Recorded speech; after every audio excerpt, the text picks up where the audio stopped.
ain't missing no shot, cause I'm always in range.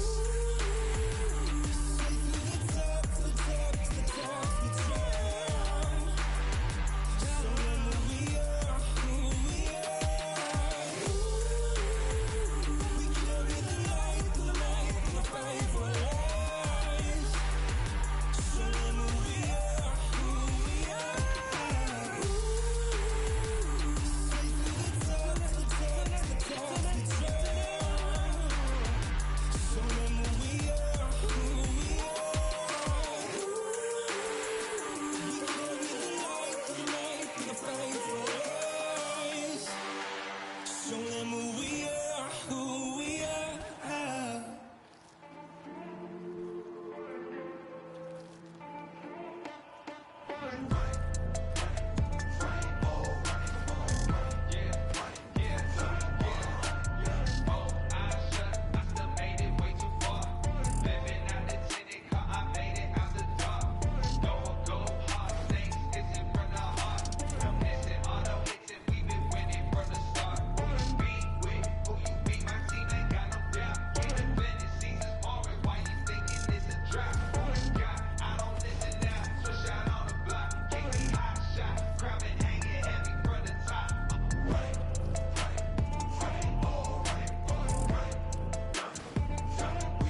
yo tout le monde, comment vous allez? Est-ce que vous allez bien? Est-ce que vous êtes en forme? Bienvenue à tous les gens qui sont là, bienvenue à vous.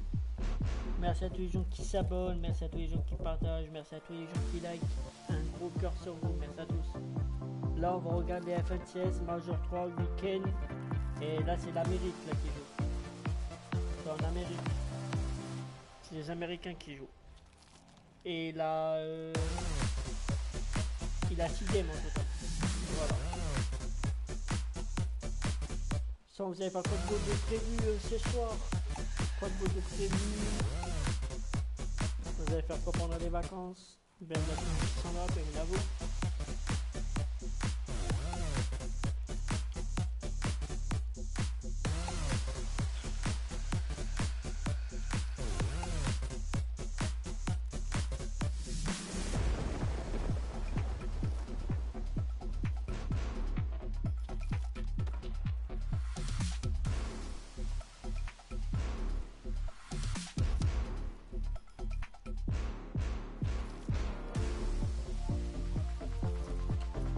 J'espère que vous allez bien. Merci à tous les gens qui s'abonnent, merci à vous.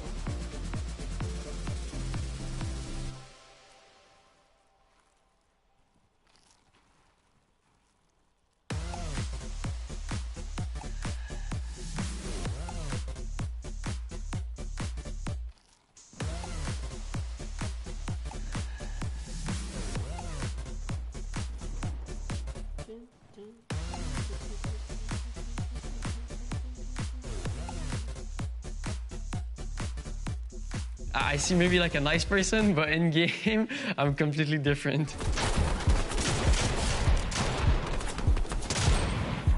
My name is Vincent Fortin, and my in-game name is Pamstu. My parents were like not sure of it and maybe not that much supportive, but my dad always just believes in me. Even to this day, he goes to every event I played and watch me a lot. Yeah, I do have a brother and he usually plays a lot of video games, and back in the days we always used to like compete against each other. Beating him when I was young was like such an achievement. Yeah, my mindset is always to win no matter what. I always just played sport, which kind of like led me to being very competitive. I played badminton a little bit, but I didn't play like in high level. I just played with my family and my cousins. I mean, Fortnite is a very competitive game. You have 100 players, so you need to like be on the top. And sports is a bit like the same, where you have to always beat a team. And that's what I always wanted in my life, to be a competitor. I used to compete against like team in my region, and now I competed like the best player in Fortnite. So I feel like it's not the same level, but you can relate. It's very hard to have a good balance between life, school, and everything. But I really have a good schedule, which make it very easy. I just go to school, then when I come back, do a little bit of exercises. They say if I have something to do, if it's cool, or just talking to my parents, then I play Fortnite. My favorite subject in school is math. My playstyle is really fast, so I guess I can like relate with math, because in math you have like a certain times to do a certain problem, especially in school. So I feel like in Fortnite it's almost the same, because sometimes you have no times to think about what you need to do, and you need to think quick.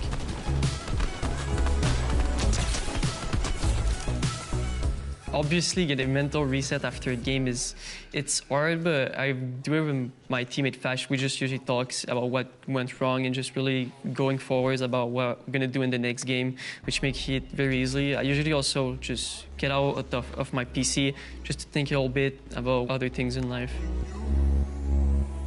I think the loyalty between me and Fash is something very good, because I can always trust Fash and I always know that we're gonna stick together. Last chapter, we peaked 3rd place in one of the FNCS.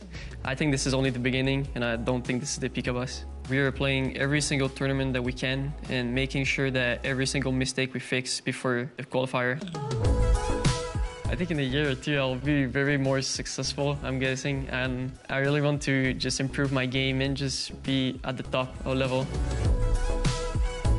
I'm gonna place 1st place. I'm saying it. I'm ready to take it home.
is the global championship. The best players in the world all battling it out.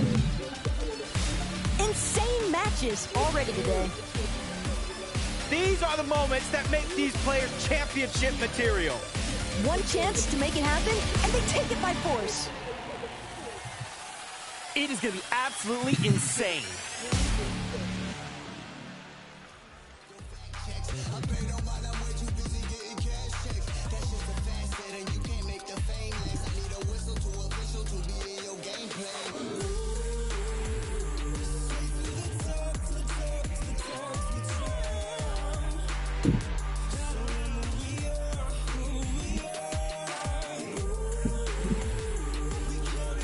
Ladies and gentlemen, we are moments away from the FNCS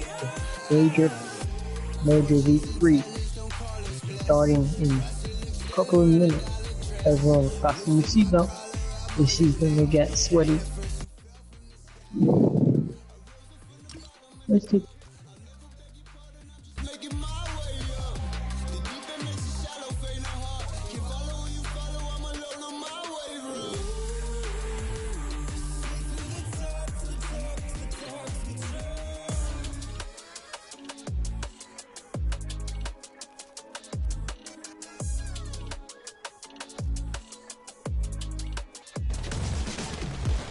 Can you feel it? Because tension is in the air tonight as we have our last lobby before grand finals of the Major 3 FNCS. Series points is what's up for grabs tonight, and a bunch of teams need this badly. One of the teams that are in a good spot but needs to secure their slot is Peterbot and Larson. This duo has only had 2 weeks of play since they weren't a duo back in week 1, but now they're almost ready for the grand finals. Let's see them make it tonight. The duo of Mudhut Boy and Chris is also a team that could make it tonight, and if everything goes according to plan, they can call themselves grand finalists as well in a few hours. They gotta keep their head in the game though, because nothing's safe just yet. So can they keep calm? Lastly, we have Moo and Bacon. Currently outside the threshold, however, it is realistic for them to make an upset in the leaderboard tonight and rake in those last crucial series points in order to join the remaining teams in the grand finals of NA. All the NA teams know that the Major 3 Grand Finals matters more than ever if they want to get a spot in the upper bracket of the Global Championship. If they miss this chance tonight, then they only have one shot left in the Last Chance Major. So let's see who makes it to the Major 3 Grand Finals. This is the NA FNCS.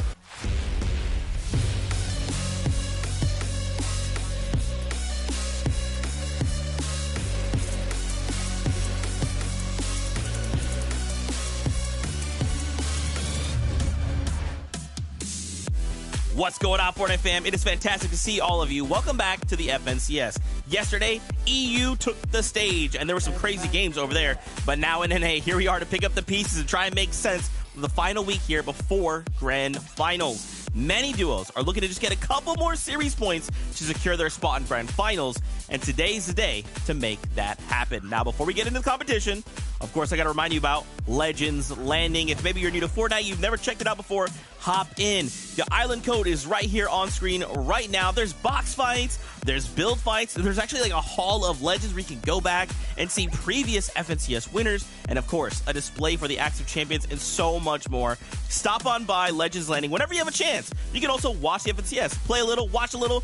It's super dope. Legends Landing, check it out. Now, of course, we have some analysts who will be helping us break down and dissect everything we see today. It's none other than the best Taco and Vivid who will be helping us make sense of what it is we're going to see. Friends, welcome to the show. Appreciate it, Zeke. As always, can you feel it? The last week, the last ride, until Grand Finals, that is.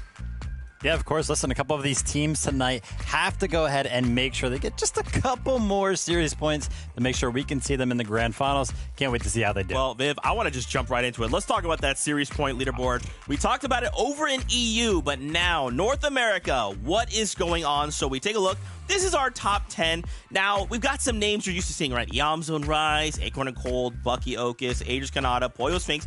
Names we've seen kind of for the last few weeks.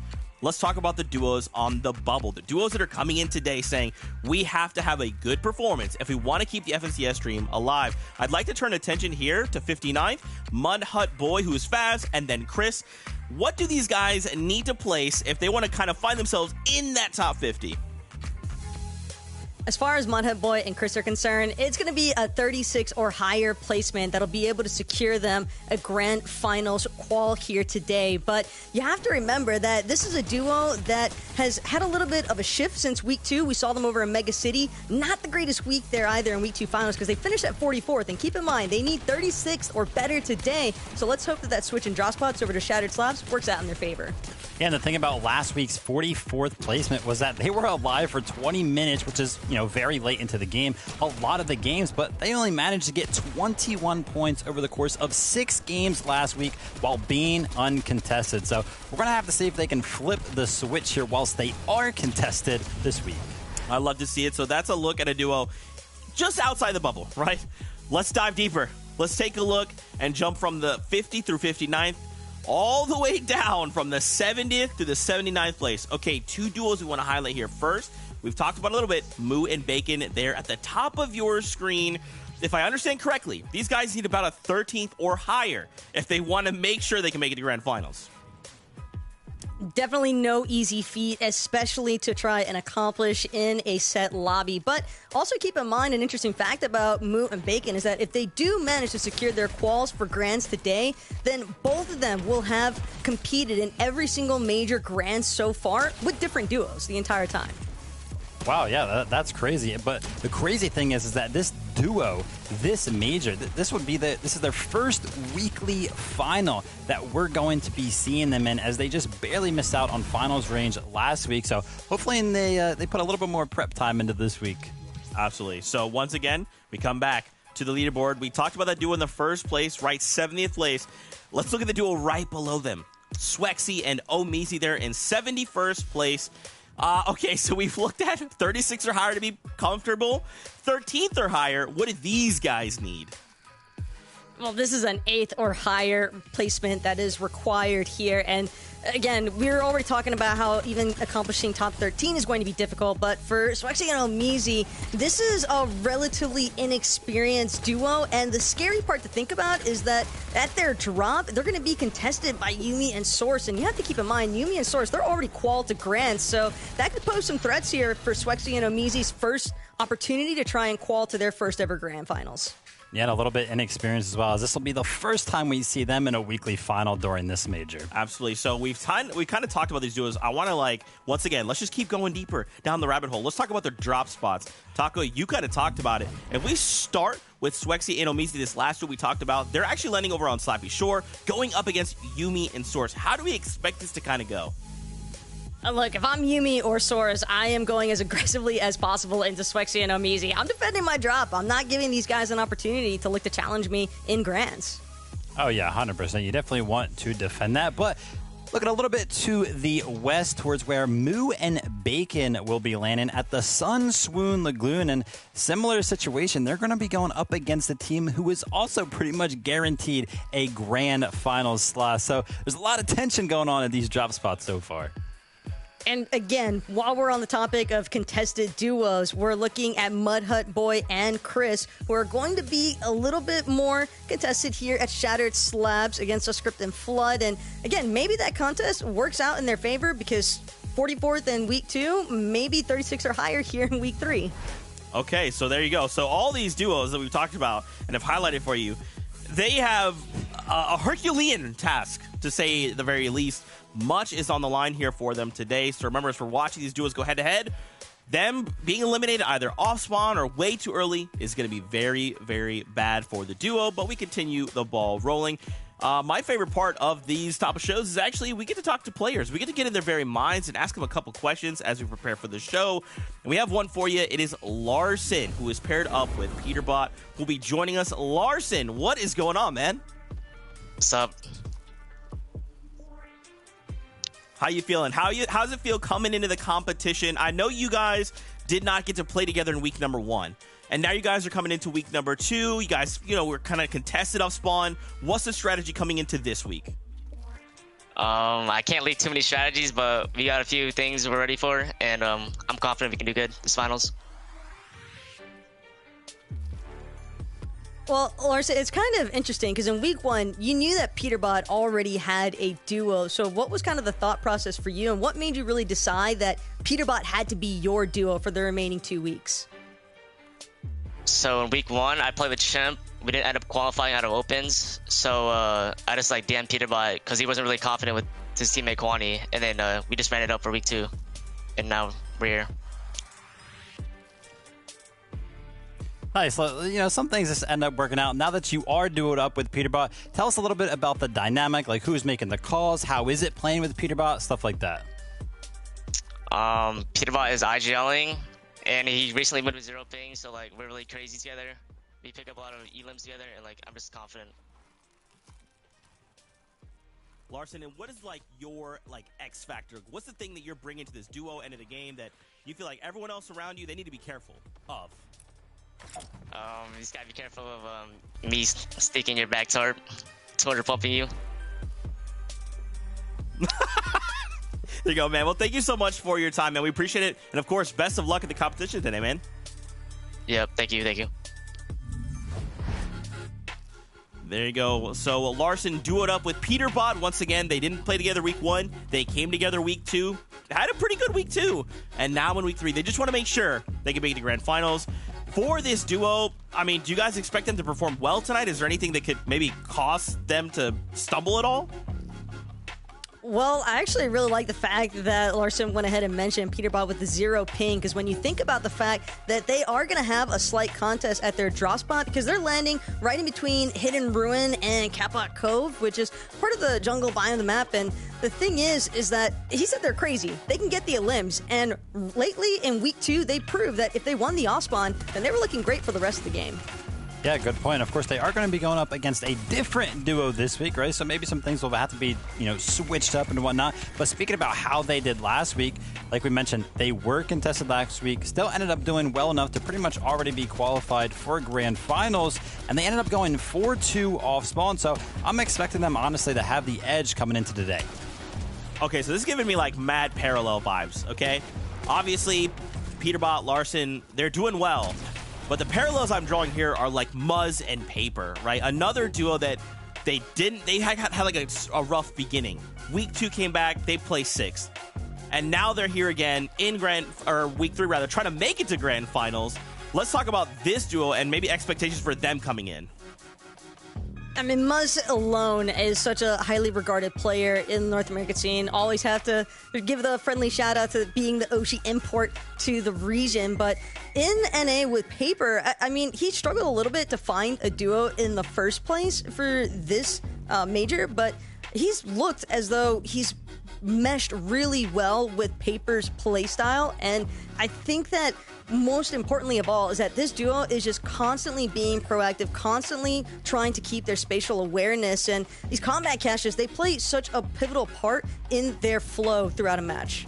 Yeah, but even though they're going to go ahead and find the combat caster, they're like, you know what, listen, we're not going to just sit around and wait for the loot to pop out of this thing. Let's go get some Storm Surgeon, and you can see it right here unfolded. They go ahead, they look for a team to get some early shots in. They actually end up getting an elimination, and double that, they find his teammate as well. So 2 eliminations, a lot of Storm Surge, and the fact that we also saw them grab up that cache means that they have plenty of loot to go into the end game as well. And the endgame is not easy by any means. Both of these players, though, with so much individual experience that when they combine, it's just all about the positioning. Because, again, talking about that spatial awareness, this duo does an incredible job in terms of just understanding where their priority rotation should be at.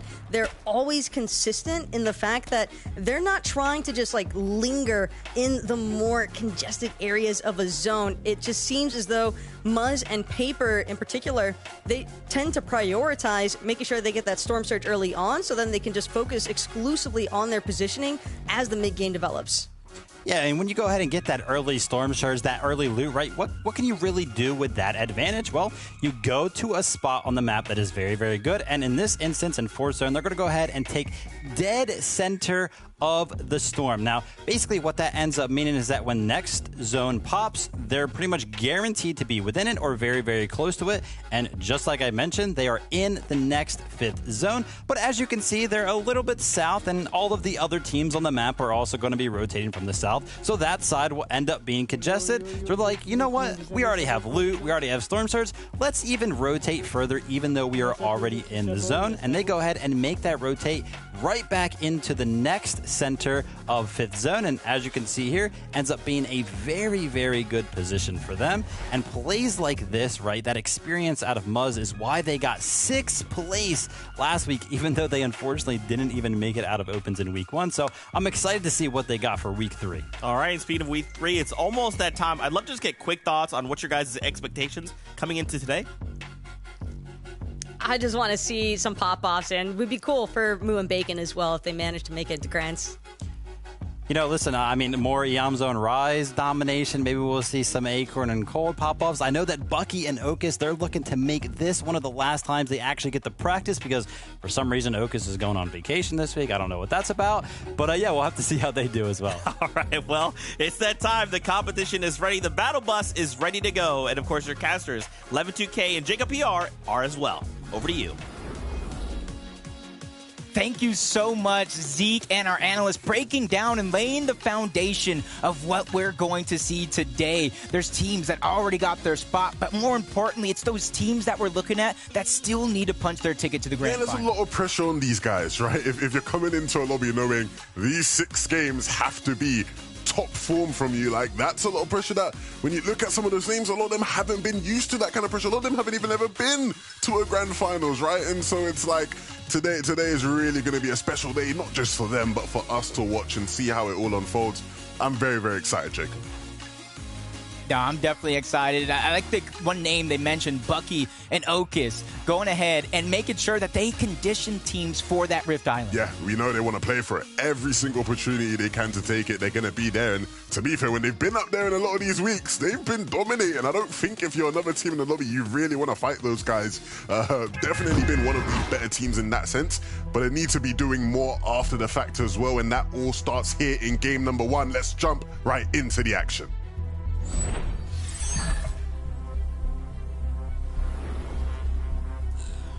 On the NA side of things, we got a little bit of a different play style, and that's what I like to see in Fortnite. No matter what region you look at, they change up the meta just a little bit. And on the NA side, they like to fight, and this is going to be a fight throughout the next 6 games. We talked about the teams that need to play well today in order to qualify, but there's teams that we've talked about that need to condition teams. This is important, vital practice in a finals lobby, in which you can't really get anywhere else. I think the big thing is that as much as there is elements of practice, this is one of the lobbies that is less like practice for Grands when you look at the qualifying weeks, just because of so many teams, so many players are playing with different intentions in mind, right? Not, hey, we need to qualify. It's, hey, we've qualified, let's secure our spot even more. Let's give a tough time for all the teams around us that haven't maybe qualified. And in that sense, it can be a tough lobby to play, just because if you are one of those teams that has to play with the mindset of, hey, let's qualify, how you actually approach the lobby will be different to what you've had to do anywhere else. This approach from Umeezy and Swexy is a brave one. They still need to earn their spot themselves, and they're one of the teams that need a massive finish in order to make it there. But if they do, they'll create history for themselves. It'll be their first grand finals in which they get to play in, and that's something that is special around the lobby for a lot of teams. But at Slappy Shore, the south side is contested right out of the gates. Yumi and Source, they know it. They split it, and they completely disengage towards the rest of the map. Meanwhile, towards the north side, Miro and Cooper, smooth sailing to get all the loot they want. The fight here alone is again. One side of the map to another, though. This is what we kind of predicted to see very, very early on. The early game skirmishes. Players, especially in these contested drops, they don't want to let all of that loot go away for free as Vortex is just trying to break in. Kix is already there, has to be careful. Fusiak is just immediately trying to disengage and move back, but he gets trapped in the attic and taken down. Really nicely done, forcing the issue with the SMG. Not many things you can do when someone's running at you with that weapon in your face.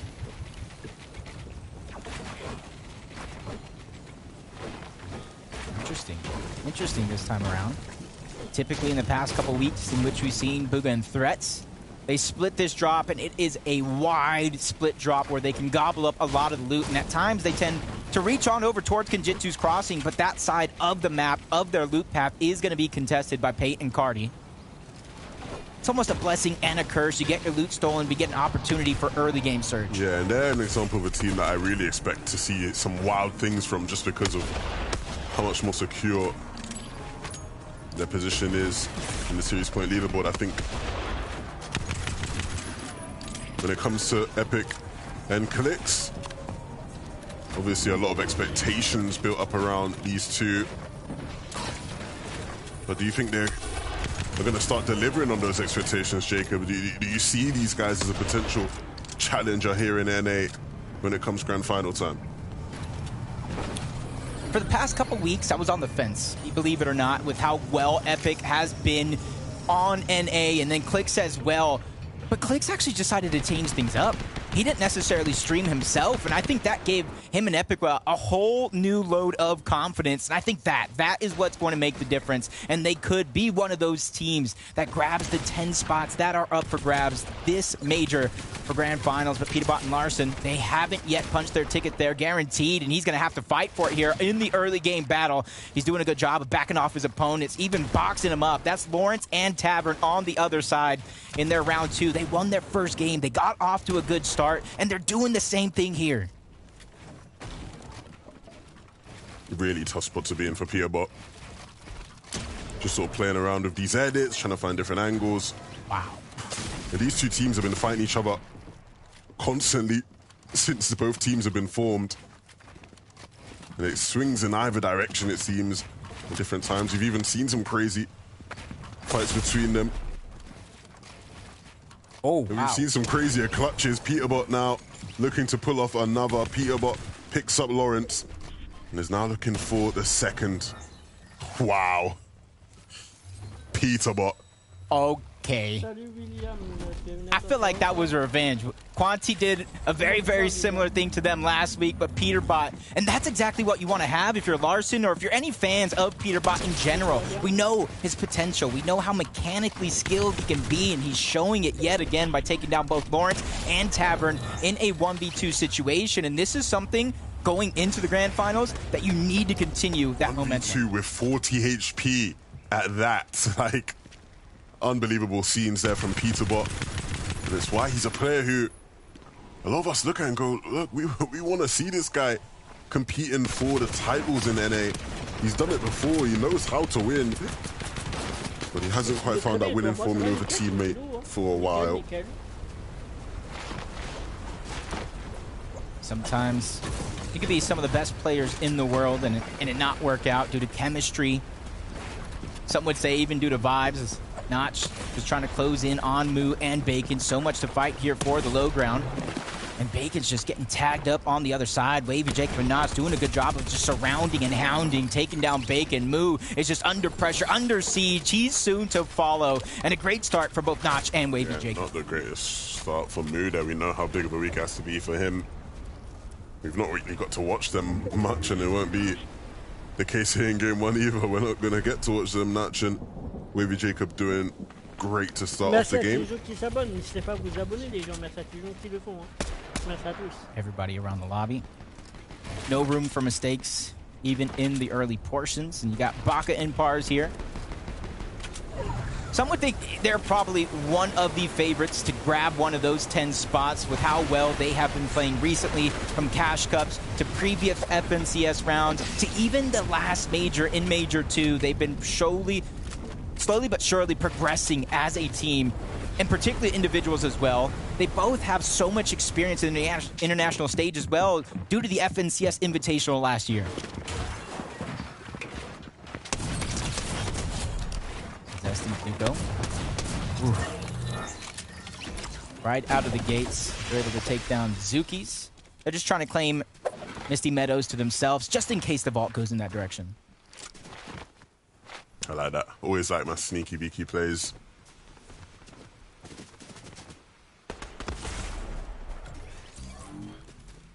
Ritual was actually the guy who took down Larson, Peterbot's teammates early on, forced him into that 1v2 situation. Third parting from around the map. Reet and Ritual. I mean, what can you say about this team? They're one of the most aggressive teams in the game. Every time you watch their round 2 performances, they're just destroying the lobby. It's about finding that footing here in a finals lobby, and this is another go-around. They have Kanata in their sights, and this is a team that's not afraid to fight and push up and finish that one. Yeah, but they have so many options to pick from over here, right? This part of the map very, very congested right now. So many different teams all about, and they've done a good job to traverse without having to use or take much damage, so... Again, like you said, they're never going to shy away from a fight. It's all about picking that right fight, though, and not getting caught out as a result of it. Slappy Shores, as we tune in. We saw this one very, very early on to start the game. Yumi Source disengage, try to go for a separate loop path, but you can kind of see them in the minimap there, position. Slappy Shores, the nature, build those sky bases. And just kind of look around the map for Surge. Typically, you do have a ton of extra heals, so you don't have to worry about taking too much damage. For Swexy and Omizi with his own pulling out, they're going to have to run into both Source and Yumi eventually.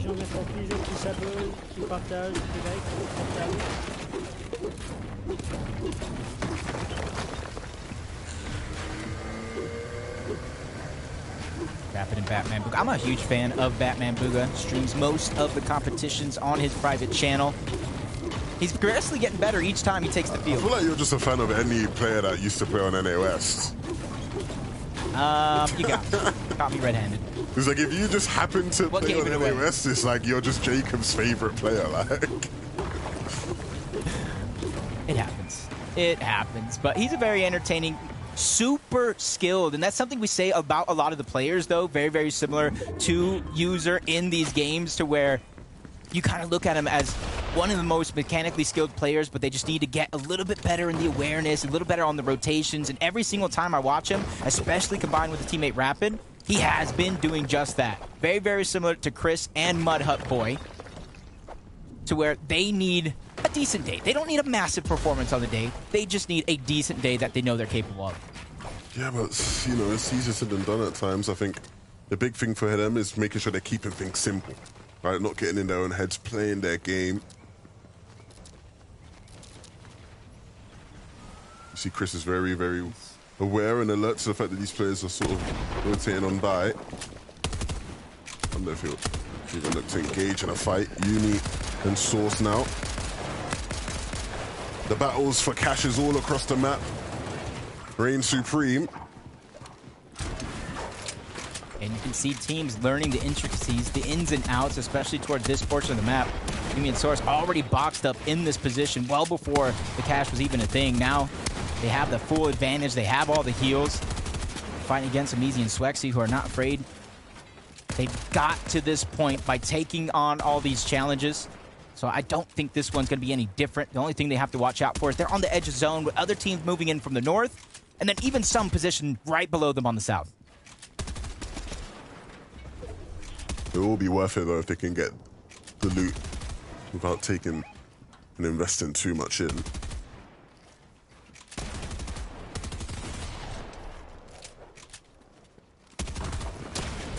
I think either one of these guys is daring enough to make that big peek, but this guy's daring enough, let me tell you that. Epic gets the knock onto one. That's Poyo who goes down. That's a little bit of revenge from last season when Poyo took out both Epic Whale and Reet in 1v2 fashion. But as we tune in as well, Clicks is down, Clicks is out. So he has a bunch of pressure on his shoulders to not only get him back up, but to continue the performance that they're having. Yeah, and Epic Whale just again showing that wealth of experience, even in crunch situations where Clicks isn't there to help out. He's going to get the job done.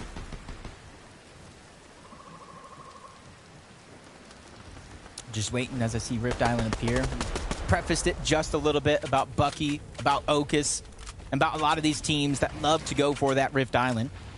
I do think it's an inevitability here in Game 1. You're on Anoxy here. Island fights are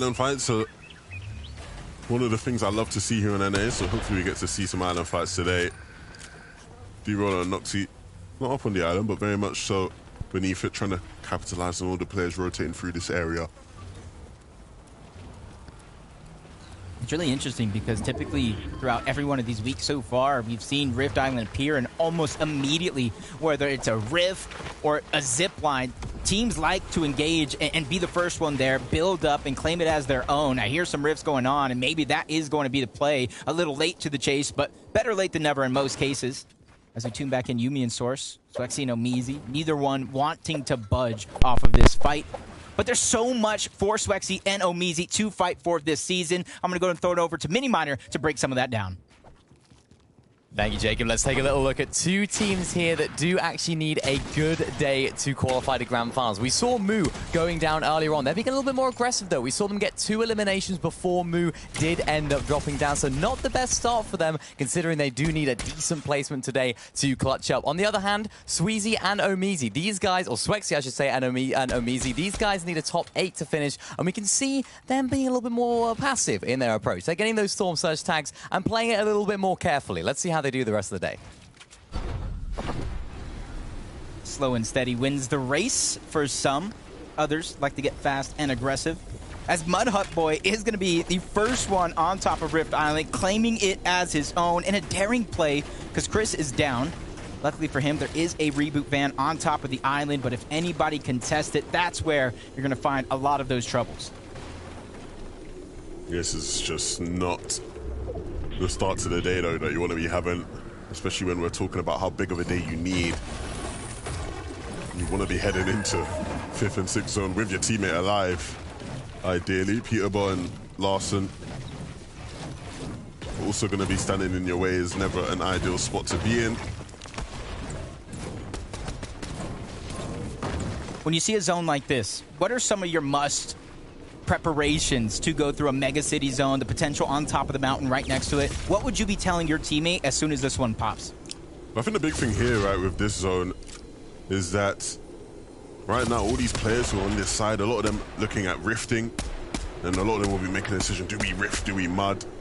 As you can see here, right now, with how stacked this lobby is, you know, rifting might not be too bad. Players going to be struggling to really take shots at you out of the sky. Mud Hut Boy desperately trying to connect with anything and finding some difficulties. And that was very different to EU yesterday, right? EU yesterday, the games weren't as stacked at this stage. And so if you were to rift any sort of zone, it was almost instantaneous demise. So I think we'll see players chancing it here. When gliding or rifting into a zone, you see a rift pop there again just now. More players jumping in. I like the way you use the phrasing, chancing it. That's almost like what Mud Hut Boy is doing here. Using a lot of his heals, using a lot of his resources, chancing that he's going to get the shots necessary for Storm Surge as the fight on the other side of the map continues, breaks down. Yuumi landing some good damage through the covers, but it's a whole nother team that enter the mix. That's Penta, that's Teeks that are there, and now they're under pressure, getting forced out of the box. Yuumi soars hot on the heels as they clean that one up. All that loot for themselves. Yuumi probably feeling a huge amount of confidence after that one. Nice. Cool thing is as well is that they should be able to sort of sit in zone a bit longer just to get their brick up before heading in. And they'll probably find a decent spot. But as I say that, the zone pulls towards the southwest, so they will have quite a ways to go to get to zone. We'll see how they traverse it. Mira and Cooper, another one of those teams that maybe will have quite a distance. Just remember the stat that showed up almost at the start of the game. There's 500 FNCS champions in this lobby. And you can see 5 of them right there on Miro in the distance. They were targeting Bolts, who has another one. But with FNCS champions comes challengers, Aiden and Hound. They're one of the teams that are on the bubble. They still have a chance to get into the grand finals this season. And they almost need the bare minimum to do that. And that's why you see maybe their strategy is to hunker down, get some placement points, and not really risk those early game fights. I don't know if I'm tripping or not, but I could have sworn I heard you say there's 500 FNCS champions in this lobby. Maybe championships. Championships. Maybe final. I thought, I was like, really? Are they even 500 FNCS champions total? Either way. Roller Noxia, another team that needs a big day, Levin. Immediately takes him, boxes him up, brings the loot back.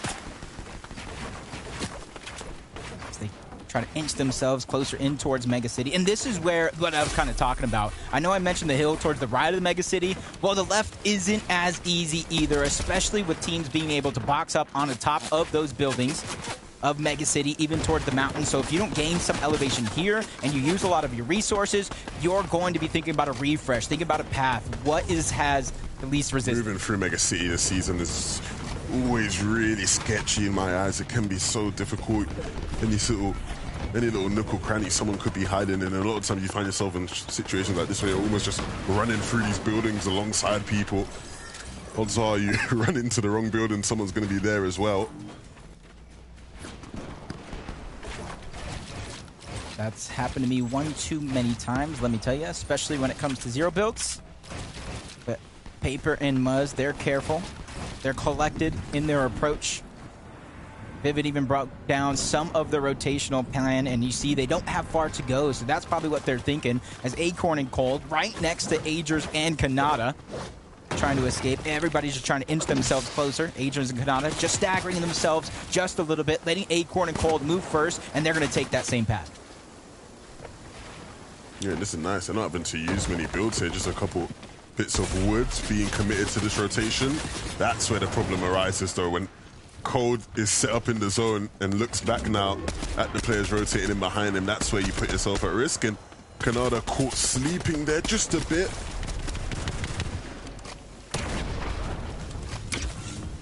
Clarity and Trashy.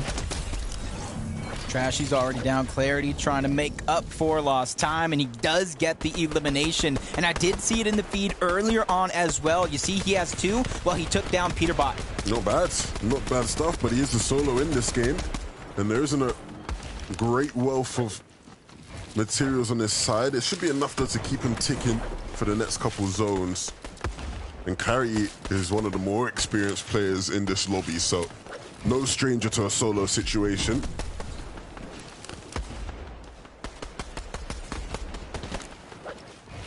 Trying to gather all the information. Look at what players are positioned above. Look at what position below. And additionally, he's kind of preparing possible rotations depending on where the zone is going to pull. And that's what a lot of the IGLs here in Fortnite need to be doing. Always doing something. We've seen it with Thomas and Malbuka over on EU. See it here all the time. Aviv is going to be one of those leaders. And they're usually towards the top of the leaderboard. Almost getting a haircut by Acorn and Cold, though. Not too much damage being scraped off. Nothing a big pot can't fix, at least. Yeah, that's tough, right? You look at the way this zone's played out, and you could argue Acorn and Cold, Kanata and Agers won't be too happy. Both teams opting to play towards dead side, putting themselves in spots you think are quite good, only for the zone to pull back towards congested side. And making it so that they will potentially have to deal with teams looking at them. You see Booga and Frets in that spot. Just sort of now trying to traverse back across the river. Right now, they're just kind of using their position high above the rest, gathering information, seeing what duos are going. And this is typically what Acorn do to go ahead and try to get height. This is a potential opportunity for them as they continue to stay above everybody else. You're going to see a connection come out, and take note here. He's using a lot of his wood early on to save the hard mats to when he needs them most. Yeah, and this is nice, right? 8 zone building up like this. They're sort of almost covering a lot of the angles of the zone. And that will make holding height for them in first moving much easier. Kanata and Agers aren't necessarily focused on holding height, I'm also focused on where they can find a refresh, because Agers will not be comfortable with his mat situation. I don't think anybody would be. Rise and Yamzo, newest player of Elite Esports. User is gone. Welcome in, welcome back. So hopefully they can continue that same pressure they've been putting on NA week after week after week, whether it's FNCS, Cash Cups, and everything in between. And this is what you're seeing. Rise is just getting aggressive. He has the confidence, especially knowing that he has Yamzo on his side. Interesting, right? You saw them going for the refresh potentially, and then as soon as zone starts to move, they say, hey, look, we got to focus on rotating, focus on running in. Frets and Booga had their eyes on the Yamzo for a second. They saw him peeking through that cone, but now focus on their layer more so. It's D-Roller and Noxy who are going to be stopping them from moving forward. Yeah, And with placement points just beginning to set in, this is not the time for teams to go down. You heard Vivid talk about it. 20 minutes alive for some teams, but unable to pick up the placement points. This is when push comes to shove, and Epicwell still by himself has all the tools in his tool belt to go ahead and try to succeed here. The only worry is going to be those builds, so how he recycles, how he maneuvers here through this endgame is so crucial. Really nicely done from Epicwell. You saw him popping that slurp, waiting, and it just allowed him to run over everybody else and get into a safer spot as second movement starts. And so, again, a similar idea for him, just to try and clutch up as many placement points as possible, outlast everyone as they run around using their builds, using their HP up. And we're seeing it right here, all those players now running in the back of the zone, potentially just getting picked off from everybody else. Yeah, it almost looked too good to be true, and it was. As soon as they look back, they take him out. You're seeing the lay of land. Acorn and Cold, they still holding on to high ground that they've had for the last 2 zones in a row. But right below them, you have to watch out. This is their plan. Rise and Iamzo just waiting for that perfect moment to strike. Threats and Booga fighting towards the backside of zones. Threat juice popped and add in the refresh. Threat stays alive. Really nicely done from Threats, keeping his team in the game. Booga's having some struggles, and now Threats is as well. Both these players really desperately need to find some sort of safety in the zone. Booga couldn't find it. Threats finally will. And even then, there's players pressuring him from below. Yep, they're trying to get into the box. Threat's doing what he can, but eventually he's going to run out of builds. He's not going to be able to defend himself, and that eventually is right now. Push comes to shove. Threats goes down. We end up in our top 4, and Rise and Users still have the front side of the zone. You can see it cooking. Rise and Iomzo so comfortable on low ground. That's where Rise thrives, and this is why they claim space. Iomzo's there with the shotgun out to take people down. And Rise using that breacher just to try chop height, because they need materials, and they'll drop right into a team who's going to give them exactly that. That might be a game-winning limb for them, because these mats now can carry them stronger into this 2v2 against Cold and Acorn. Yep, this is the 2 Titans of the region, a team that already had their global championship spot intact, and versus a team that is the favorite to take Major 3. Cold going towards the backside of zone. He's going out and around to try to surprise him from another angle. Acorn is still putting that pressure from above. Neither team has given up just yet. It's all about these crucial moments here. The Ums are trying to get ahead, just making sure they don't get caught in any of these old builds. The breacher going to allow them to plow their way through just that bit easier, but they know these players are going to start dropping down. Everybody's low on mats. Nobody has much to work with other than the shotguns in hand. Cold will pick up 1, 2 HP, looking for another as well, but he doesn't need to. The damage was enough. Acorn just has to stand in the safe zone, and he will win the game as a result of it. Like you said, Jacob, 2 Titans of the region clashing in game 1, but it's the former champs who reign supreme. It is just a huge momentum boost already being gained here in game number 1. We talked about what teams are fighting for. Well, these 2 teams are fighting for the bragging rights. They want to be known as the best in the region, the undisputed best at that. And Acorn and Cold, they're going to be the first ones at the mountaintop screaming it loud and proud. Absolute powerhouses. And, you know, throughout that endgame, we saw they wanted to play for height early on.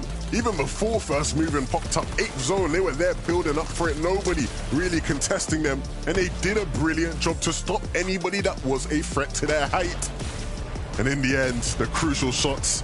Acorn was the one doing a lot of damage there. And as you know, Cold's always going to be a threat, and Cold jumping there, making sure to hit shots onto Iomzo and Rise. That just allowed Acorn to breeze through. Really nicely done from these 2, Jacob. Yeah, we talked about it. You said it yourself. At one point or another, they rotated to the zone. They try to go to the slow side, and the zone pulls far away. That was a perfect example of turning a mistake into a blessing, because that was also the same way they grabbed height. They got to be feeling good. But I'm going to go over with Zeke and the analyst to break down game 1. Thank you guys so much. I love that you guys already called out Acorn and Cold. They have their spot in global championships. They're good to go. At this point, they're just saying, hey, look, let's play for more prize money. Let's just play and try to keep spoiler for all these other duos that are trying to make their spots. And of course, going up against the likes of none other than Iamzo and Rise, the favorites we've seen week to week. We've been talking about these guys constantly. And of course, I love like the poeticness of like they're trying to get their spot to globals, fighting a duo that has their spot in globals. Man, we're kicking off with a banger.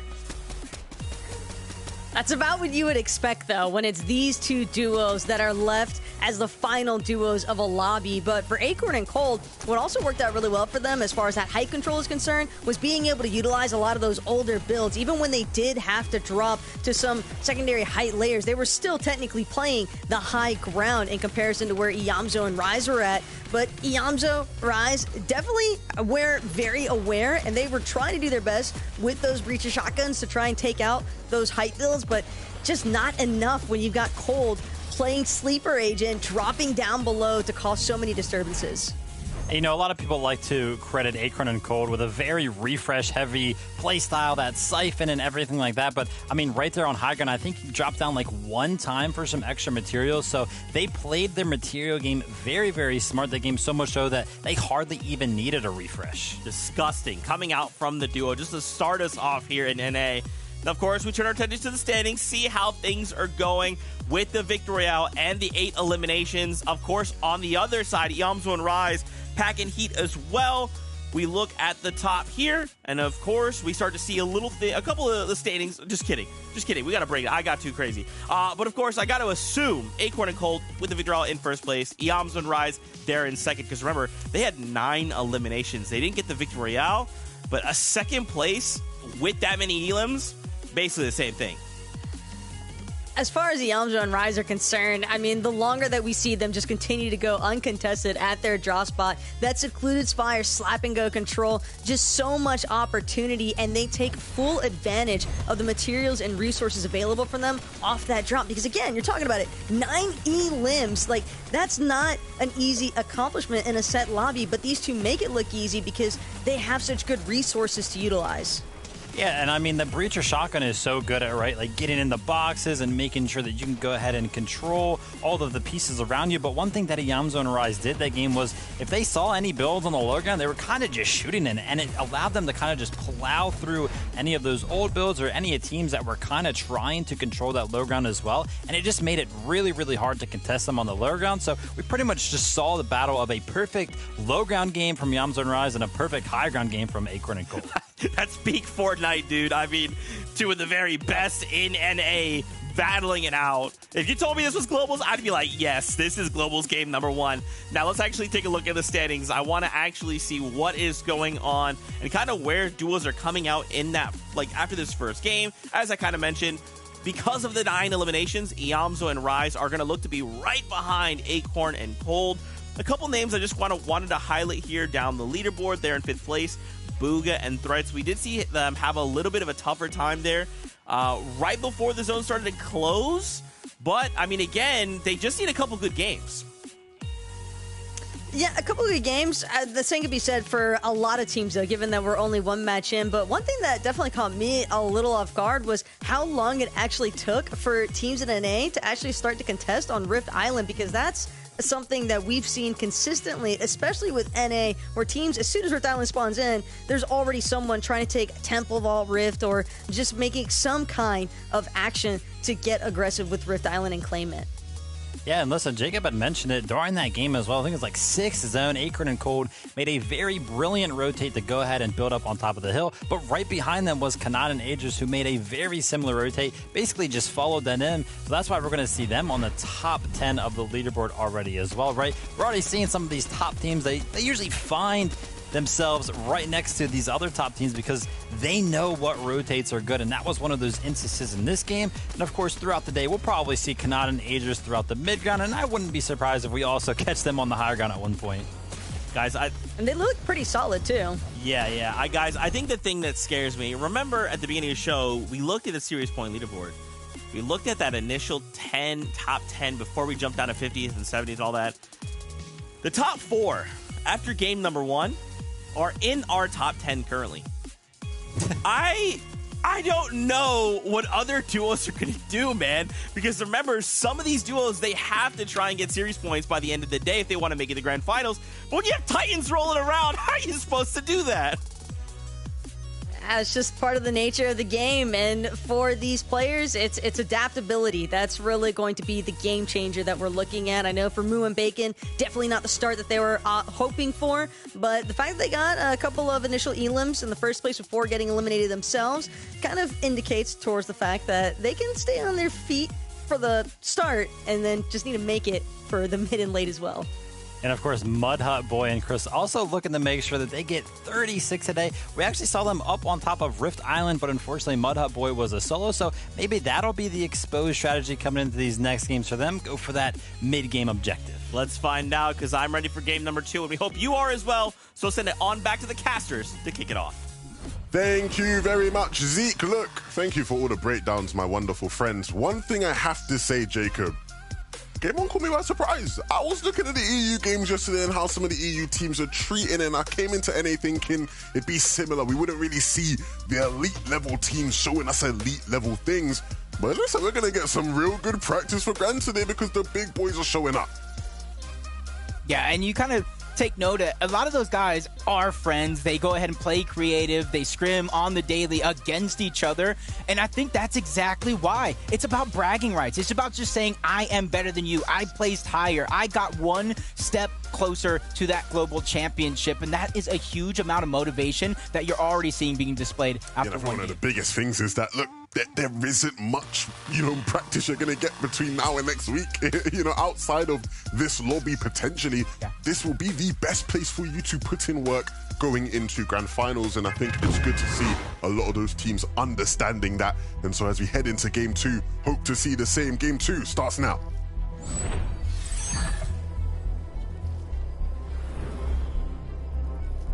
Game 2, hopefully it's as exciting in its own way as that last game. Players playing very, very calculated. And you even heard Taco talk about it. Instead of instantly going for that Rift Island, players were just a little bit more passive around it, not wanting to risk it all. And I think as the games progress, you're going to see players begin to get a little bit more confident in a lot of these scenarios. I like what I see here from Larson. Instantly off spawn, picks up a Mammoth Pistol, getting to work, no wasting time. Fortunately for him, doesn't quite hit any shots, but it's not the end of the world, is it? There will still be time to hit some Mammoth shots. We know that it's become the most important weapon in the game, really, from what we've seen. But you can see there the positioning from Peterborough and Larson, both players split, taking up different angles with the intention to sort of pincer in Tavern and Lawrence, and pincer in they will. Tavern already taking big chunks of damage. And Lawrence trying to regroup with him and almost body block him from other shots flying in as well. There's so many players wanting to go ahead and get these early game skirmishes. Some players don't believe it's possible to split loot at these drops, and that's why you see a lot of these 50-50s, but it's those third parties that are slowing down the pace. Lawrence knows it's now or never, 2v1. They have to take it, but down goes Tavern. Lawrence is the last alive, and it only lasts for so long before you get sent back to the lobby. Another win for Peterborough and Larson here off spawn. Not too shabby, right? They'll be happy about that. Yeah, I think so. And I think Peterborough, like I said last game, this is a good amount of momentum that they're picking up. I love the way they approach that fight, taking it from two different angles, instantly looking to pinch. Basic fighting methods, but very, very effective ones. This here at the Citadel is one of the messiest things I've seen in weeks in Fortnite. What on earth was that? Two players looking to pickaxe one as they all land on top of the building there. Insane stuff going on here in the FNCS right now. Can you imagine what the comms were like where his teammate was just going up the zip line? Give me another second. Give me another second. As he goes down. Great way to clean that one up and have a resurgence after the first battle. You can see Acorn and Cold are the only duo across all regions with a victory royale in all 3 weeks. And that's what I think makes NA so hard. There's too many top dogs. They are back. Major 1 champions. We're looking a bit mediocre in Major 2, to say the least. And that they would agree with that. But here in Major 3, back to their best. And heading into that final, even though they aren't considered the favorites because of the dominance of Yomzo and Rise, they certainly are a team to watch out for as they have a chip on their shoulder. I like how Acorn took accountability, just like a lot of players here in the lobby have to do the same thing. Cusack and Jasper just trying to have a much better performance here in game one. And just like we've seen so many players contested towards this Lonely Lab, the threat of that third party is always looming in. But this time around, instead of just one team, you see a whole duo at the side of the mountain, but then another singular player in the distance. And I think with that knowledge, Jasper doesn't want to make any risky peeks due to the Mammoth being in it. Yeah, you peek one time, and it's just wraps for you a lot of the time in these lobbies now. It's so punishing.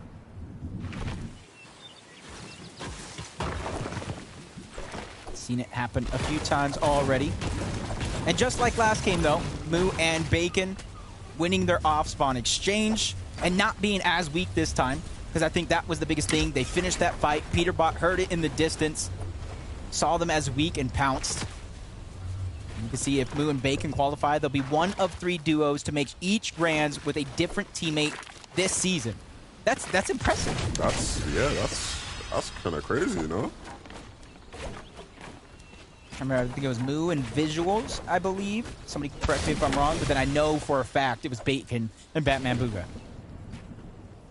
I don't know how people do all this switch and stuff. I feel like if I was a pro, I'd have like one teammate and that'd just be it, you know? It's like City and Cammy vibes. I'm kind of like I just wouldn't split. It's progress. Each day is a new chance to rise. I feel the same way. And then you learn each and every situation. There's so many different situations in Fortnite that are even just a little bit different than the next, as Kix is trying to get out. Mammoth pistol yet again. That third party went around Lonely Labs, and now they're getting that much more confident after hearing a lot of this action. Penta and Teak season, they already converged into the same location in game one as well, but it didn't work out for them. So they're looking to use those learnings, those mishaps, as a way to progress here in the next game. Lonely Labs fights always make me feel a type of way. It's not happening. I expect to see this when we tuned in. Possessed and Zuko. Meadow Mansions was where we saw them last game. They probably disengaged, quickly moved on over towards Frenzy. You can see they took down Fatch already. So it's up to Pamsu to try to get his teammate back into the game, which I feel like is something is very, very possible for a team like that. Slow and steady. They play very, very passive.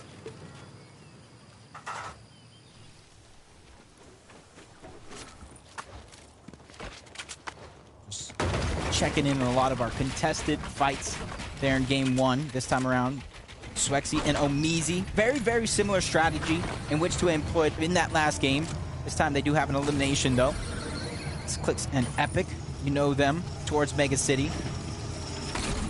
One of the first teams up there. They know somebody is around, and they're just trying to go ahead and gain that elevation on them, because you can see by those players down below, Rapid and Batman Booga, there's already damage on them. They've already been in exchange against Clicks and Epic. I want to see Clicks and Epic both in the end game alive together. Epic obviously having to play out the moving zones as a solo player, and I thought he did a fairly decent job at times, at least with what he was trying to do, whether or not it came off as a different matter. But ultimately, you want to see them both up together, getting some practice in, because from watching their games in depth, still much to figure out in those sort of endgame moments, right? They're not a team who are consistently going to be winning games or getting second places, third places in endgames. That a team that can make it deep, but it's often going to be this little 6th to 8th places, right? And there are often things that are key details in your game that are stopping you from being that kind of a team. And that's only going to come with practice and ironing those things out. I like it as well, because Clicks moved over from being a main aggressive player, a fragger, to an IGL, and now back, and now he's playing with one of the greats that can kind of do both. They can flip-flop the roles when needed. And that's just a huge part of the game plan that teams can kind of utilize, not having to focus into one playstyle, giving flexibility all around. Tune in Bucky and Okus. They already, I believe, got a knock early on in this game, unable to really clean it up so far, so they're just trying to heal up without any real meds, any resources, shields, or HP to regain. That's what they're going to be looking for instead of just engaging into the next fight.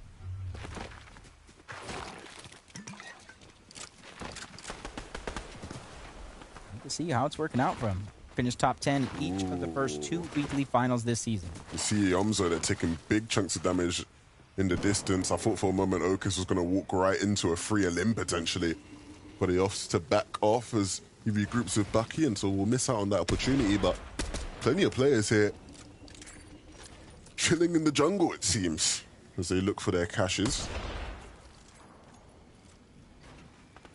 Yeah, preparing for either Rift Island or a zone pull. You can either use the rifts to try to get some mud so you can go ahead and zoom across the map. It's Kristen Mud Hut Boy just trying to get as much surge underneath their belt as possible, which is going to allow flexibility when it comes to rotations, not being forced to wait for everybody else at the edge of zone as Zuko takes some tags over on the other side. Moo and Bacon fighting for a cache against Suscript and Fledo. They need to be careful because there's a couple teams in the distance that can see that cache and want some of that loot as well.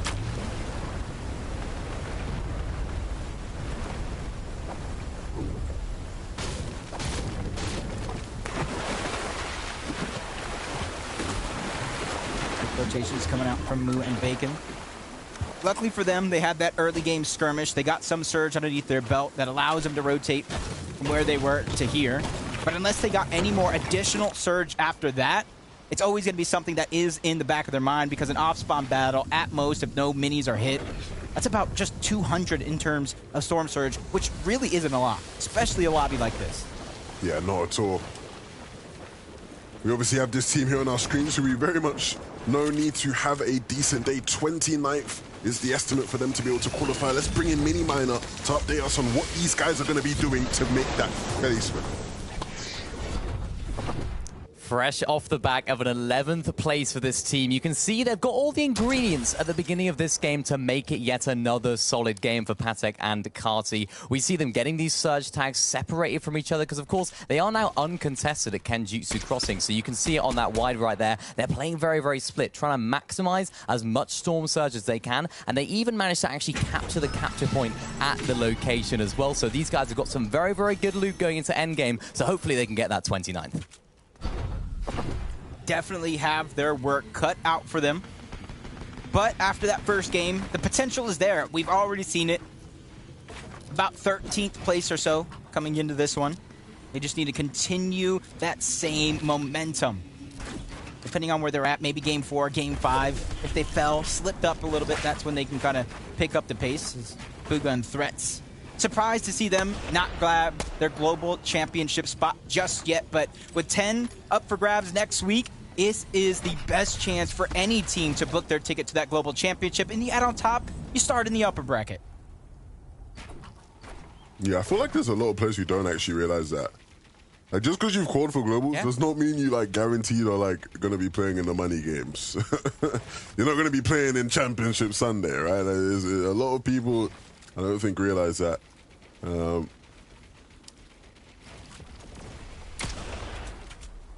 But at least there's a chance for that last chance major. That's exactly what Levin's alluding to. 8 spots up for grabs on NA, which gives hope for some teams that might not make it here. But the first team to Rift Island, Re and Ritual, daring anybody to fight them. But the first team that is on for the challenge, Donnie and Problem. You see other players in the distance. The potential Rift causing a lot, and Re and Ritual, they want to try to finish this fight, put pressure, so that way Ritual can go ahead and capture that point as fast as possible. Man, that Mammoth was a monster of a shot. Oh my goodness. Oh no, man. Sometimes you watch people use their Mammoth, it feels like when you're watching like a boxing fight and someone just hits a crazy knockout. It's so brutal to watch sometimes, and in that case, Reet going crazy with it in hand. Look at that, look at this, look at this. So satisfying. I wonder, I think he fell off of Rift Island as well.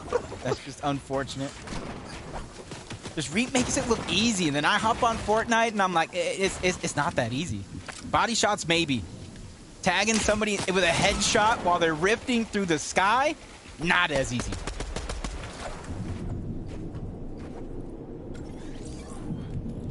fight for Rift Island continues. But not for the points. Ritual already claimed that for themselves, along with all that loot. That's 15 extra points, a huge boost, because that go ahead and gives players confidence when they know they grab those points and they fought off a couple of teams to make it so.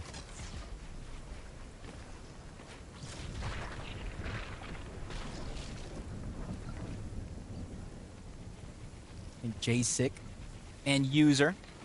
Another team outside of the bubble for now. They got 6 points, 2 eliminations this game. The estimated placement for them is around 13th. So even though they may have had a little bit of a rough game number 1, knowing that it's still possible to qualify to the grand finals, that it should be enough confidence. But Penta waiting for the perfect moment and does not get it. So he's going to have to go against 2 players, 2 hungry players that now know he's a solo. If I speak, I'm in big trouble. I prefer not to speak. Don't worry, I got you. I got you. I'll put you in my little pocket that I have here. As Pento's trying to put Teeks in his backpack. At least he has a med miss, trying to out-heal the Storm. Depending on what they have on the other side, you could have time. But Penta takes a huge shot. Almost fights back, taking down J-Sick, but User is there to save the day. 3 eliminations now, and Storm Surge is adding up. I don't know, man. Penta, he had a real chance there when he was lining up the mammoth shot. I feel like he got a bit too greedy. He wanted the perfect shot. Couldn't quite line it up in time, and it costs him as a result. Still a nice effort, though, under the circumstances. Just one of those moments that you try not to let that happen again, because I agree with you, even if he hit a body shot, that's a double pump as Booga is out. Threats now has pressure, but with 4 different slurp juices, 5 exotic slap splashes, when it comes to healing up in an instant, it's not going to take long as he continues to fight back. 2 great shots, misses the 3rd, and that would have been a down onto Jackson, but with the Mammoth, he's still fighting for that piece control. Farming up when can. This is big by Threats, because even though Booga's down, his confidence, you wouldn't believe is a solo. Threats is actually so scary. Like, he is fully solo, and he's just made this duo just back off, like running into the corner. Ooh. Now they've regrouped and will force their way into the box once they realize the power the 2v1 holds. But big props to Threats for at least making them have to think a little bit. And there goes the teams just waiting in the distance with their MK Alphas. They saw this fight go down. They're just waiting for them to push forward. And instantly, the shots go their way. A great game last for Aiden and Hound. Just because I mentioned them, Levin, guess what region they were from? Because I know them. I like these guys. Give you a hint. I wonder. I'm going to take a punt here and guess NA West, maybe? Yep, gotta give them shine every single time I get a chance. How did I know? I think you know me too well. We're best friends. Are we? I would say so. We're gonna go get cake after this. I mean, I guess I'm your best friend. I wouldn't say you're my best friend. You know what? I'm gonna remember that one. I got all the snacks in the world and you get nothing. His Hound is trying to get the Storm Surge. He's trying to snack on his opponents. You can see working out fruitfully for them as they rise above the damage threshold oh so much. See them just waiting by the rift. Wonder if they're gonna try to contest somebody or just immediately try to go to zone. It does look like it's gonna be the latter because they did get a little bit of a far pull. Yeah, it's interesting. This game's actually not as stacked as last game was at this similar sort of point, I believe. So a bit riskier to go for a rift here, but I think Moo did a good job of his movement. You see Incy just sort of spamming his glider, using the trees as well to cover the line of sights and different angles. So we'll work out either way. It's like zone pulled in and everybody felt the pressure to try to fight the position that they were in, knowing that you can't stay there too long. Zone's pulling far. A lot of the teams using rifts and the launch pad around Rift Island to get there. Zuko's just trying to grab all this loot, and he has to make that decision. With some HP heals, in theory, he could go back up to Rift Island, try to get his teammate back. But it is going to be a momentous effort that is needed for that one to be a possibility. What's happened there? Code's down. We're going to need an Acorn solo masterclass if this is the case. I don't know. I don't know how this happened, but either way, Acorn's going to have to make it work. We've seen him make it work before. You talked about like the last season that Acorn and Cold had. Acorn took full responsibility, full accountability of how they performed as a team. And I think you're seeing them back in form because they took that serious. They said never will that happen again. As we continue to dance around the lobby, Kanata and Aegis find an elimination for their efforts, and now they're going to get all this loot. Yeah, this is game-winning loot right here. 4 slurps, max materials, peak weaponry. This is good enough loot to be able to win this game. If they make the right decisions, if they make the right plays, Kanata and Aegis are going to be a real threat in this lobby. They're not even getting looked at on this rotation. They were one of the first teams to go ahead and start that. There is a couple teams in front of them that try to gatekeep them out, but with as much time they've been able to save by quickly rotating, they can go ahead and stagger themselves for a short moment, let the zone kind of catch up, and you see everybody else in the minimap extending outward, trying to give themselves the slow side of the zone. Yeah, and unfortunately, like you said, right, because of those teams sort of holding them in, they won't get to pick a side of the zone per se, but yeah, even then, their loot is still so good that I don't think it really matters. I think they can just sort of play their mats, play their slurps, and they will be able to sort of rough any difficult situation out. Rise and Yomzo, on the other hand, are in a much stronger position, and so I think we can expect to see these guys deep into this game again because they also have loot that is pretty decent. The materials aren't as strong as they maybe would like, and so maybe eyes will be on Yomzo to see whether or not he can recoup something for the team. Talk about eyes being on players, though. All eyes are on Chris with Mud Hut Boy down. We talked about the performance needed out of this team, kind of in the middle, especially compared to other players that need a big performance on the day. So every single point that Chris is able to pick up here as a solo, and you see more placement points ticking in just as Not does go down to Reet. These are vital. These are vital for Chris's success, and he doesn't necessarily need to make too many risky plays. If you look at his material, if you look at his loadout, he has almost everything he needs up until this point. Acorn, on the other hand, without having Cold by his side, is feeling struggles of being a solo in a world full of duos. Pressure from so many different directions, up and below. But Acorn, you can see he's not getting nervous or anxious, not backing this is down. really tough. Ape zone rotations aren't supposed to be that taxing. He's used almost all his materials to really get his spot here.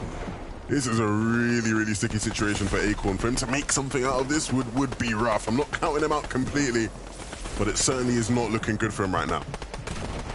Yeah, it's definitely a huge mountain to climb, both literally and in the game for some of these players. This clicks Epic well. Having a little bit of a quiet performance, but the biggest change I've seen is they've been handling Storm Surge a lot better in this Week 3 finals than they have in some previous weeks, which almost put them in weird positions going into the end game, and now you're seeing all this flexibility instantaneously running towards the front side of the zone. Yeah, you saw Clicks popping his slurp there, sort of in anticipation that as they sort of cheaped their way into zone, they would get tagged up. Fortunately, they didn't, actually, so maybe could have saved that slurp, but hey, can never blame a player for being cautious. Rebel Brown, for the most part. Oh, that's nice. Yomzo and Rise's old spot. Moo and Bacon, you said it yourself. That is phenomenal as they're able to get the knock onto one. Now they have a decision to make if they want to go back in the zone for the loot. That one's a quickly made decision as they take down Pax. With the slurp juice pop, they have to go. Usually, right, you don't see teams making plays like that once zone transition begins because it's like focus on getting to zone, but they needed the damage, they needed the surge, they needed the loot, they had slurps to play with. And so ultimately the play works out for them now, though the problem is on the backside of zone, getting into a safe spot is where the difficulty arises, and Bacon gets caught out as a result. Moo's able to make his way in, but now only with a couple builds left. Yeah, now he has pressure of having to get these points, especially after the blunders in game 1. But if you look at the high ground, it's Re and Ritual. Another Titan in this region waiting to pop off in this game is Rise, Yamzo doing exactly what they did in that last game, playing the low ground to perfection and pushing everybody out, including Clicks and everywhere. You see it. It's so hard to claim low ground against Rise and Yamzo. Rise is just going to force you out of the way, and Epic Will and Clicks will suffer as a result of it. He's by himself. And he's back to the lobby just like that. But a great performance. They at least got themselves a ton of placement points to work with, as Kanada's now by himself. And I feel a little bit of deja vu watching one of the best clutchers in the game. He still had 4 slurps up to this point. Pops 1, and he still has 3 left as well. So even though he is a solo, lots of options in this game for ways to make plays and make his team successful. He still has plenty of builds to work with, not too much, so he's going to have to look for a siphon eventually. And with the slurp juice that you said, he's going to stagger himself out. Reed takes a huge shot at the top of the mountain. Rokane and Burt, they're ready to challenge for it. And down goes Ritual, down goes Reed. They do not have what it takes to continue testing it. Kanada picked up an elim in the back of the zone, and that was enough to keep him going, and he still has 2 slurps to play with.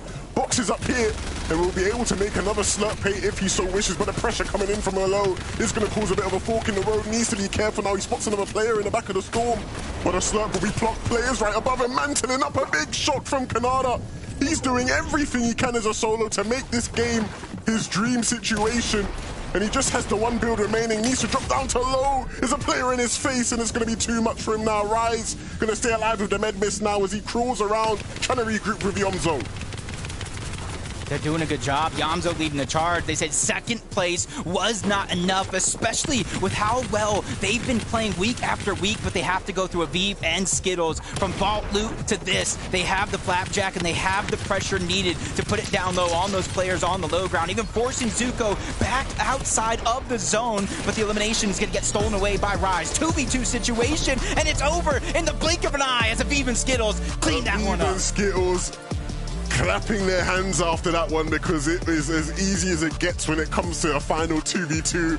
They quickly pick off Rice. He didn't even see it coming, it felt like. And Yamzo, who tried to make a mantle play up, unfortunately was met with 2 shotguns in his face. Aviv and Skittles, who went for a late high ground take, generously rewarded for it with a big win.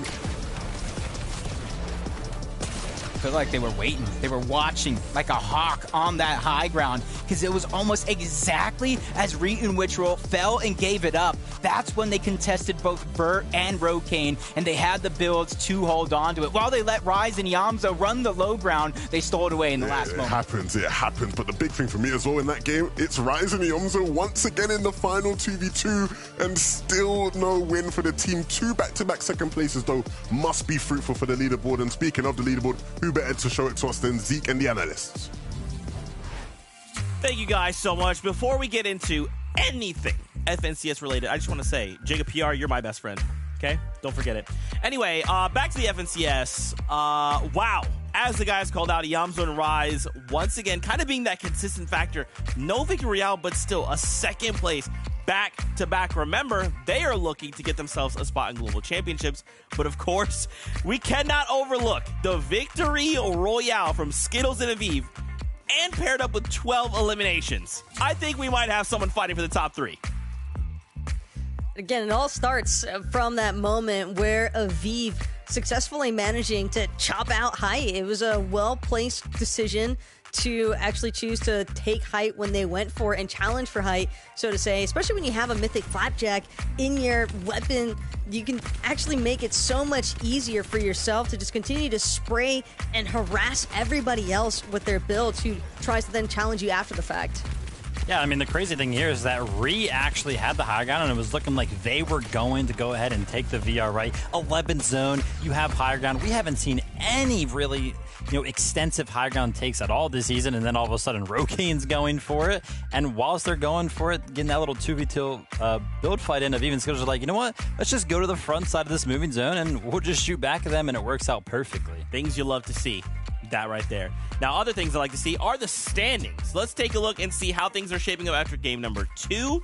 Remember, these are just 2 games. We still have 4 more ahead of us. Not a big deal. But Yamzo and Rise, remember, not that long ago, they ended the day in that number 1 spot, and I think they're trying to get the run back on that. But, of course, we cannot forget Aviv and Skittles jumping up 8 places now to find themselves in the top 2. That's where I want to be. But as well, look at just the names. Again, Agers and Kanata, Acorn and Cold.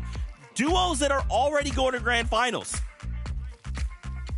They might already be going to grand finals, but for Agers and Kanata, I mean, what a clutch situation for Kanata to finesse here in game number 2. We saw them working alongside each other in game 1, but the fact that he was actually able to work his way through all of these builds, it's not an easy accomplishment by any means. Kanata just did such an excellent job at ensuring that he was staying ahead of these boxes. He was making sure to build right in front of himself, so that way no one could necessarily directly challenge into his box, and just did a great job playing on the backside. And the awesome thing that I want to remember about week 2 for Kanata and Agers is that we got a chance to go ahead and speak with this duo, Kanata specifically. And, he mentioned that their storm surge strategy had mixed it up. Instead of, playing all of these bases and boxing up on a mountain, they were going to go for some sneaky tags. And so far in these first 2 games, it looked like that's paying off because, I was looking at their material count in zone 8, and it hardly looked like they had used any. So not only is the storm surge there, so are the rotations. I'd love to talk more about that. What are you guys seeing after just the first 2 games? Or is there a duo that's standing out to you that's like putting on basically a grand finals performance? You're already talking about it, but Yamzo and Rise, what better... I know they haven't gotten their victory royale yet, right? But we're only 2 games in, and the fact that they've successfully accomplished a back-to-back second-place finish, it's almost like it's inevitable for them to find a victory royale today. Yeah, listen, Levin was gassing them up. Levin loves these guys, and the low ground domination just seemingly is a step above everybody else. And it's just all about making sure that anybody that finds themselves on the low ground doesn't feel comfortable. You're always pressuring their builds, whether it's with edits that you have yourself or just going ahead and destroying all of the builds that they actually have that are established down there. And, we can talk about the specifics of, how they place the builds, how they're playing the low ground. But at the end of the day, it's just raw skill, right? Like, they can aim, they can hit the shots, and they know exactly what edit to make in those certain situations. And if we had to be, critical for a moment, right? We look at their score, we look at the points. They only have 3 points from objectives, which tells me in the 2 games, one of those games, they did not get the vault. Yet both of those games, they still came in second place. So even in the situations where they may not be optimizing, they may not be getting everything, they are still dominating and holding that number 1 spot. Things we'll continue to digest and think about as we move forward. But of course, a couple other names we wanted to highlight as well. Look at just the in 5th and 6th places, jumping up those massive placement points. Peterbot and Larson there in 15th, though. Remember, we talked with Larson before the show began, and these guys were seeming confident. They had some strategies they didn't quite want to reveal just yet, but it seems pretty good start, especially after game 2. It's like most teams. You want to try and save the main strategies for those grand finals, but getting to grand finals seems like Peterbot and Larson, they're teed up to make it through, no problem. But Larson and Peterbot, with that early game fights, it's definitely been going in their favor for the most part.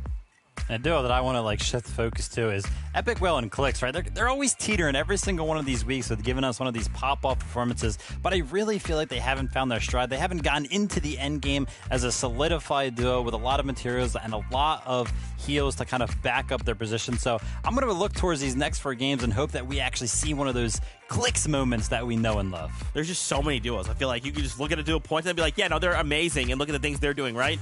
With 4 more games, there's just so much more we're going to end up talking about. More duos, of course. But for right now, it is that time. We're getting word game number 3 is ready to go. So who better to call all the action than Levin2K and my best friend, Jacob PR. Thank you so much, Zeke. Best friends at it yet again. Who really needs Levin other than me as a co-caster? So I won't say too much. We still got 4 games left to go. What do you think of the first 2? You better watch yourself. If you don't need me, I'll just stay silent the whole game. You can cast it all by yourself, mate. Well, I don't want that. So I want your answer for the first 2 games. I know you talked about little differences from EU and what we saw yesterday, But with the 2 games done and over with, what are your thoughts? I'm happy about what I'm seeing. Again, I think the level of competition has been high so far in NA. I want to see a bit more in terms of what's going on height, right? With some of these different teams. We're seeing different teams taken at different times, which is a bit unorthodox to what we've seen again in some of the previous weeks. It's been a bit less formulaic, a bit less consistent in who's up there. And so as the games progress, right, what does that story on the height look like in the end games? And of course, the players who we want to be seeing making it, you know, to the grand finals next week, can they start and continue even to keep their level high? Yeah, some of those players that you're talking about that are on that bubble, still trying to fight today to earn their spot. They've had a decent first 2 games, but we know that we see teams from time start off good, but then begin to slow down. I feel like today might be a little bit of a different story with how the entirety of the lobby is playing together. Yeah, sure. It does seem to be a bit of a different feel, a bit of a different flavor to some of the different qualifying weeks we've had, but that is all good. And I think heading into grand finals, we're getting a real taste for the action. So let's get even bigger of a taste of that as we head into game number 3.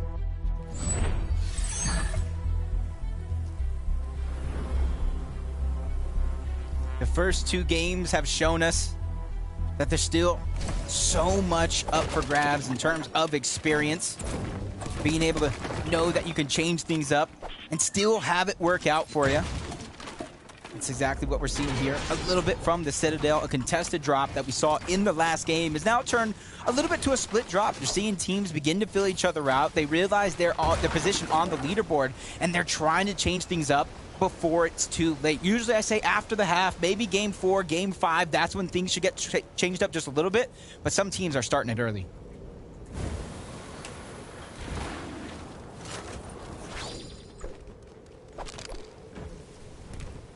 One side of the map. So next, a little bit of a split drop here from Jitsu, all by one team's lonesome. Continue to move south. You see a lot of teams trying to figure out if they're actually going to split it or not. But Slappy Shores, a fight that we've seen happen once, disengage another. Omizi now has to think outside of the box about what he's going to do here in this situation because Swexy's already down. But luckily for him, they did take out Yumi as well. So this is a straight 1v1 for the most part, as long as Source can stop the revive. Yeah, and of course, this is a big fight for them because last game Source and Yumi went down off spawn, and so again, that revenge factor is huge, and it is not impossible with Omizi and Swexy not in the strongest of positions here.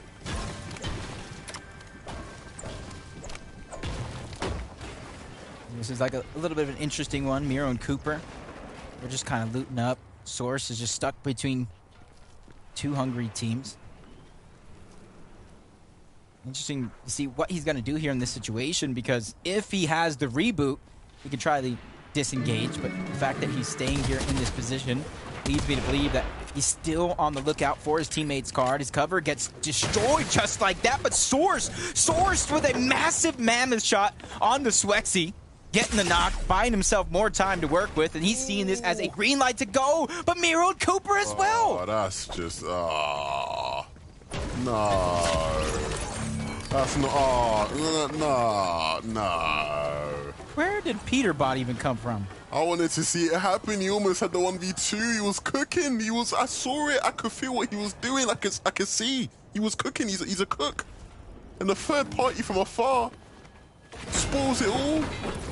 Pain, absolute pain, but it's the age-old story of Fortnite. If you've ever played before, I'm sure you've experienced similar. Very, very unfortunate there for Source and Yumi. That was perfect too, because Cooper captured the point, so their positions are known entirety of the way through. You match that with perfect shots from Miro, and that is a full-on squad wipe. Now they have all of Slappy Shores to themselves, but the fights continue here early on in Game 3. Chris and Mud Hut Boy just south of Shattered Slabs, and you see another player closing in on the distance, 2 of them at that. They're ready to third-party this, but with 1 elimination, somebody here is a solo trying to make up for lost time. That's got to be User on the other side. 114 from Mud Hut. The hard-hitting shots as Chris follows up.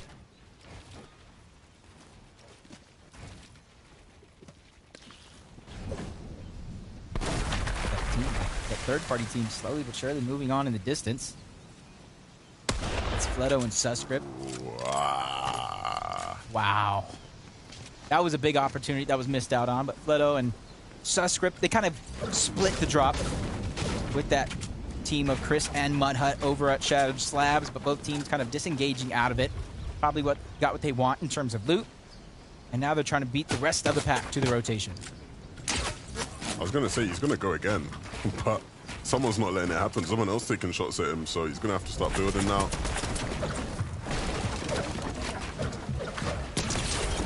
Jackson on the other side. 2 fights happening simultaneously around the map. Probably even more. Jackson lands the first good shot, but everything turns sideways just like that. As TK is trying to make up for it. Gets the knock onto Yusuf, continuing his aggression. He didn't get this amount of damage to just let it go just like that. Both players actually healing up here. All that time being bought towards the low ground. But TK has a massive health and shield lead. Another shot, but just scrapes him to a little bit. I'll be honest, I'm not even worried. TK's him. He's that guy. I'm not worried. It's over. It's wraps. If TK's involved, it's just done. Look, right there. Bam. Bing, bang, bosh. TK, jumping in. Box. And so now that the third party's coming in. Fourth party as well. 2 teams hear this, and they want it for themselves. As Yusuf finally gets cleaned up. And his teammate is now in a fresh 1v1 over on the other side. It's Bolts, it's Thoric, FNCS champions from Chapter 4, Season 1. They're looking to reclaim that same glory here. There's so many teams. You see them now getting a little bit more active. You raised me a third party, I raised you a fourth party. Look, TK's him, but he's not a superhero, so if these guys do jump into the fight, it probably won't go his way, but it seems like they want to disengage now with the fourth party coming in. Yeah, that's Peyton Cardi being that fourth party. Just trying to get Surge. Don't expect them to get too aggressive right out of the gates. And I saw the feed. Said, where did Peterbot come from? And this is exactly what he did. He went from the ground up, challenged Lawrence and Tavern. This time he had Larson on his side, and they made that fight look oh so easy.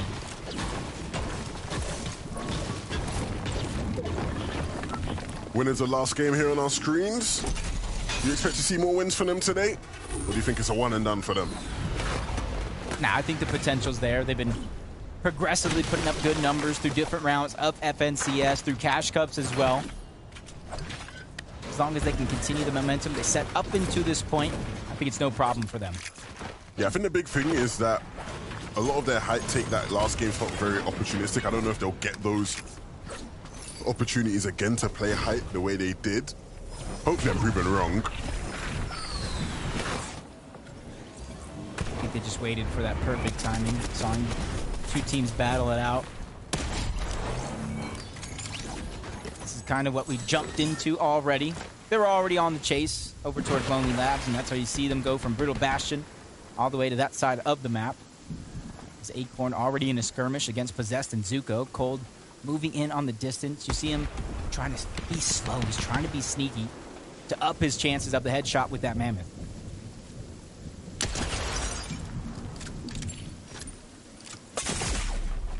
Maybe not a headshot, that's still a good amount of damage coming out from Cold.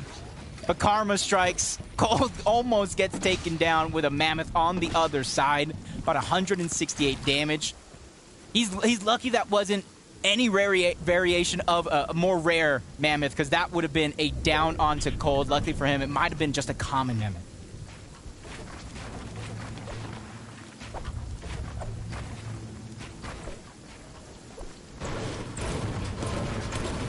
Medkit close by, so it's not too much of a worry for Cold to get his HP back up. Some floppers there as well, especially since they put the hurtin' onto Possessed and Zuko. They probably don't want to make too many risky peeks. As we jump on board both Cardi and Pate, this is that fourth party that we were talking about. They just wanted to get enough to feel comfortable when it came to Surge, so that way they can rotate. We can see that the zone does have a little bit of a pull. I don't know if it's necessarily max pull just yet, but they're getting prepared for what might be a long game. Mini Miner came in last game and told us, you know, what it is they were doing off spawn when it came to a lot of their surge strats early on in the game as well. And right now they're in a good position on the leaderboard where they need to be. It's just about holding on to that. saw on the feed, Kanata have already gotten one elimination. Just trying to take advantage, push teams off of that weapon cache, so that way they can claim it as their own. You said it last game, winnable loot, and this is how they are acquiring said loot.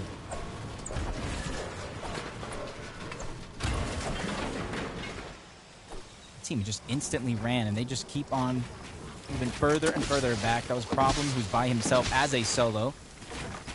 But from one dig member to the next, runs into Booga. I'm not sure Booga and Threats are too concerned, especially since that player does have some elevation right above. As long as he doesn't reveal himself as a solo, it might be not too much to worry about, because I don't think Booga and Threats would push what they might think is a duo.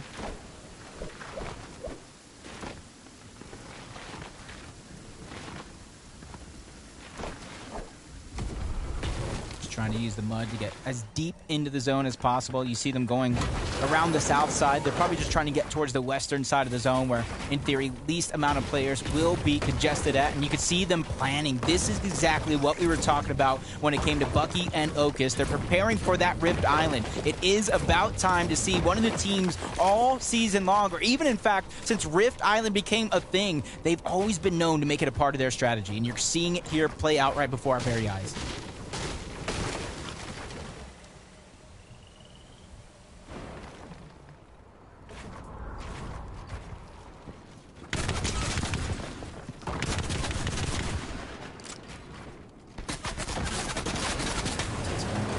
Penta on the other side. They already got one elimination this game. Third party right behind him. Need to be careful. Duo, you might want to stay close together as they reunite box to box, hip to hip. But at any moment, Storm Surge activates or any of these teams below, they might not have no choice but to go. I mean, yeah, if the zone continues to pull towards the northwest, which it does, that might be a thing that they have to start worrying about.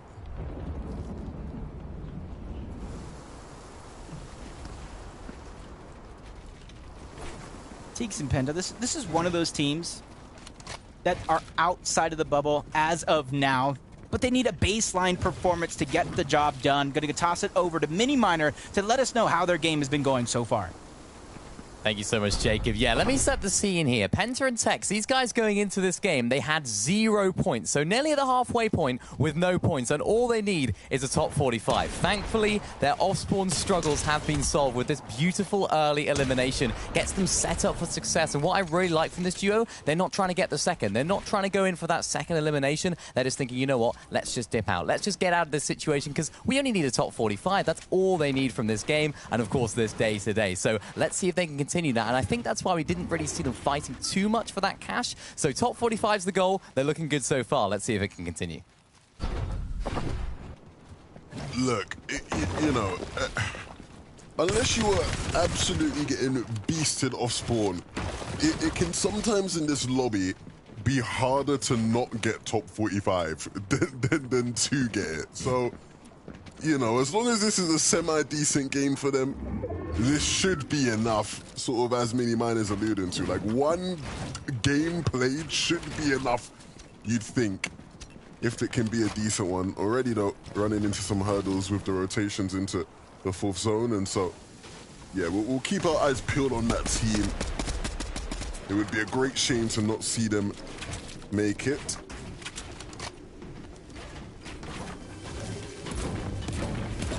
On from one side to next. Talked about Bucky, talked about Okus and their attraction to Rift Island. The points, the loot, too many positives. They quickly loot up over towards hitches and ditches, try to get towards center map so they can continuously make this a possibility game after game. Now that they have the elevation for Rift Island, it allows them to kind of easily look around the map, try to get some shots for their Storm Surge. Bacon's lining up. Huge shot, even though it was a body shot, that's still a good amount of damage. You see Possess and his Guardian Angel. That's me and Zeke out there, best friends. Okay, buddy.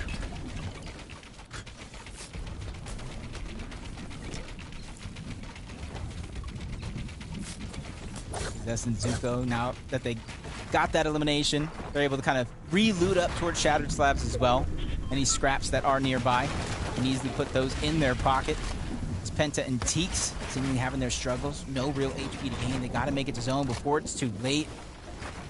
This would not be what you want to have happen. In fact, this would be worst case scenario for Teeks and Penta. You add in the lack of heals, lack of HP, a severe lack of materials as well.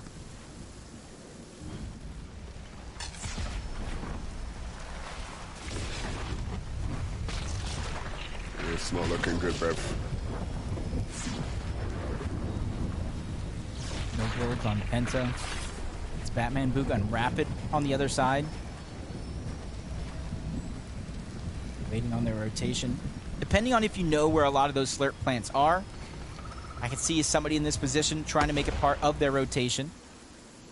Almost seems like Batman Booga and Rapid probably doing something similar, saving a lot of those heals, using the slurp plants.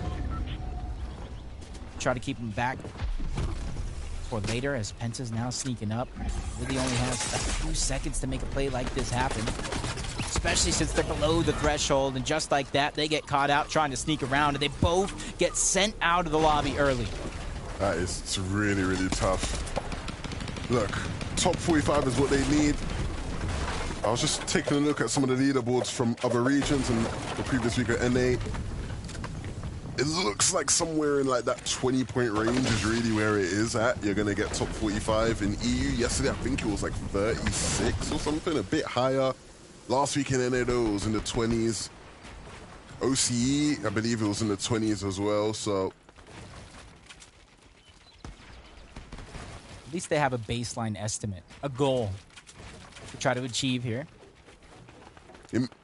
And that's kind of, I feel like, what you were saying, though. Like, it changes up your play style trying to just scrape by to get yeah, it's like you just need the one game of like some any points almost, right? Is what they need. But look, again, we will be following that throughout the day. Hopefully it is a lot lower for them. I believe in Middle East it was only about 8 points to get 45th, right? So again, you know, there's a chance it is on the lower side. And so maybe 1 or 2 more games where they survive off spawn could be enough to clinch it.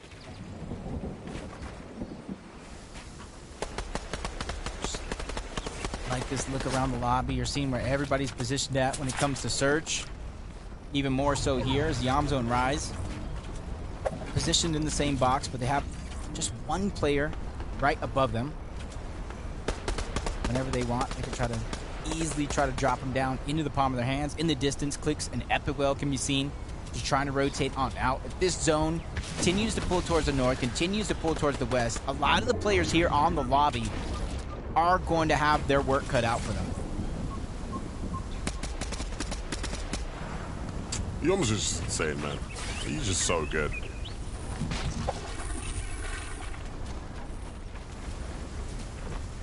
I like how we're seeing him kind of evolve each and every season, each and every game as a player. Like, look, this might sound, people might think I'm crazy, but I fully stand by what I'm about to say. He's probably the best player in the world right now. Like, the only person I'd say is rivaling him is Thomas HD. In terms of just players and... The only reason why I believe you, is every single time you've mentioned best player in the world in the past, it's always been Venom. So for you to... Ooh, wow, Thork just got hit with the hammer. The Mammoth pistol, back-to-back shots. I feel like Bolts had no choice but to kind of leave him out hanging. Yeah, you see the quick decision to rift into zone as well. Sort of just looking at all the different teams, trying to figure out if anybody starts to look at them, and once that worry starts to come through, diving down to land in. Oh, 5 tick is tough to deal with, and he just manages to get in, but not with the whole lobby focusing in. This is going to be hard. This is going to cost a lot of materials, even if they do survive. Full lobby focus coming in right now. Got high ground, low ground. At least 3 teams targeting them there for now, trying to get them to expend a lot of their builds. They know Yamzo's weak. Took so much damage from that 5 tick, and you see him trying to expend even more mats to give him so where this is gonna stop. more room to work with. That's all he has left. He's getting drained right now. Yeah, that's the problem though. He switched to wood, and so it's like a lot of those teams know these guys are running out of mats. And so they'll just keep spraying. I'm surprised they've stopped there, to be fair. They will just get away with it. You can see like a desperate attempt at the tail end to try to mammoth anybody that was shooting in his direction. Luckily for them, the pressure did stop just in the nick of time as well, simply because they almost had no resources left. If the lobby would have stayed focusing, they would have realized that and they would have went down. But from the top of Rift Island, Bucky and Okus, you can see their plan laid out. They want to hold on to some elevation. They don't want to be a part of that mess that is on the low ground because they know how hard it is for teams and players to stay alive, especially if anybody needs a refresh or storm surge.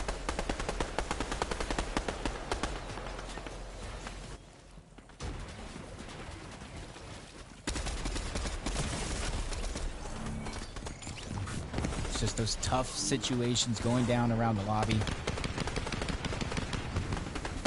And Mud Hut Boy go down. A bubble team that we're looking at throughout the day. For them, they have 3 games left to try to make up for that performance. Possess and Zuko, they were one of the teams that were targeting both Rise and Iamzo at the edge of the zone.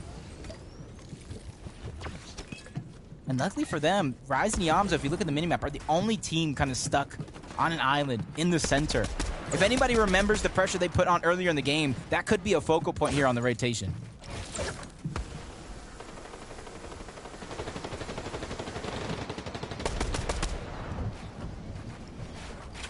This is interesting. Which part? The high ground or the fact that they've probably been here all game?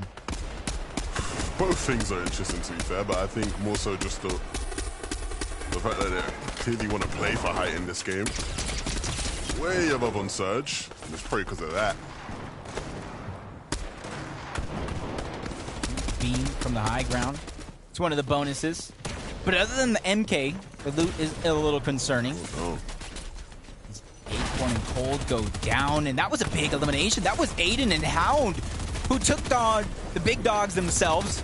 And with Iamzo falling as well, this could be a big game for those bubble teams. All those teams are going to be licking their lips at the opportunity to start to catch up. Aiden and Hound, they just need 45th place today to secure a spot. That's the estimate. So a big, big game for them to make it this deep. Rise, playing as a solo, does have that breacher and it hits from range. And so if he needs a refresh here, he might just find it a big shot.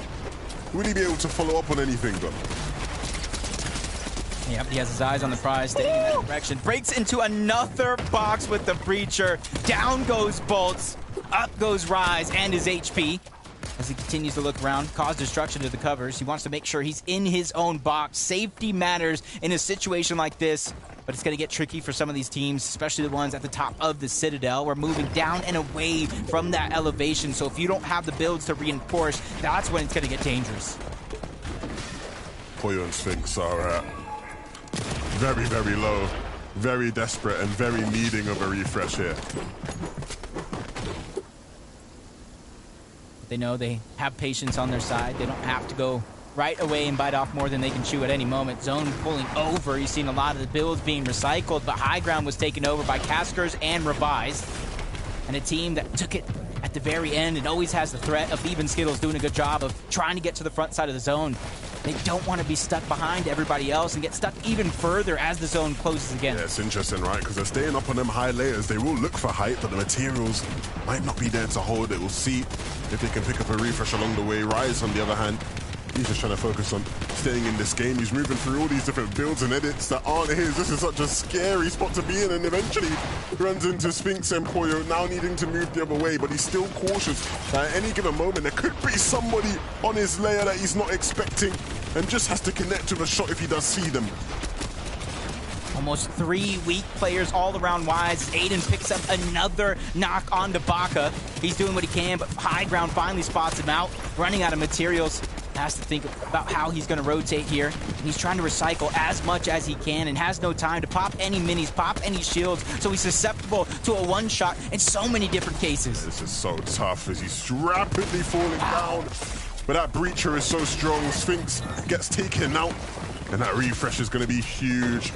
It keeps him ticking in the game a bit longer. Doesn't have much by HP. And so forcing his way into Pollo's box is not going to be the best play for him. That was a huge find, and the Siphon was rather fruitful for Poyo. We saw him and Sphinx traveling together, almost in shambles as they continue to get knocked down. Builds running out. Only Wood left to his name, but he's doing everything he can to stay ahead of everybody else, even when Aviv and Skittles are trying to drop him into the palm of their hand. It's not going to be a hype game for them, but if they can stay together here on low, this could still be a very, very fruitful game.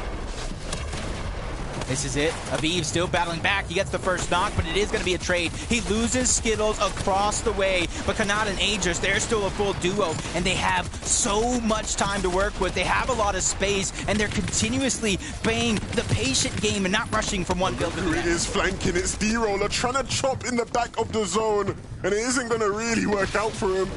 A very, very ambitious attempt, but the zone pullback is going to help him out. Just gives him a bit more time, and of course he does have this slurp to work with as well. I don't think he spotted out the slap splashes, though. That would have been a huge bonus, as Bucky and Oak is still trying to burst through all those builds and get towards the front side. Fresh Mammoth reloaded. He's ready for the double pump. He's waiting for somebody to contest him. Meanwhile, Bucky is fighting Pars right above him. Yeah, Bucky, though, forcing his way through. Oak has been a bit more cautious. You can see he's worried.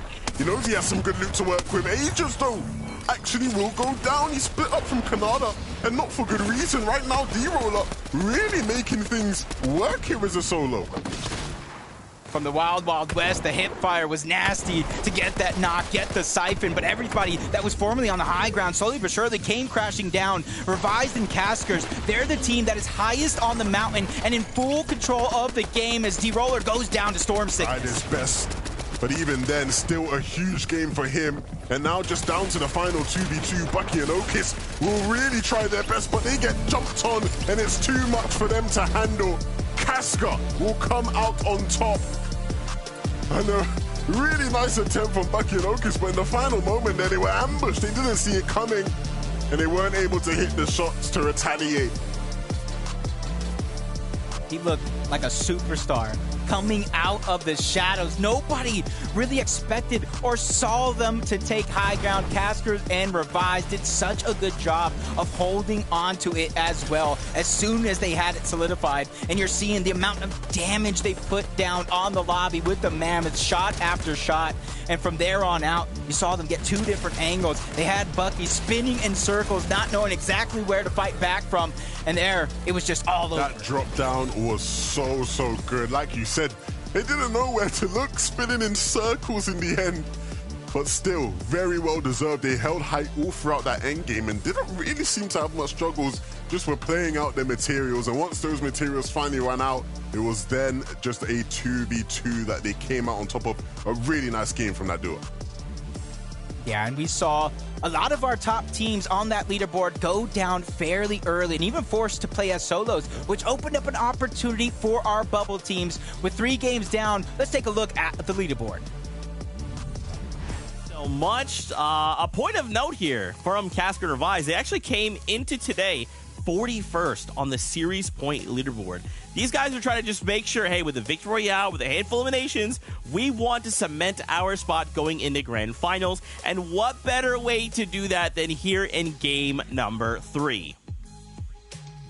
Exactly, and a pretty confident finish by the two of them as well. I mean, Levin and Jacob already touched on it, but that drop-down elimination execution that we saw going on was pretty insane because it's just 2 separate angles to attack from. I mean, good attempt, though, from Bucky with the 180. That was a pretty impressive flick shot nearly, but at the same time, when you're dealing with 2, because you've already lost your partner, it's a little bit of a tough situation.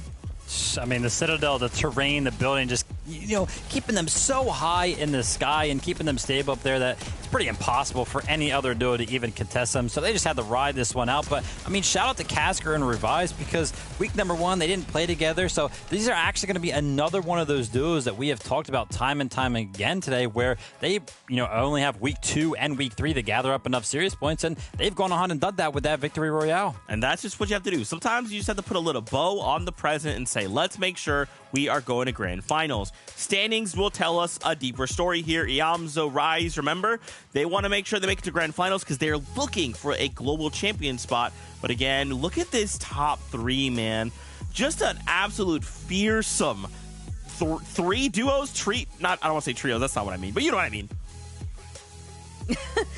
know what you're trying to get at there. And for Agers and Kanata, that was almost looking like their game to win up until Agers was unfortunately isolated from Kanata. And with those two having split, it's tough because you get all that congestion and a lot of these mid-ground low layers, especially teams that might have, or solos even, running around with the breacher shotguns just destroying builds. And sometimes teams just aren't expecting somebody to just immediately surface on the other side of that wall with how quickly those breacher shotguns can take out some of these builds. But Kanata still doing what we know he's capable of, and that's getting some decent solo clutches here. Yeah, I mean, Kanata's just so good, especially in the clutch. We've seen so many highlights of him being able to do that. And again, it's just going to be on the back foot of them finding those mid-ground layers, getting some refreshes throughout those late-game rotations, and then taking it right home into the end game. Yeah, and Kanata's just one of those guys, he's confident, and he has the skill to back that confidence. That's why he can be that way. But a lot of duos really did show up here as well. Even D-Roller, right? They jumped up in placement. Yeah. Just off of, again, these solo efforts, man. This is the time to do it. I mean, even right below Kanata and Agers, we saw Bucky and Okus, and one thing I couldn't help but notice was those Rift Island points that came to hold for them, because that extra 15 objective points, that's an extra 15 onto their accumulation so far. That 149 would be looking a little different without those objective points, and we know Bucky and Okus have definitely kind of established themselves as a team that loves trying to challenge for Rift Island, so seeing them take advantage of that in Game 3 was big. Absolutely. Well, hey, I'm getting word. We have a member of our community standing by because it is the halfway point of the competition. So we got to check in. This is Jay Prosperin, Fortnite fam. Give him a big what's up. How's it going, Jay Prosperin? How you doing? Yo, what's up, yo? I'm doing pretty good, man. How are you? I am doing fantastic now that we get to talk to you. Bro, how are you enjoying the FNCS? I mean, I know you've recently won a zero build tournament, so you're kind of a big deal. But how are you enjoying the FNCS? I've been liking FNCS. What I'm most impressed with is Yamzo and Rise, bro. The consistency is crazy, and the fact that they're doing it from the low ground is what's super impressive, because they're fighting. When you play low ground, you have to be able to fight, and they're actually consistently controlling and fighting that low ground. The last match was a bit scuffed because of the late rotation and the lobby focus, but that's been the highlight for me. Yeah, I mean, that's always an impressive thing to witness. But as far as yourself, I mean, we talked about the fact that you had that zero builds win, but what's been your favorite part about playing Fortnite in this season? This season has been pretty much adapting to the new meta. The red eyes are finally going right. So we've been using a lot of MKs, and for zero builds, we use something called a repeater, and using the repeater with shockwaves, which isn't in building, but shockwaves and repeaters has been my favorite thing this season. Nice, yeah. And being a competitor yourself, any tips for any of the competitors today going into grand finals, or hey, even globals? I mean, I don't know if I would have tips for build players. These guys are the top of the top pros. I play zero build, but just continue to keep doing their thing, man. They made it this far, so it's definitely working, and just keep doing it and believing in themselves. Absolutely. Jay Prosperin, I need the Fortnite fam to go find you, to go follow you. Where can they do that? Y'all can find me on Twitch at Prospering. That's it. Well, thank you so much, man. We appreciate you stopping by and talking all things FNCS and yourself. We hope you have a great rest of your day. Hey, thanks for having me, man. We love to see it, man. Always, Fortnite's more than just FNCS and competitive, right? Big community. Now, of course, it's that time, though. I'm getting word. It is time for more games. We got casters standing by, so let's jump back into all of the action.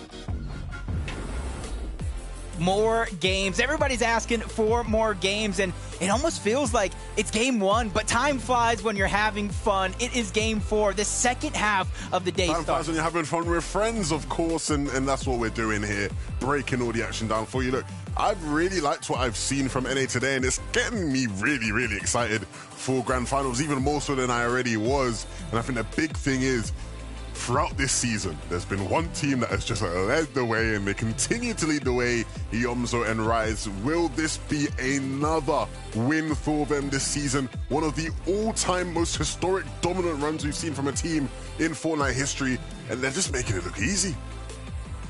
Yeah, and take note of how they're performing here in week 3. They've gotten the vault 1 out of 3 games. Typically, I've seen them last week get it 5 times, almost similar in week number 1. So they're still continuing to dominate the lobby how they have been before, even without the vaults. Will they get the vault this game? We'll find out, because game 4 starts now.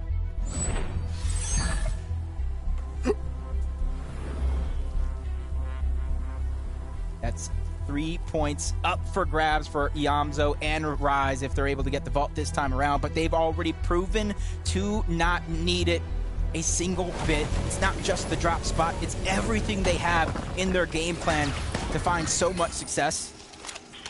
A little bit of a 50-50 goes down. Doesn't really get the loot right out of the gate. So Raba and Havoc are just going to try to stick together. Up comes the zip line. A brave play. And he just immediately gets shut back. Second one coming up. It's basically a 2v1. He doesn't have a weapon on the other side. And he takes the battle just like that. Oh, man, that's tough to watch. No weapon, and so no match at all.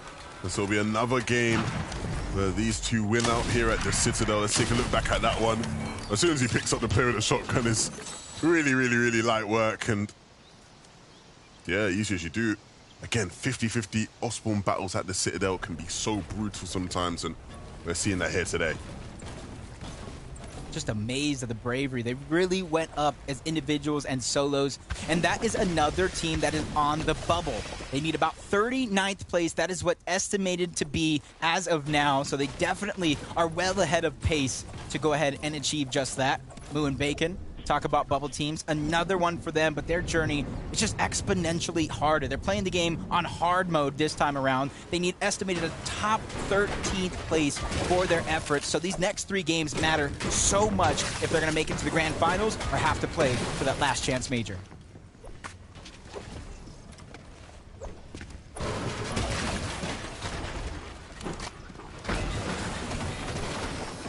Shattered Slabs, we've been tuning into this exchange almost all day long. Sometimes it's disengaged, sometimes it's the fight right out of the gates, and other times it's Miro and Cooper. That is the only team standing towards Slappy Shores. So respected as a team that already has their global championship spot, and I can see why some of these players don't want to mess around right out of the gates and contest them. Because this time around, we actually get to see this team perform right out of the gates. Typically, you see them rotating around Lowly Labs, third parting for Surge, and immediately disengaging. This time around, it does look like they're taking a little bit of a different approach. Look, they make it off spawn. There's hope for them to pick up the points. They're backing them all the way to do it. Just top 45 is all they need, realistically, to secure a spot for Grands. It's just a tough situation for Bacon and Moo. They're not necessarily together as that team is approaching them, putting some shots in their direction. Yeah, and of course, these guys need approximately 13th place if it's going to be a grand finals appearance for them. And so they're going to have to start picking up the pace here in the back end of the competition if they want to be seen next weekend. Said it was a little bit of a different approach. Both of these teams doing so. Kicks and Vortec are also going towards Lonely Labs. This game, they just don't want to contest it. And already they find themselves in a 1v2 situation. Quickly celebrating, but the battle isn't over just yet. They still have to take down Vorteca. They end up in the box. He immediately gets on out, making that one look easy. Piece control underneath his own. Teeks go ahead and fights back, stealing it in the blink of an eye. Continuously backing down Vorteca, depending on how much he farmed up. This is going to be a battle that you want to end quickly, and for Vorteca, you need to figure out how you're going to separate your two opponents into two separate 1v1. Yeah, they are hungry for this one. I don't think he'll get a chance to do that. They are really on it. And they will pick it up. And they'll laugh on him as well, just to rub some salt in the wound. Seeing how it started as well. Quickly edit through. And typically you see the havoc, but you're seeing the drama and the damage it does when you're in close proximity, especially if you get caught off guard. Especially in NA, man. The drum off spawn has been crazy, hasn't it? We've seen so many fantastic plays being made. It's not often the weapon of choice you see from the top players, but it's definitely got its use. Threats and Fuga just getting more and more aggressive over towards Kenjutsu Crossing. They've had enough of that split drop, especially with another team landing in that direction, stealing away some of that loot. They probably said, who's over here? Who's landing at Kenjutsu? Is it something they feel brave going up against? And I think the answer is yes, but they need to be careful because Peyton Party is another team below Kenjutsu Crossing, probably minimizing the amount of audio that they're giving up. So Fuga and Threats need to watch out. This is such a messy situation. All three teams just sort of posted up, waiting for the other to do something.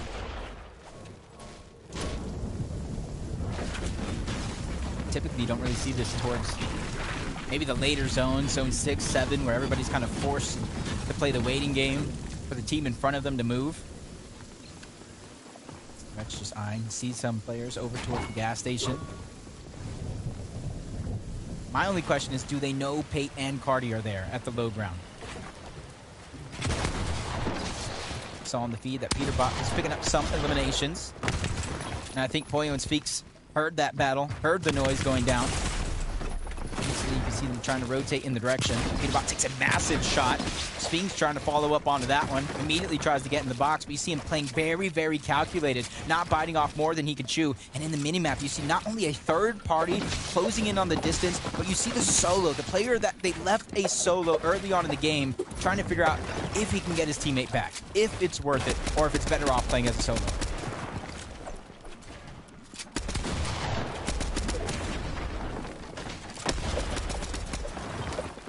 Back and forth. Nobody wanted to back down just yet, especially for Larson and Peterbot, who've actually been having a great day when it comes to these off-spawn battles. So I don't think they're approaching this one any different than they have so far.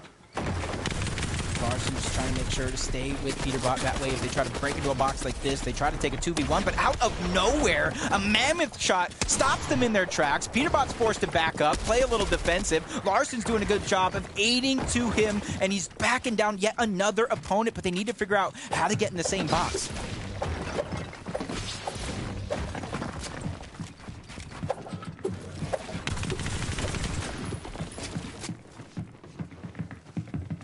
Continues as Poyo and Sphinx stabilize themselves. They took a deep breath in that moment. They're trying to formulate some sort of strategy, disengage, continue fighting. Same thing over on the side of Larson and Peterbot. You see that third party getting a little bored, looking all directions. Larson continues to trade for shots, but he's on the receiving end of most of that damage. Sphinx trying to drop them into the palm of their hands. Nothing is really working out for either one of these two teams just yet. They're just very, very persistent, not wanting to give it up. More big pods for Larson, so this is the max amount of health he's going to have from this stage forward. Now that third party, I talked about them getting a little bit bored, a little bit impatient. See them slowly moving up. Yeah, look, enough of the play fighting, lads. Let's really jump in. Let's get involved. Let's get the action, yeah? None of this tickling business. Let's start throwing bangs right now. Let's throw punches. Yeah? Is that going to happen? It seems like it. Peterbot trying to get in a bit closer, but Poyo and Sphinx deciding, no, no more of this. We don't want to actually fight. We will scurry away. I honestly think they won that as well. If you had to put a victor on that fight, I think they did. They traded with Larson and Peterbot much more. They got them expend their big pots. So for Poyo and Sphinx, they got their damage, and now they're just trying to play the rest of their game. I talked about Peterbot getting the first elimination. Who would have guessed? Wavy Jacob caught off guard with the Mammoth. And that's when Poyo and Sphinx heard it and started to engage.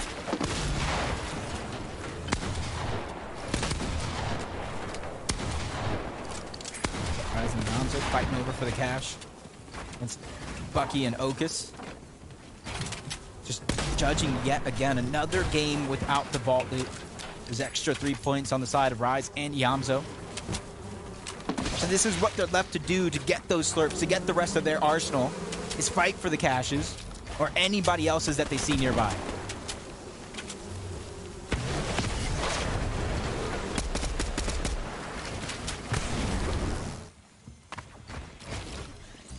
Caches popping, Rift Island being a possibility here soon.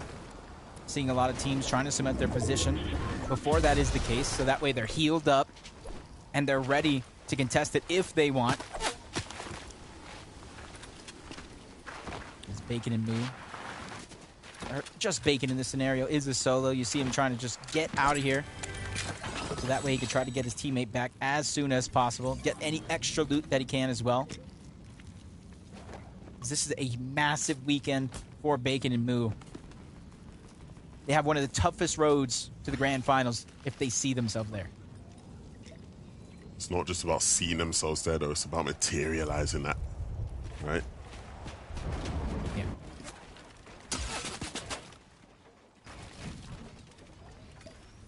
Jacek and User. They already have one elimination in this game. It's a little bit of a boast of confidence, but judging by everything else, you see the material very, very low. We'll go ahead and toss it over to Mini to see what they've been doing up until this point and if it's worked out. Well, Jacob, they've been switching up drop spots all over the place. Reminder, this team need a top 13 in order to qualify to grand finals. They switched drops, actually, in game number 3 towards that southwest side of the map, but now they're back to their original drop spot, and as you can see on the screen, it's working out. They picked up that early elimination. They've got themselves a heisted Breacher shotgun as well, so they're looking good on the loot department. And, of course, because they need those extra placements, those extra eliminations, they're being a little bit more aggressive right now. We're seeing them push for positions. We're seeing them go for more aggressive surge tags and, of course, aggressive fights. I'm excited to see if this duo can do it because they've got it all to do. Thank you very much for the update, Mini. Look, the big problem I have is that in a clutch situation where you need everything to go right, top 13 is not easy in this lobby.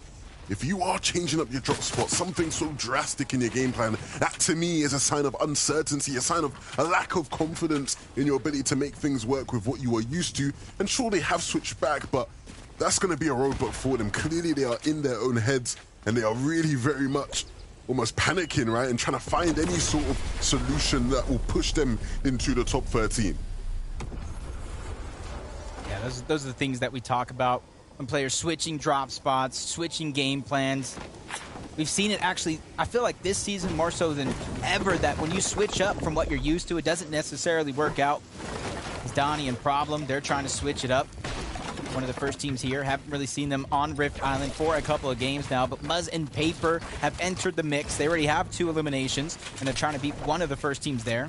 Just like you have 2 on top of Rift Island, one looking like they're trying to figure out their plan and way up. 3 more teams directly towards the left. So I feel like this has the potential to be a much more active Rift Island fight than we've seen up until this point.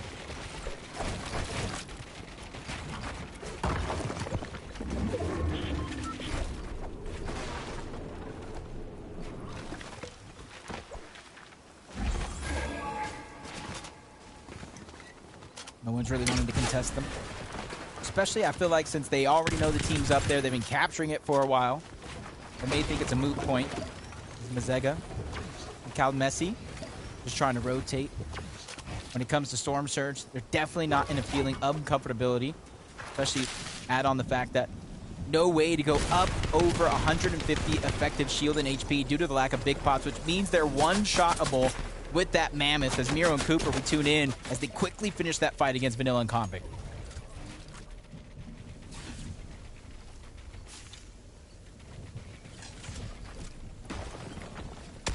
So 31 on board, Storm Surge threshold.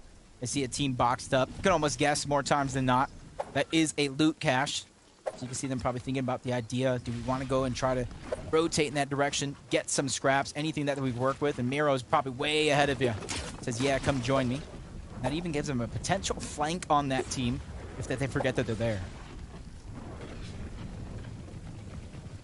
I like the intention here. Could pay off. No, but they are well aware. It's fine though. Trying to wrap around the other side of the zone.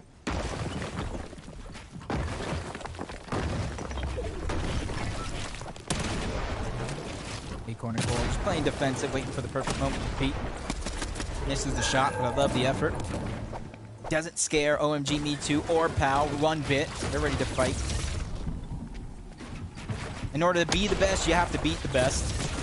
And yet on the fact that Storm Surge is also forcing this altercation. OMG Me Too taking so much damage. Storm Surge itself is beginning to tick in, and as soon as he peaked, he got fired back upon by Acorn and Cold. They have timing on their side. The longer this one takes, the more probability of them having the success.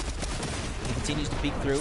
Pow not finding any sort of shot to scrape through. Storm Surge continuously draining their shields. Pow gets back down once again. Acorn and Cold, the defensive masterclass here as they fight from the low ground. Cold heard me calling Yomzo the best player in the world and said, oi, oi, oi, don't forget about me, yeah? Have you not seen what I've done already in my career? Especially at the grandest stage of the FNCS Invitational, that 1v2, to bring his former duo Scented back into the game and get that top 3 placement. But instead of top 3, Cold and Acorn looking for that number 1 spot. As another team strolled their way and continue to play defensive, keep themselves low. That one ends. And now it's TK and Jackson, who are also hurt. With a solo towards the low ground that got taken down, and OMG Me Too, Acorn and Cold are going to at least get one of those 2 eliminations.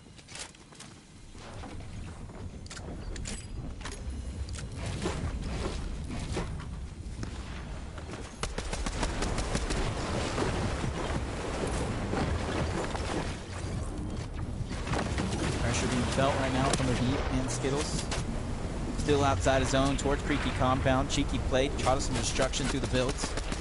Up and over with that zip line. That's J6. That's User on the other side, who immediately disengaged.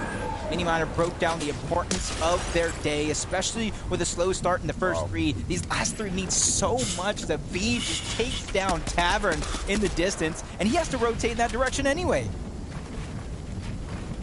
It's just become such a normal occurrence, seeing players like that.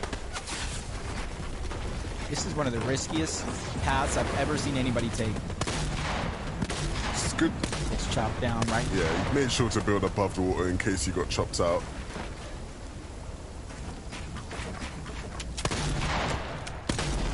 Nice plays with that Breacher. Just continue to break the builds, not allowing Lawrence time to get that revive off on his teammate. Kind of leaving him hanging. But it's almost a must if he wants to try to survive, get some points underneath their belt. Fortunately enough for Tavern and Lawrence, it's almost mathematically impossible for them to reach the grand finals, so it's practice for them going into that last chance. So many mats as well from that. I wonder, I hope Tavern dropped his mats to his teammate before he left, but from how many mats you got, I don't know if he did. Maybe he did. Maybe he was also cat mats as well, but either way, nice of them from them to pick up Tavern in the zone. Crazy right now with Rise down. Look at their loot, no vault. Almost seems like no weapons cache unless they use those slurps early on. Just 4 big pots, which require a good amount of time, especially when you're under pressure. So for Yomzo, you called him the best player in the game at this point, and this is his chance as a solo to try and prove it. Mud sliding his way on in. And past some players here as well. Needs to be careful though, as there are players to the side who look to try to take shots at him. As he runs in here, not much HP and not much he can actually do about it. The big pots will get him back up to a good spot in his shields, but the pressure coming through probably won't allow him to actually be able to do anything. And quickly disposed of here. Okay. Let's see who we need to watch with the Mammoth. Been hitting quite a few headshots so far. Trashy goes down. Judging by the 2 eliminations, they might have got both on that respective duo. You can see them using all those mats that they just got, building up, and then refreshing their metal. Just trying to make sure that they're ready for this endgame, especially since a lot of the teams have already rotated the zone. If they get held out, they want those mats to hold on as much as possible and not get kind of drained.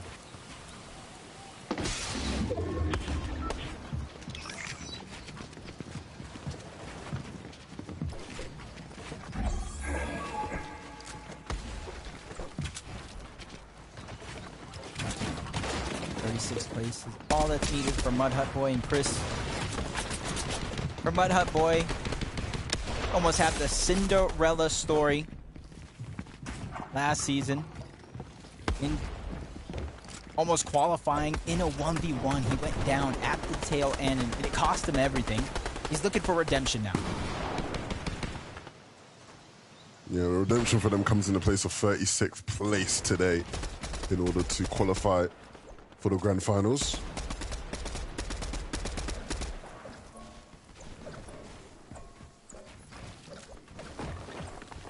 Antiques mini miner broke it down. Slow start to the day, but so far it is looking good. But I don't want to speak too soon. 27 teams still alive. 2 more need to go down before the first inkling of placement points begin to set in. Then it begins to cascade from there. For every duo you do survive. And for Penta and Teeks, they need, I feel like, to start building that confidence here, they need to start getting into those top 15s, into those top 10 placements. They're close. Won't take much in this game, and they definitely have a loadout good enough to push their way there. Bucky and Okus this game will be looking for a bit of revenge. Of course, second place can sometimes sting and burn. They're so close to touching that victory royale. They'll be pushing to try to get back there. Vive and Skittles may just be pushing to get back on the hype. Their best game came playing from that layup. And with a breacher, it's always possible to take it. Making sure that all these builds are his and his alone. Doesn't want to get any surprise for somebody that peeks through. He is on that ultimate low ground along with Skittles. He has TK and Jackson right above. Donnie also rotating by, but Donnie is a solo, much less to worry about. Even the potential to get taken down, and Vive and Skittles spot him out as a solo as they continue to move forward, trailing behind TK and Jackson. A lot of these builds have the potential to be recycled, and as they get lower and lower on that low ground, Vive and Skittles could use that as an opportunity to go. You can see him making sure to stay a bit higher up here, not fully committing to playing low just yet. Understandably so. If there's an opportunity to play for height, they will, but Bucky and Okus will be the ones to hold on to it. In the meantime, for first movement, let's see how they do holding it. Ooh, that's a fork in the road. Of even Skittles, who probably would have tried to play for height, have run into a bit of a roadblock. Aviv goes down. And that just leaves Skittles left as a solo with 17 builds left. I'll tell you what, I doubt there's going to be many high ground plays made from him. Yeah, and it's just, when it rains, it pours. He has literally the farthest pull in the lobby as a solo. Not a lot of builds. He has his work cut out for him. It's Quesito. Just trying to go ahead and have some sense of that high ground. We talked about the importance of staying away from anywhere that is that low ground, especially as the zone continues to pull up and over mountains, making it harder for players to kind of have a lot of those materials in the end game. Penta and Teeks do a good job of taking down Age and Jeff, and they steal away all his This is so good. 22 points for this team.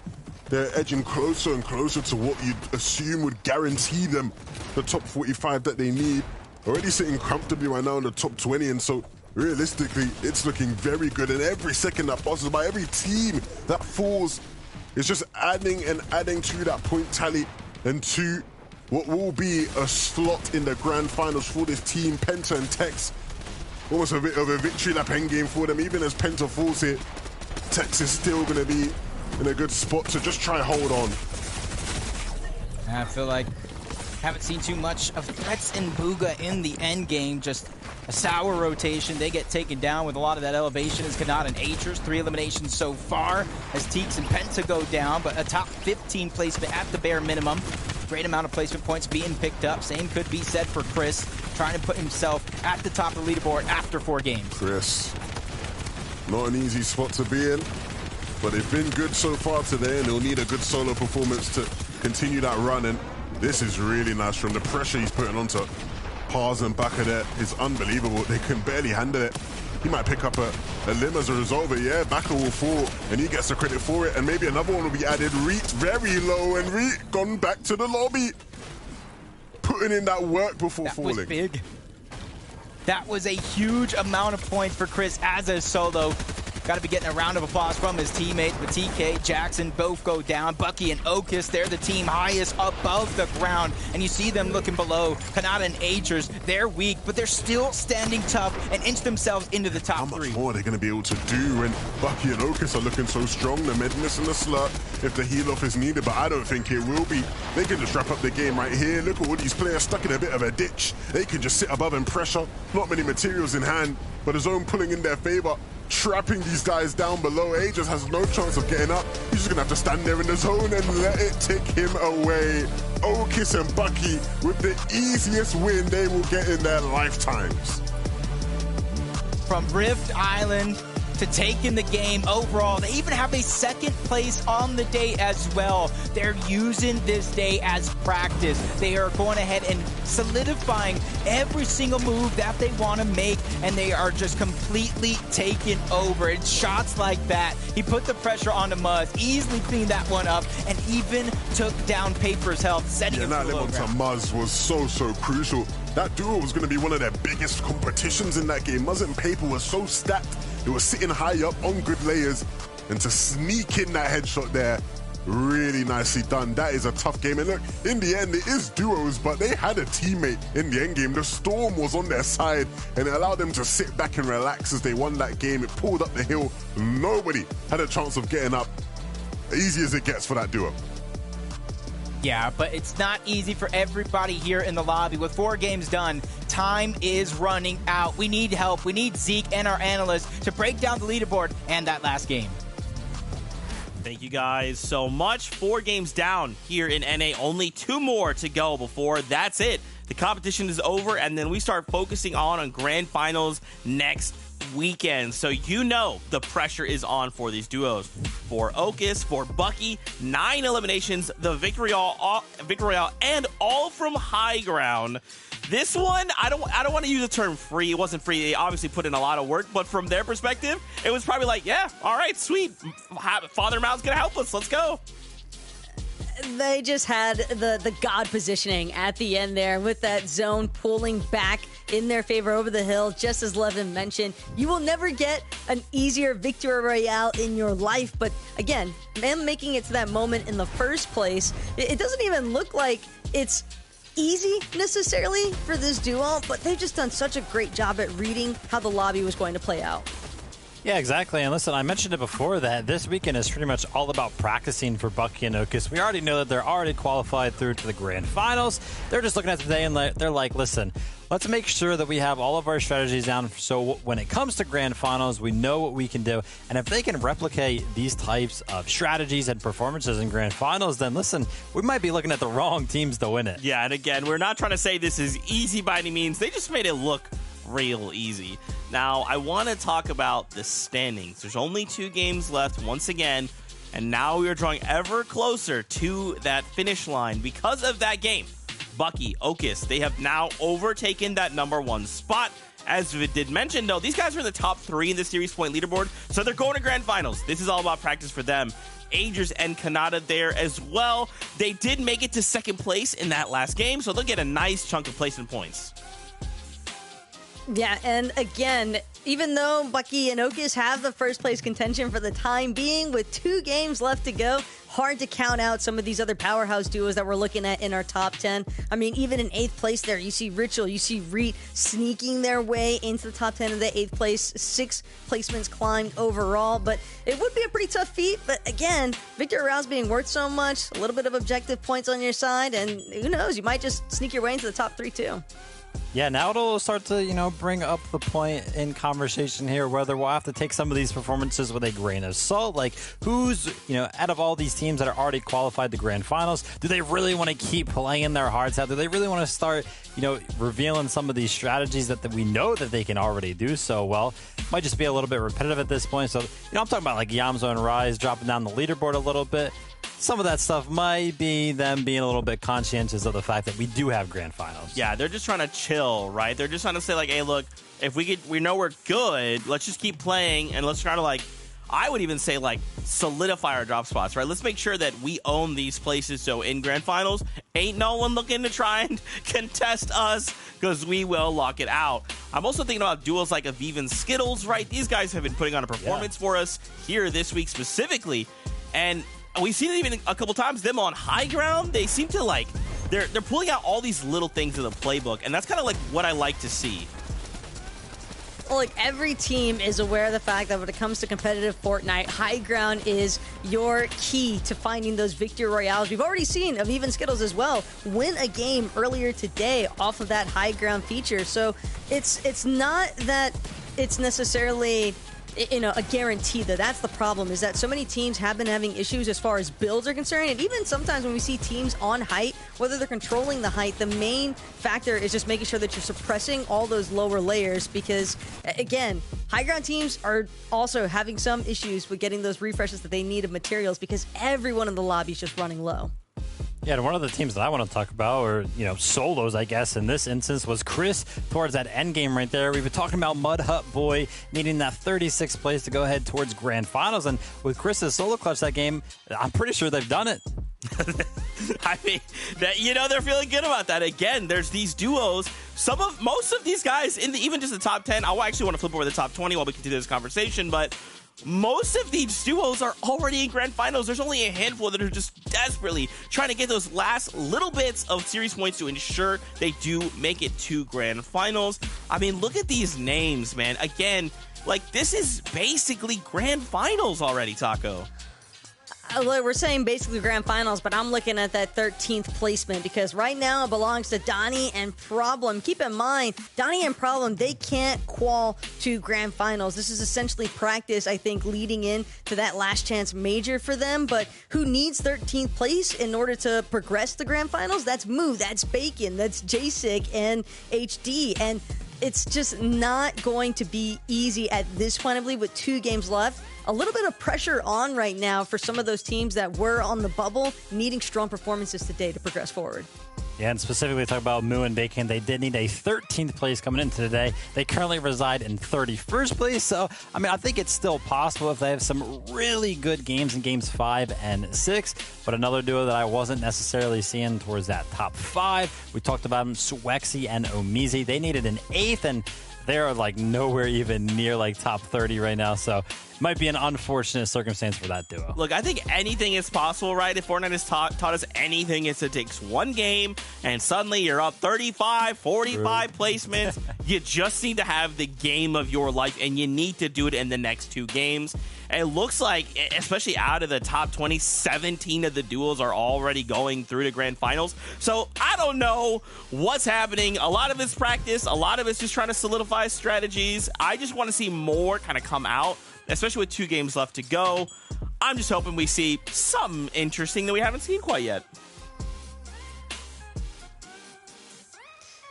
I mean, again, there's a lot of options here. I think teams can definitely make it happen, but I'm kind of with Vivid on this one, where I'd expect some of our higher-end duos to not necessarily be wanting to give away anything that they would want to actually utilize in grand finals. Yeah, I mean, listen, I want to see Bucky and Okis go back towards Rift Island. I'm down. Saw them do it in game number 3, and it worked out really, really well then. So let's see that come out again. All right, you guys have convinced me. We can save the secret strategies for grand finals. Fine.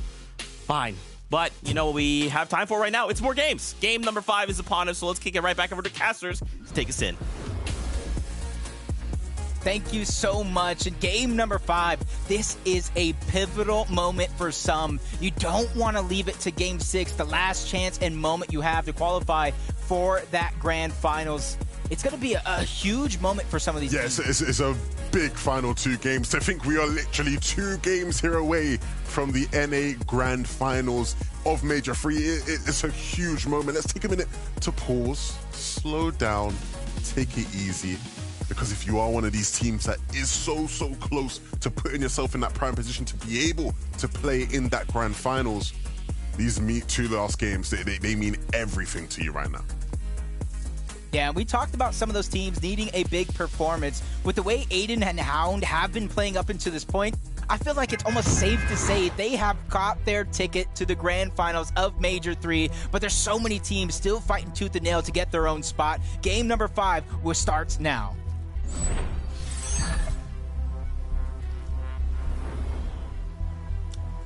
Who else will book their ticket to the grand final? These last 2 games are going to be the ones that either make or break it. We've seen some players already put in performances that you'd think would push them into that safety zone on the series points leaderboard, but to be safe, you want to add a bit more to the tally here in 5 and 6. Don't want to let it slip out of your hands. 2 games can change everything in the standings if they don't go your way. So we'll closely keep an eye out on all those different teams, Jacob. For the teams who maybe are those safe, has anybody caught your eye? Is anybody looking hot going into the grand finals that you're excited to see? I mean, I had a list of people, but somebody I didn't expect to get on my list, he actually got put there after that last game, is Bucky and Okus. I think they've one of the teams that is not scared to fight anybody, no matter who it is. If they want something, they are going to go for it. Of course, we have our usual suspects, Ryzen, Yamzo, Kanata, Agers, Booga, and Threats, as Cardi and Pate. They take a bunch of damage, but we got a huge switch up here, Levin. A big switch up. Rapid and Batman Booga leave Mega City and go over to Kenjutsu, and already they got one. Even in the feed, Jeff is taking down Epic Well. We're having a huge blunder of mishaps, or not even mishaps, but change-ups in this game. What's going on? I ain't got a clue. But I know I like it because there's action going on and people going down in the feed, so something good must be happening. Rapid and Batman Booga causing issues here at Kenjutsu, and we're used to seeing a Booga do damage here at Kenjutsu, but it's not typically the Batman Booga. It's usually, you know, World Cup champion Booga that we're used to seeing fighting here, but no, things are changing. And unfortunately, it's for the worst here for Pate. This is scary, though. This is scary. Pate and Cardi still need an estimated 29th place on the day, and getting dropped off spawn is not what you want to have happen in Game 5. This is what I was talking about, leaving it to Game 6, the last moment where you have to play as close to perfect as possible. That is tough. Last game is going to be the decider for that duo, I guess.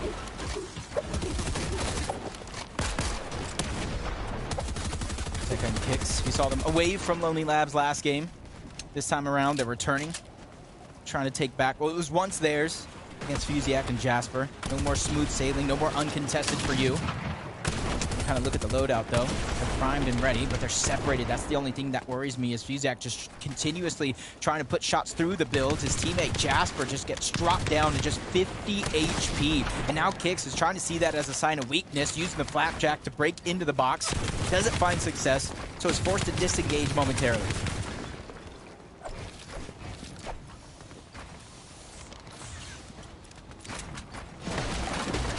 It's unfortunate. Unfortunate, because they almost had him. They almost had him in the palm of their hands, as Yusuf going up against Thork and Bolts yet again. They claimed this spot long ago as their own. Said they're fighting anybody who dares contest them.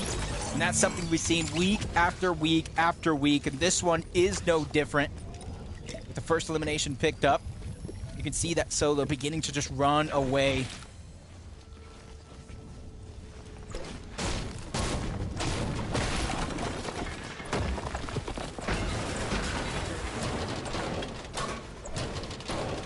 That's how it kind of started. He's safe. Oh, no. Wait. Oh my god, he's cooking. Oh my gosh, he's cooking. What?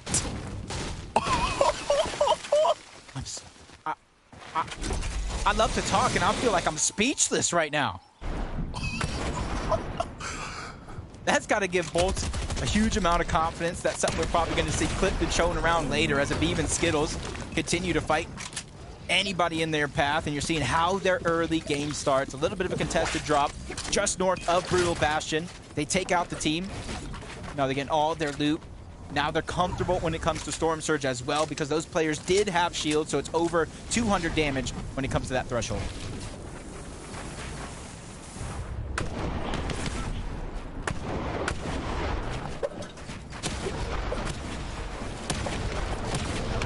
healed up. Round 2 starts. Kicks just gets denied entry at the last end. They trade shots. Kicks being persistent. Has to be careful though, because that piece is owned by Jasper. But the 2v1 from 2 different angles. That strength in numbers works out as they send him back to the lobby in game 5. Rise and Iomzo have not had the best last couple games, but there has been reason for that. Of course, we sort of picked up on it throughout the games every time we got a chance to tune into them, but they didn't seem to have the god loop we're used to seeing them have, and part of that is because the bot didn't spawn a couple games for them, so they weren't able to get the vote, and then they missed out on their cash a couple times as well. And don't get me wrong, there were a couple blunders here and there in terms of lack of awareness, getting headshot by the Mammoth a couple times, but here and there it's been pretty unlucky games for them. But hopefully these last couple will be back to their game 1 and 2 ways. Just look at it from an optimistic perspective, glass half full of this is happening here in week 3. Now they're getting that practice of how to play without all that loot, without the vault, without the weapon cache. Kind of give them another angle to work with, and so far they've been finding quite a bit of success. Multiple second place finishes on the day. It's Poyo and Sphinx. I've seen them in a lot of skirmishes. We talked about teams trying to defend their drop spot now that they not only have their grand final spot secured, but in terms of Poyo and Sphinx, they have their global championship spot secured as well. Yeah, and that is nice to know, especially doing it, being secured in the upper bracket, right? You almost get those, you get the 2 chances, the 2 different lobbies you get to play out if the first one goes awry, that is. So we'll have plenty of opportunities come time for global championships, but of course the focus will be on this grand finals and what they can do here. It's a big battle, you and Bacon. If there's any time to pick up the pace, is in these next 2 games. They definitely have a juggernaut team right in front of them. Poyo and Sphinx, the one we were just talking about. This is going to be a very, very risky fight if they do want to take it. Over here towards Rumble Room, you see Mood trying to disengage, calling for Bacon to follow. This isn't a position they feel comfortable in, so they're just going to go ahead and try to rotate on out. But as soon as they leave the ruins, Mammoth pistol yet again onto Moo. I don't know if Poyo knows that one had happened or not, but either way, he's seeing this as a green light to go. First piece is going to get stolen. Bacon doing a good job of aiding his teammate, backing down Poyo momentarily. Persistence is the name of the game, though. Poyo almost runs through him there with 130 damage. All of Bacon and Moo's heals are going right out the window.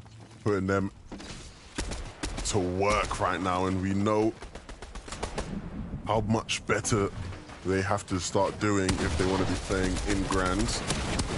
Poyo and Sphinx are not going to really allow that to happen for free. Aiden and Hounds, another one of those teams that we're watching throughout the day, and they are currently performing way ahead of what's expected for them to be able to make it. And Aiden himself is currently performing way ahead of his typical level. That was a crazy shot. That's huge. Aiden just continuously getting better, but every good run comes to an end. He takes a huge shot. 17 HP, continuously getting more than more. They're fighting the storm, and oh my gosh! What did we just witness out of Aiden?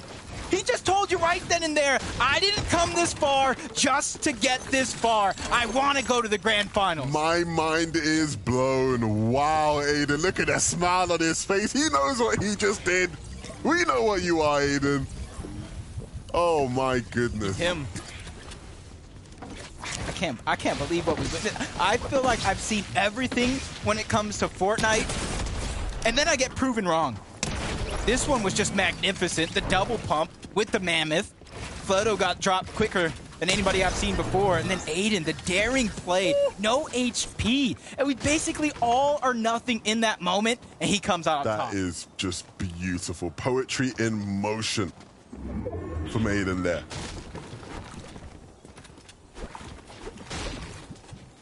I thought I'd witness such a thing. Gustavo and Ian, another team on the top of the leaderboard. Haven't really seen too much of them, but they're consistently getting early game eliminations, putting themselves in a prime spot to be at the top of that leaderboard.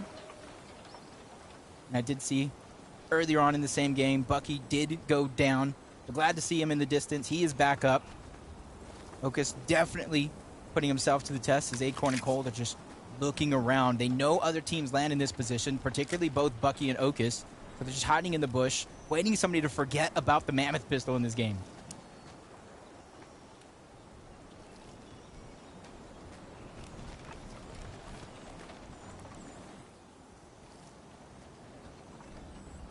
Some would say slow and steady wins the race. Can't argue too much, especially with how successful Acorn and Cold have been since the inception of this duo. But I feel like just looking at this, we know what's about to happen, how conditioned Bucky and Ocus have the lobby, sitting next to that rift, waiting for the island to spawn, and they want to be one of the first teams towards the top of it. They got first in that last game, and now they're trying to hold on to it.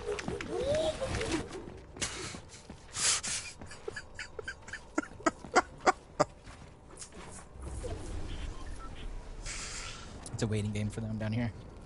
I love that emote, man. You can just hear it in the back. Just hear it in the distance. And then just seeing the little outline, they're just having the time of their life. They probably realistically know a team is down here, so that's why they're just kind of waiting for them to rift, and then they're going to go. They might not expect Bucky and Ocus to play a little bit more aggressive than some would say, but Ocus building up towards the top, so now his position has been revealed. That's just too good, man. Like this D-roller. And Noxie only needed about a 45th place on the leaderboard today to get the grand final. So again, congratulations. See you there next weekend. It's all about trying to condition the lobby. You hear the rifts going off. That's Tavern and Lawrence trying to be one of the first teams there. D-roller and Noxie as well. In the minimap, so many other teams as well, a potential threat. How much space he's claiming. Doesn't want there to be any if, buts, or maybes about who captures his flag.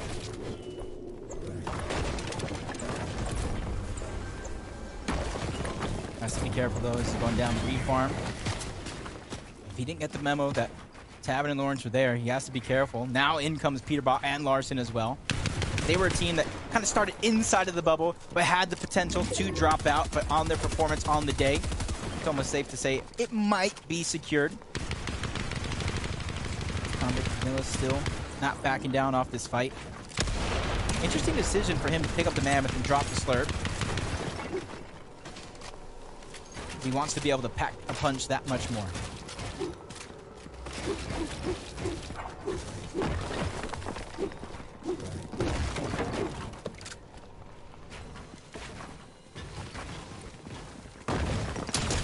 Take a look at this. See, I was wondering why we didn't see Bucky and Ocus just jump on Rift Island straight away, and it's because Convict and Vanilla's had something to say about it. Bucky taken out.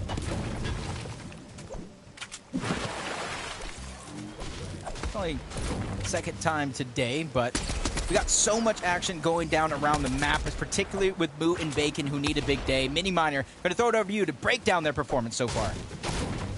Yeah, you mentioned it right there, Jacob. These guys need a big day. They need a 13th on the leaderboard, and going into this game in 31st, not been the best day for them so far. But this game, they're being very, very aggressive. They have it all to do, and we can see them here trying to go for this elimination. They don't quite connect, but they do get the refresh from, of course, that elimination that another team got. A beautiful pickup on that mythic assault rifle as well, and they try and seek out the teammate, and of course, they do pick up the teammate as well. So a really nice couple of eliminations early on for this team, which is great to see. They need about 156 points to get that 13th place, so keep an eye out for this duo.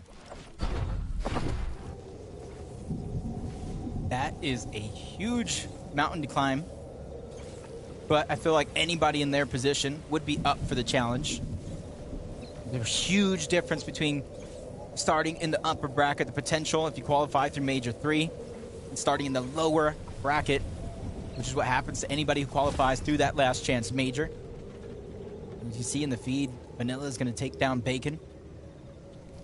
Hugan threats, just eyeing onto Zuko. They see the builds. They know somebody's there, and in their head, they probably think he is by himself. So this is a chance for them to not only pick up 2 points, Storm Surge and loot. Just like that, they make it look easy. never hit the ground. You said something last game that I very much agreed with, in that you wanted to see more from these two in endgame.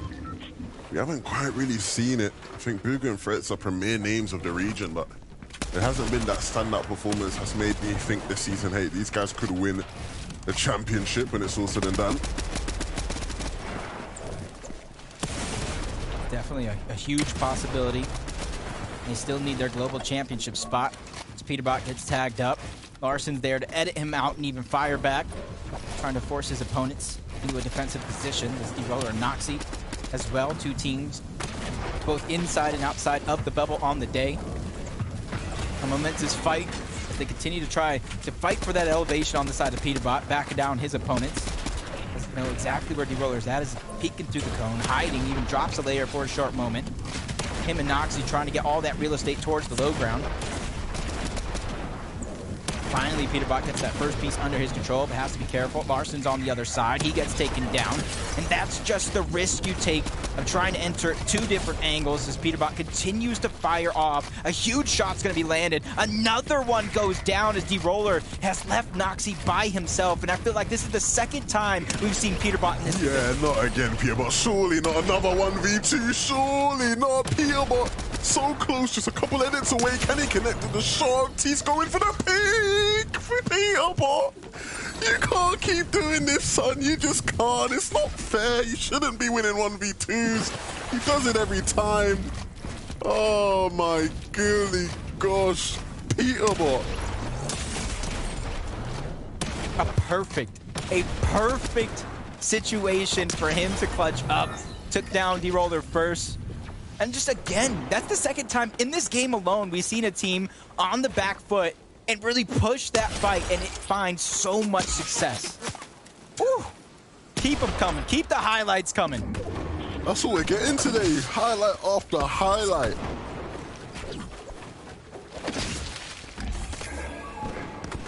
Down. A lot of teams still have to rotate in towards the zone. Going to be met with a few teams that have already beat them there. Luckily for them, the landscape doesn't seem too drastic that we've had in some of our other games.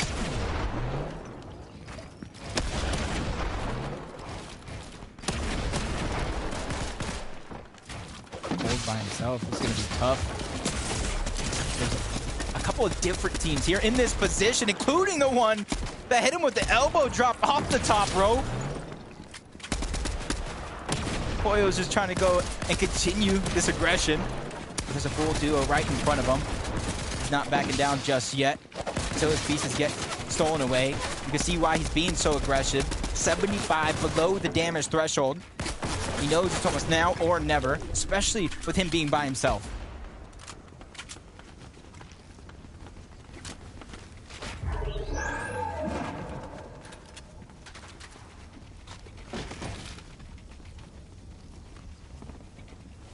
I wish he would pick up that mammoth and just eat the shield fish. I feel like it's just get more out of it throughout the course of the game. Cannot and Agers. Solid performance so far on the day. Almost like a mixed bag, but just like everybody else, you travel in the open, you don't build, you're just susceptible to mammoth shots. You know, these guys have been having a pretty decent season. They always had a good week. Second place in the Cash Cup wasn't too bad. So coming into this competition and heading into Grand Finals, I think definitely up there as one of the favorites to take it all here. Everybody wants to see Canada do it. You know how confident he is in his own ability. And that shines through best when playing with Ages.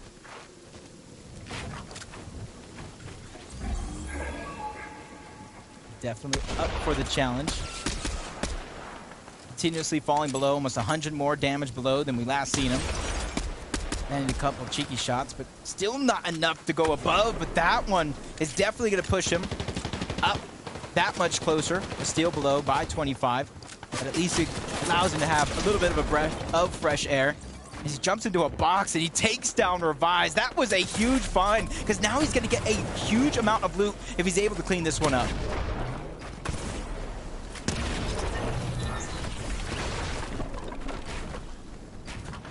This is so awkward. You can see he's trying to get the loot, he can't get it. This is a run back into zone. There's a player there. And now he's forced into another fight. And he's only 27 HP. The zone's ticking 5 at a time. Needs to get this elim. And fast 124 to the dome. Definitely will help along the way.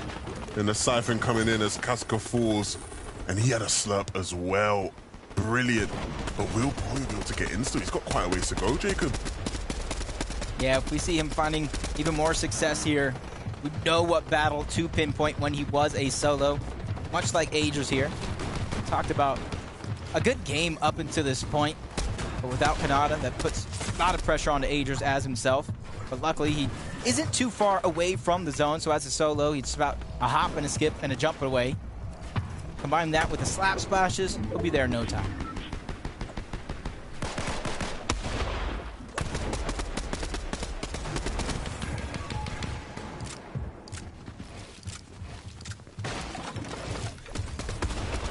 Fits momentarily on the low ground as well. Definitely got an elimination. Aiden keeping up the pressure for early on this game. He took down Paper. Koyo still landing shot after shot around the lobby. This elevation kind of just crushing people's hopes, dreams, and games. Ooh.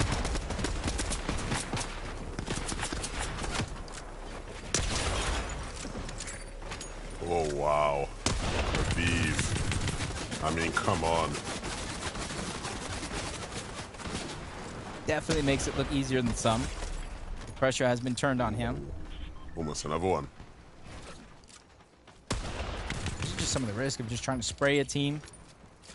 You got the timing right, like Aviv. You know exactly when to kind of pre-fire. We're finally getting what we want. We've talked about more Booga, more threats. Now they have a little bit of that high ground, but lack material. And that's why you see them sneaking around, trying to figure out which duo they can kind of catch off guard, so that way they can get even at the bare minimum siphon mats. They might look to jump right into Jeff's box, but Jeff is there waiting.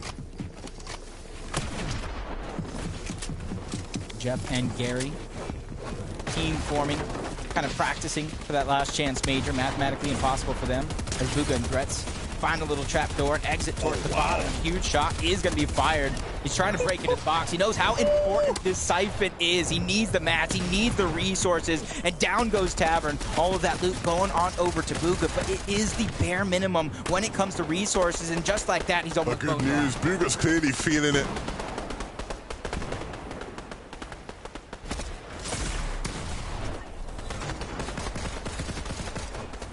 Feeling good, feeling all right. 5 eliminations just by himself, 7 total as a team. As we continue to move into the top 16. With what little resources he has left, he finds some elevation.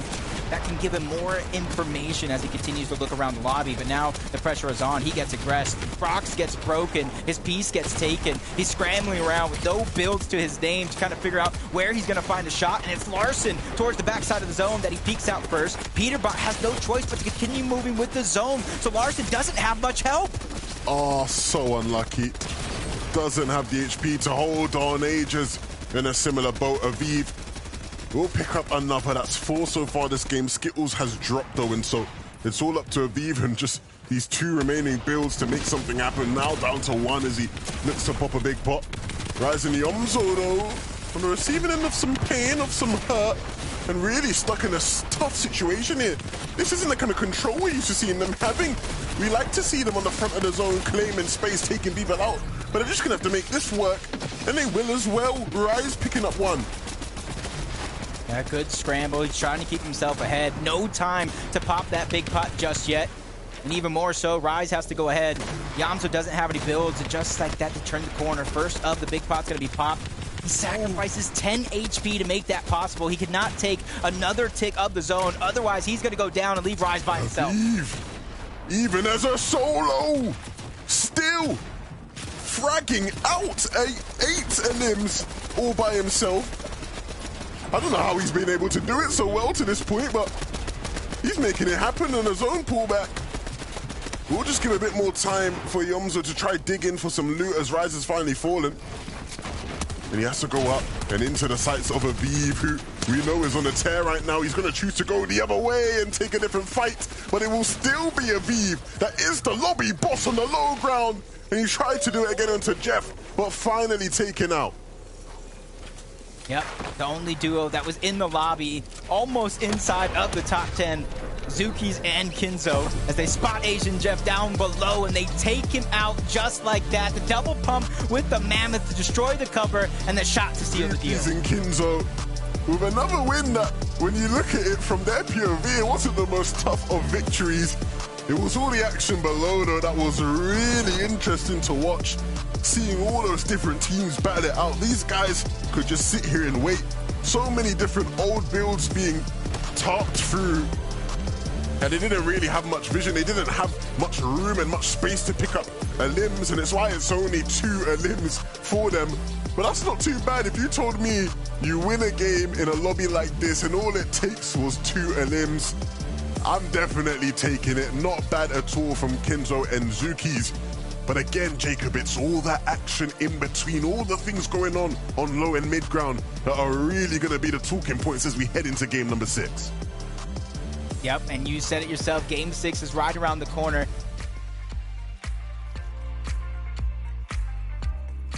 Absolutely. Thank you guys so much. 1 game left to go.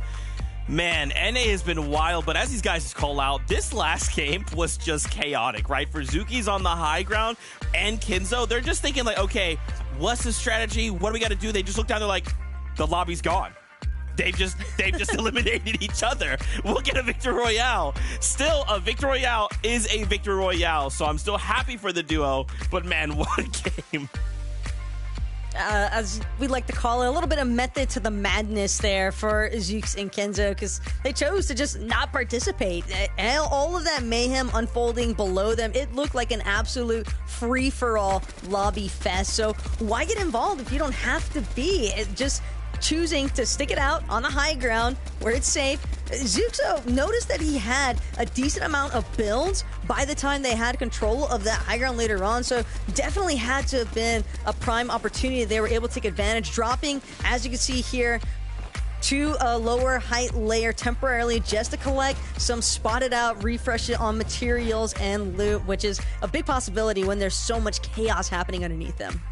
I mean, we're talking about them not getting involved, of course, in the elimination category for sure, but we saw it right there while they were on the high ground, just constantly spraying everybody that was below them. And unfortunately for all of those players that were on the low ground, most of them were solos, right? So materials were dwindling as a result of the high ground pressure, forced a lot of those fights. And I mean, Zeke, one of the players that took full advantage of that, Aviv. Dude, again, Aviv's already in grand finals, right? You're already there. And a lot of these duos are already in grand finals, right? It's something like 30 teams or something like that we're seeing today are already going to grand finals. But to see Aviv put in that situation, like just imagine you and your duo go into a competition, one of you goes down, and that pressure is on. And Aviv's like, I'll just go get 10 elims. Sure, I don't know.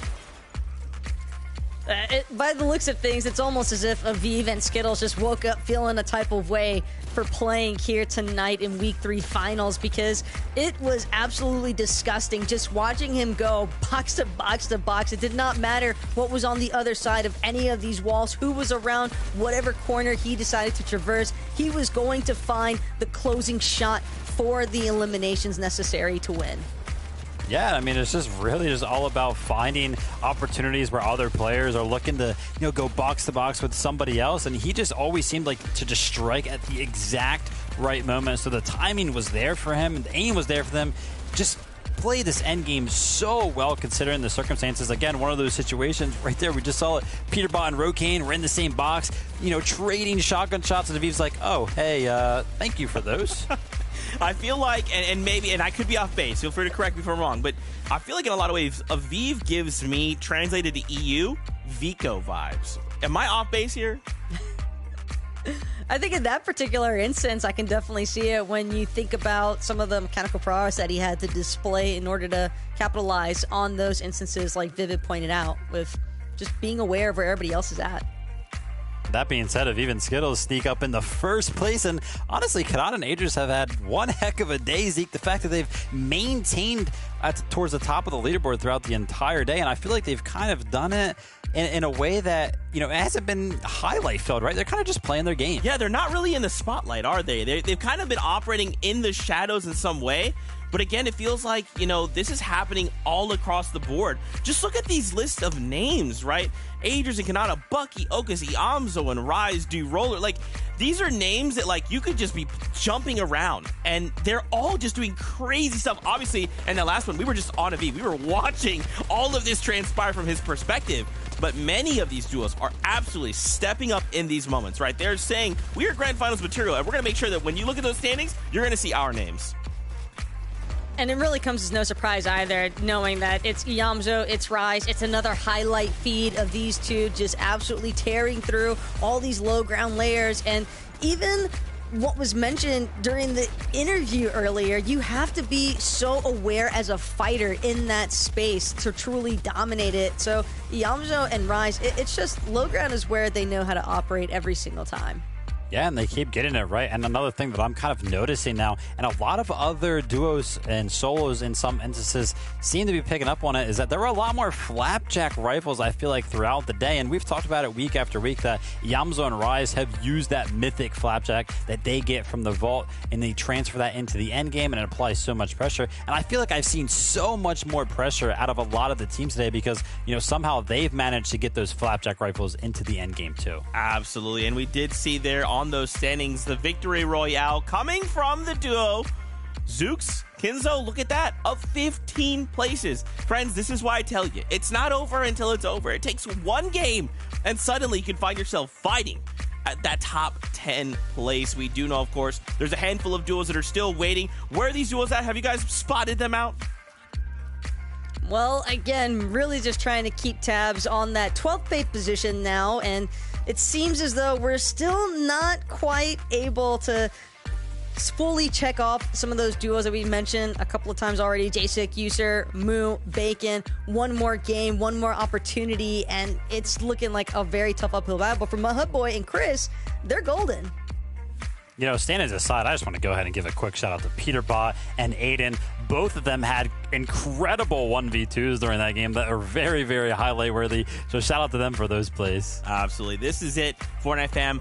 The last game here from NA. And then that's it. We're done, all wrapped up. And the next stop is Grand Finals. We're expecting all the duos to step up right here, right now. Watch for those moments where they go head to head. When they're eliminated, that's it. Now we then look at the series point leaderboard and see which top 50 will move on. If you're ready, we are ready, and I'm sure your casters, Level2K and Jacob PR, are ready as well.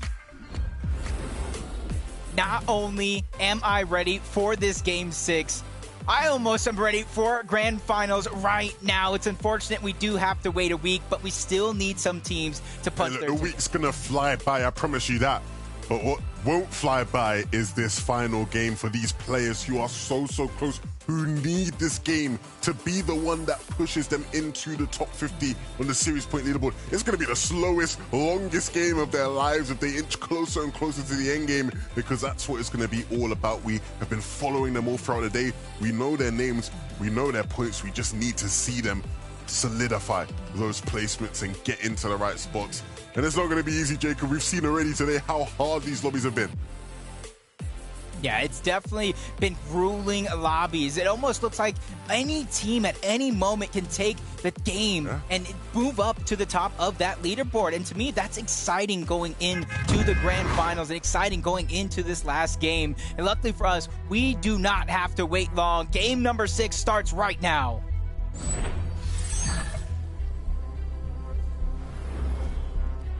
The moment everybody has been waiting for. We've had 3 weeks of qualifiers here in NA, and every single one of them has shown us the talent in this region is unbelievable.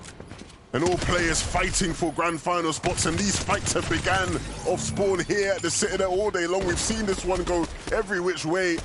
Havak and Rava have really done their best in a lot of these games to outdrop and pick up good weapons.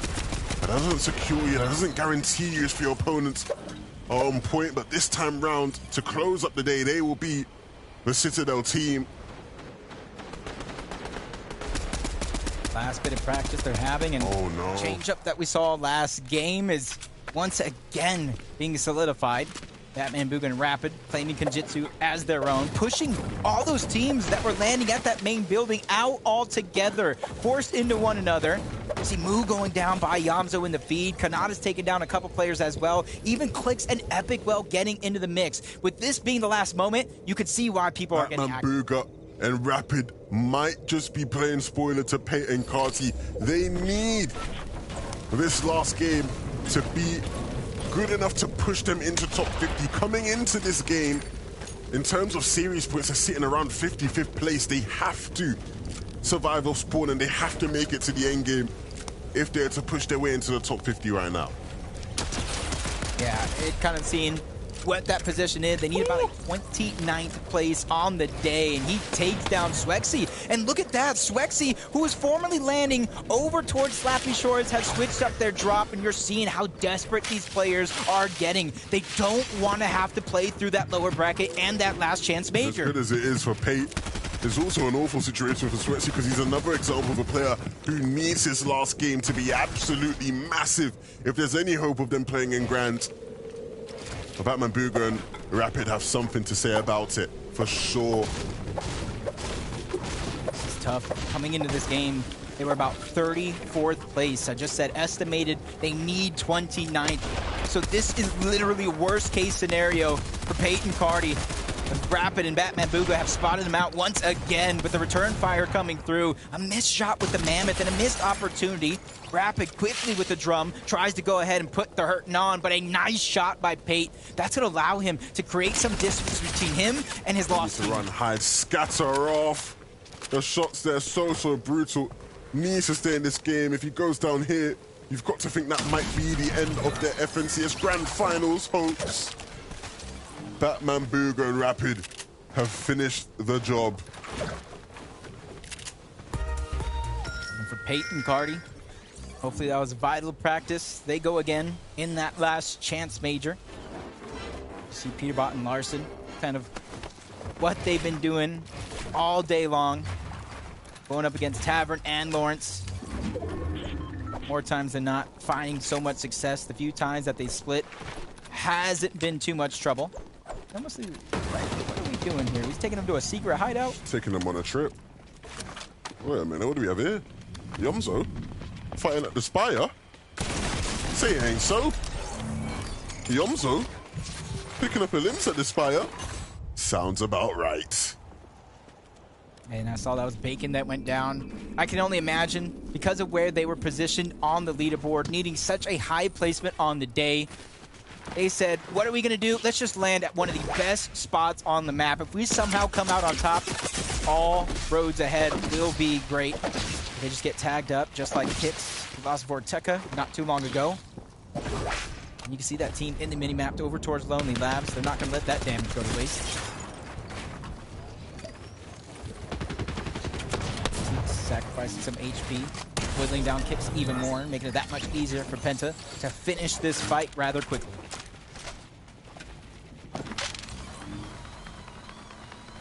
Yeah, this has been huge for Penta and Tex. The first couple of games were really rough. It looked like it wasn't going to really happen for them, but they fixed up, really fixed up, and their performances so far have pushed them into that top 50, and surviving off spawn again here will probably solidify it for them.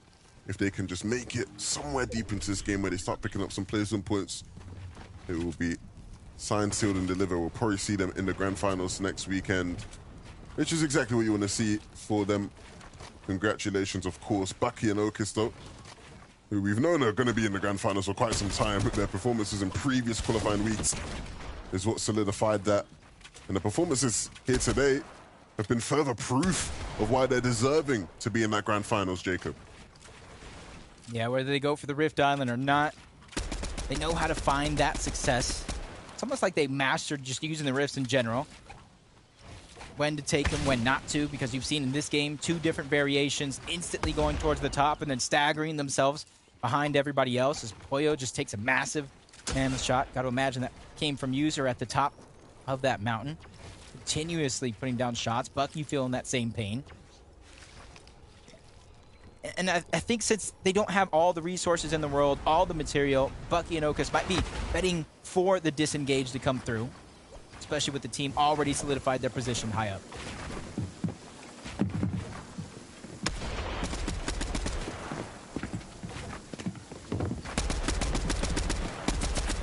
Gustavo and Ian, they were 5th place. They are 5th place coming into this game. See, they're getting hunted out by Acorn and Cold, and immediately things turn sideways. So 5th place they shall stand. As Acorn and Cold is trying to take back that prime form. We saw them win game number 1 on the day. Slowly but surely things have not gone their way. They're just hoping to kind of make up for it here in game 6. Bring that confidence into the grand finals.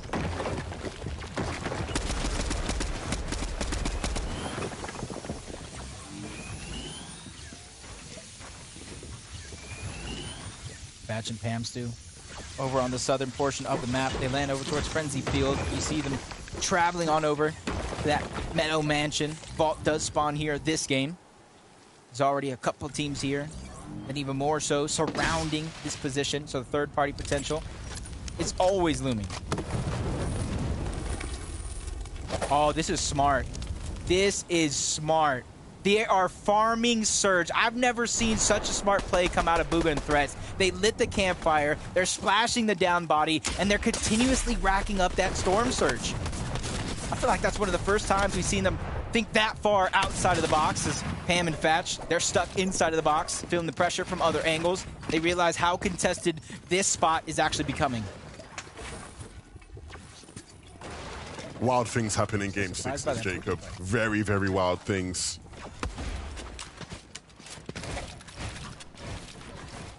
Still surprised they really figured out a way to farm Surge on a down body. Cost them some heals, so it's definitely one of those risk versus reward scenarios. As Kinzo and Zuki's, they're the ones who actually land at this location. They clean up OMG Me Too, the first of many players all around. Just trying to back players off. How many teams are They're here? the ones who try to claim it. Including the ones that just went down. Like, how many teams was that? Was that like 6 teams here or something? Yeah, including the ones that disengaged, 6, maybe even as high as 7. You can see Zuki and Kinzo's more than doubled their points in their Game 5 victory, showing that they too have the potential to pop off at any moment and take over a lobby. There just doesn't need to be 7 or 8 teams in Southwest Frenzy Fields in Zone 3. Like there just doesn't need to be that many teams there. That was interesting. Okay, well, like I said, crazy things happen in Game 6. Aviv? Especially with the vault spawning over there? Yeah, that's true. That is a fair point. Look, Aviv is having quite the performance, Jacob. He's actually broken a record set last week by Yomzo for most elims by a single player. Last week, Yomzo had 20 by himself. This week, Aviv has 23, so going out with a bang in the qualifiers. Big. These are the moments, like, you already have your spot secured, but they want to go ahead and continue to lay down that blueprint. No matter what obstacle they face, no matter what adversity gets tossed their way, they have what it takes to come out on top. And they've been doing so by landing it and pushing in different spots. And there's a huge race for first place because of it. And I'm going to go ahead and throw it over to Mini Miner to give us a clear picture of what that race looks like. Yeah, there's only about 4 points in between first place and second place right now. It's so close. And of course, we have Aviv and Skittles leading the race at the moment. Of course, we saw Aviv. This is a player that has so many eliminations today. 23, which is the NA record for this entire chapter in a weekly final. So let's see if he can add to that tally in the rest of this game. And of course, come out on top as well. But just not too far behind is, of course, Kanada and Aegis. Every single one of these players in our top 2 teams is actually carrying a mammoth pistol, showing that these guys are really trying to be a little bit more aggressive, go for those tags, and potentially go for some higher eliminations in this last game. It's going to be exciting. Definitely waiting for that excitement to pop off. We've already seen some throughout the course of the day. We've even seen a few hype moments in Game 6 so far. So that's just a taste of the potential. I'm excited. Can we get the lovely statisticians in the back who help us out? Can we find out whether or not people who have won week 3 of the qualifier go on to win the finals? Is that a thing? I feel like it probably is, but I can't remember off the top of the head. Is that a thing? Is it bad luck? Is it good luck? I want to know. We want to know. Yeah, it's definitely an interesting point. Threats. They already have a couple eliminations underneath their belt. They solidified even more. Imagine what their Storm Surge looks like because of the earlier farm that they set up as Pam. So just bouncing around, trying to enjoy the moment while he can, because he knows that end game is going to be rough, and for some, it's not going to be fun at all. Possessed, waiting with the mammoth in hand. You know exactly what his intention is here. Let's see whether someone will give him the chance, though. Fatchy looks like he will, but unfortunately, Possessed missed. Yeah, missed opportunity there for Possessed to kind of start this fight with a lead. And now it's actually Zuko who gets tagged up just a little bit, about 50 shield, maybe even a little bit more. Drained right there. The high ground's taken by Possessed. He's trying to put down some supporting fire and back down Pamso as everybody is trying to quickly maneuver into this position. Pamso and Fatch trying to take advantage of Zuko being here by himself, but he gets caught off guard. A huge shot being landed right behind. Pamso still fighting for a lot of these pieces. He goes up. He boxes him up as well, but Pam goes down. A huge offensive maneuver by Possessed to drop him on his head. Making up for missing the mammoth shot, right?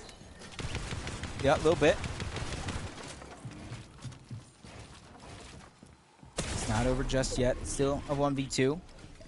And a huge opportunity for Fatch, especially with a shot like that being fired. Slurp Juice is active. So mere seconds is all it's going to take for Possessed to be back up to tip-top shape and continue where he left off.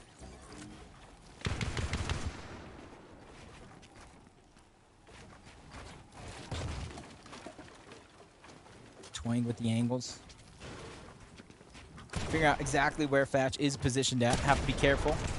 Break through the covers too much as Fatch is continuously trying to fight back, but it's he who takes the brunt of that damage. And with the double flapjack coming out, they're trying to burst through the builds, even getting the piece control. And then down goes Fatch. Him and Pamsu's run come to an end here in Game 6. Thought I saw on the feed both Rise and Yamzo go down?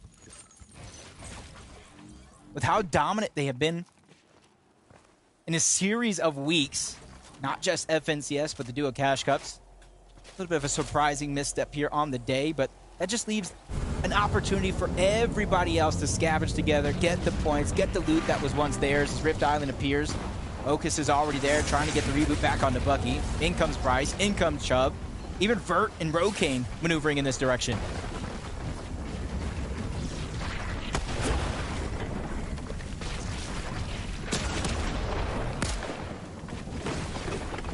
Bucky trying to go back and scavenge together the loot that was once his. Spawn with nothing. Slurp Juice being passed around as well. Now that we are in the zone, these players will be taking damage. Very minimal damage, but it's something that at least kind of pressures them in the back of their mind as somebody's trying to launch pad away using the elevation. Ocus and Bucky just kind of return back to the loot that was theirs before. Kind of business as usual.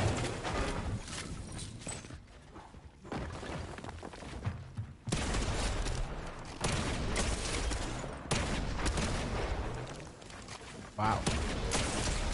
Huge shot on Yamzo. See why he fell. How he fell. It's all off the back of Convict. So jump on backboard this fight. Bucky goes down. That's exactly what kind of cost him it all. But we know how that one continues. Bucky is back into the game. And a chance for him to take first back. Yamzo and Rise out of the competition then for today. And it doesn't look like it's going to be another first place to add to their tally. Either way, though, I still think going into the finals next weekend, they will be seen as the favorites, the team to watch. They have been in scintillating form all season long. And I think that will be the case come Grands. Yeah, I got to imagine with even more pressure on the line. How many teams will even try to contest them over on top of that Rift Island? They don't just try to contest. They built it as a part of their plan here in a lot of these games. You see them just a quick tap, tap, tap with the MK Alpha, trying to get the most accuracy, and it works out.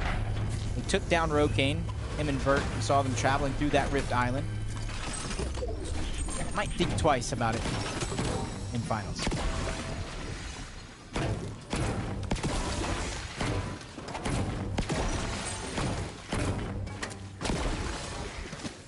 Farming up. Zone doesn't do too much damage at this stage in the game, especially with the heals that they've acquired from that Rift Island. They have the luxury of being able to kind of stagger themselves backside of zone.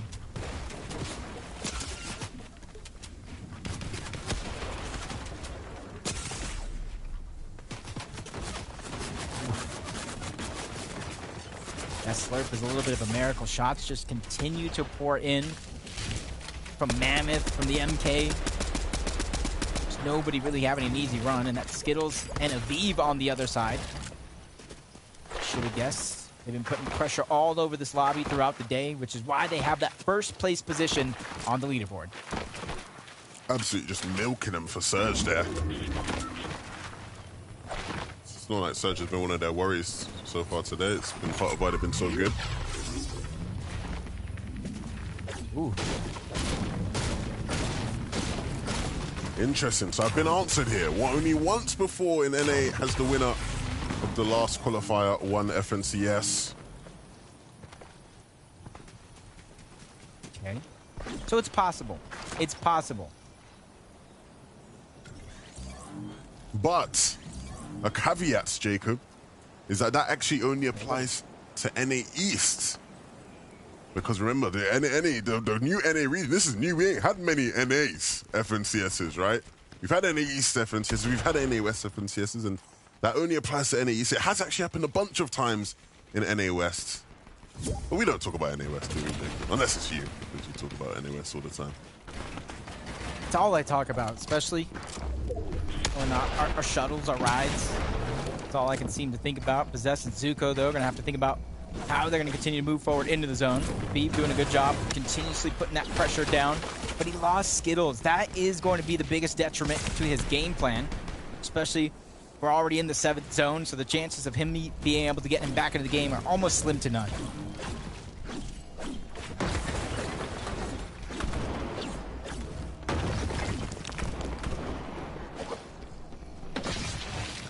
One of those tough positions for Aviv because he knows teams are not only on top of him, but are all around. He kind of has to wait here for them to rotate first, and then he slowly but surely follows in their same steps.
by Yumi and Sword.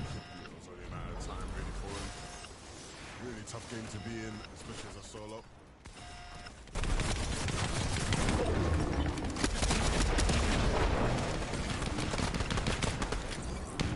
Now the toe-to-toe, box-to-box, right next to Clarity and Trashy.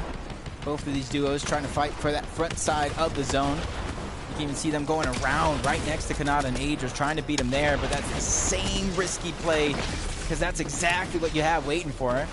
Quick reloads coming out from Kanata, making sure to stay in front of the zone. That's going to be the name of the game, and we're going over treacherous water. Beautiful rotation for them, letting those guys rotate ahead as they move through the dead side.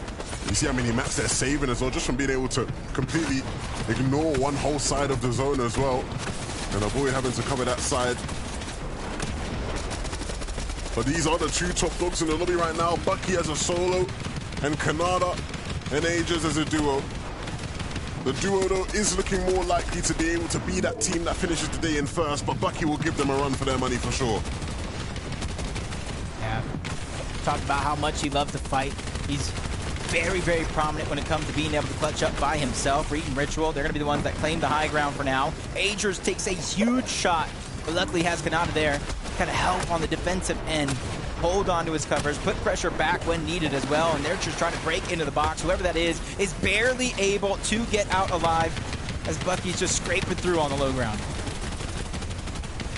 Brilliantly done, brilliantly executed across the board from all these different teams we see on our screens to put themselves ahead of all the rest of the lobbies, all the rest of the teams. But it does seem like as the zone gets smaller and smaller, they will start to collide. You see Bucky has the attention of the hype team, but he's giving them a lot of issues right now. And Kanata and Aegis might just have their eyes set on him soon if they are not careful. He might have something for them. He has something for everyone, it seems, and the slurp juices will allow him to make some plays to keep himself in this game even longer.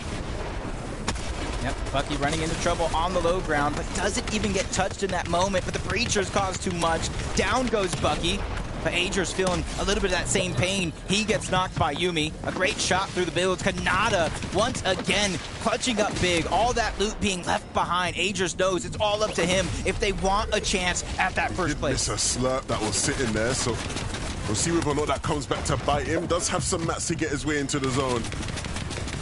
And there are still so many players left in this one for him to take some fights with, a bunch of solos in it.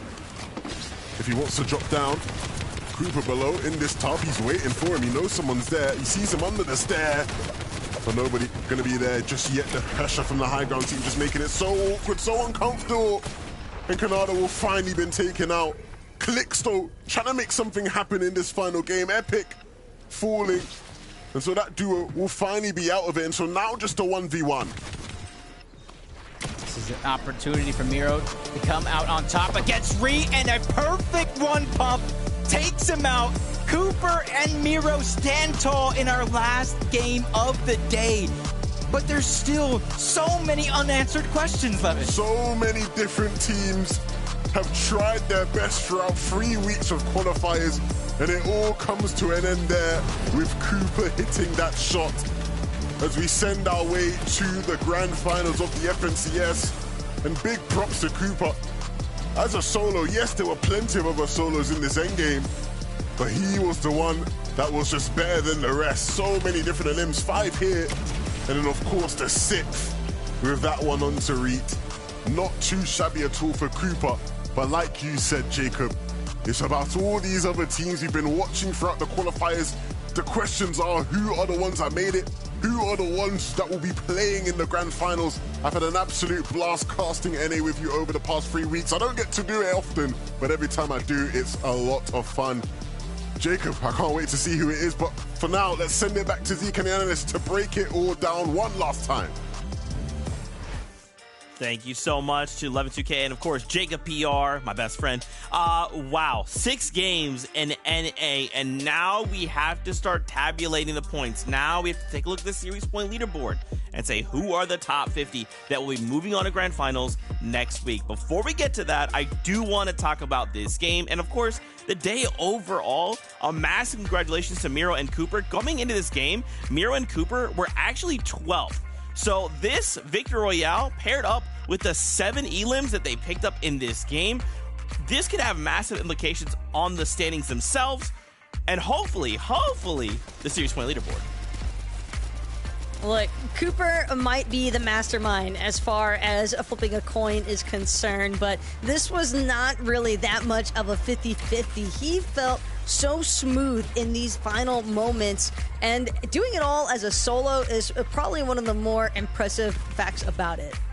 You know, I feel like Cooper is so comfortable with making those storm plays. You know, one of the first times I tuned into his stream, he made like a call to wrap around the mountain and go on the storm. And I was like, you know what? I really like that call. And then right there, he pretty much makes the game-winning play by going out into the storm and getting the flank on the Kanata and Epic whilst they were fighting. So shout out to Cooper. He's clearly a smart individual. Hey, evolve the play, right? It could lead to a victory royale, and as proven, it happened here today.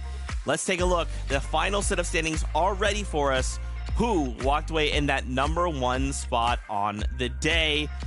It is Agers and Kanata in a photo finish. After that final game, we saw this duo only coming down to a single one of them, and they did manage to even find 2 eliminations in the process, and it was enough to take over that #1 spot.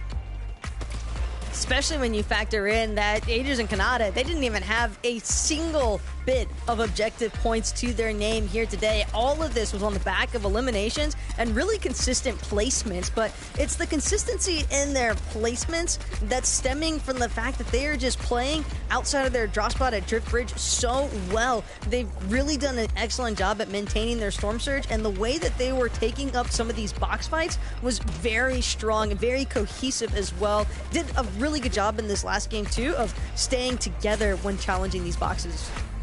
Yeah, I mean, hot off a second place in a Cash Cup, coming out to win week 3 here of the major. I mean, they're looking very, very good. And like Taco mentioned a bunch right there, it's pretty much just how consistent they are in every single game. And me and Zeke talked about it earlier as well. I mean, it doesn't really seem like they're going for any like highlight reel plays. They're not relying on some crazy clutches. It's just solid play throughout. And that's why, I mean, coming in the grand finals, I think they're looking good. I think that is... So remember, as we kind of been talking about it a lot, and maybe you're just tuning in, maybe you're just, hopping off work, you want to watch some Fortnite, welcome. I'm sorry you missed it, go back and watch it, but a lot of the duos we've talked about today are already in grand finals, right?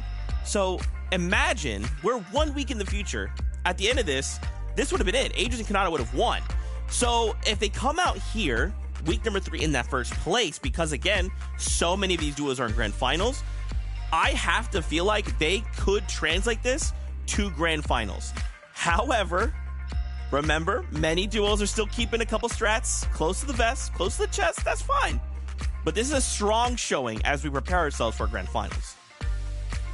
Hey, every bit of practice counts, and for Bucky and Okus, that's definitely going to be a strong narrative for them because, as Vivid pointed out earlier, Okus is going to be stepping away, and with Grands just around the corner now for this duo, getting in some much-needed practice here today, taking every single game seriously, that was evident from how Bucky and Okus managed to finalize a second-place performance.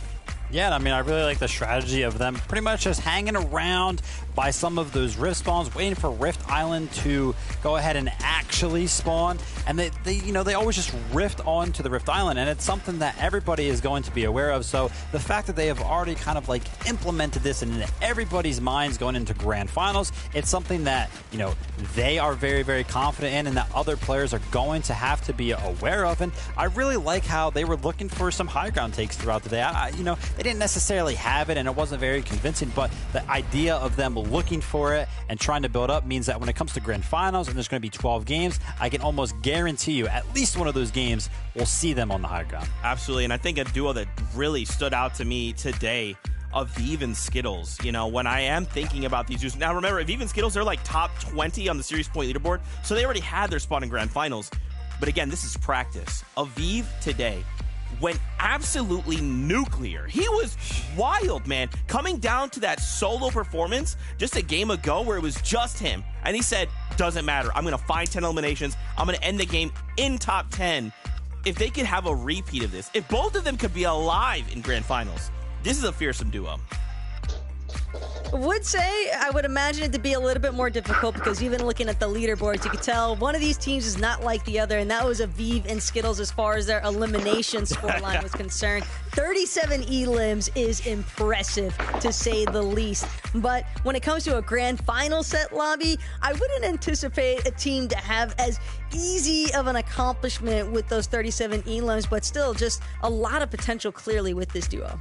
Yeah, and one specific strategy that ended up working out one game very, very clearly, but I still saw them look for it in other games, which is why I'm actually so excited for grand finals for this duo, is the fact that they seem to kind of revert back to something that we've seen a lot before, which is going to the front side of moving zone and looking back towards high ground. Of course, we saw them get their VR using that strategy today, but again, like I mentioned, I saw them continuously look for it, so the fact that they have that established strategy gives me high hopes for their grand finals performance. Absolutely. In a final duo, I just wanted to call it, of course, Iamzo and Rise. A phenomenal showing, placing fourth today. Remember, these guys are looking for their spot, the Global Championships. Next week, we will have eyes on this duo and see if they could get this run back on the performance. There's a lot more spots next week. It could happen. They just have to keep that momentum going.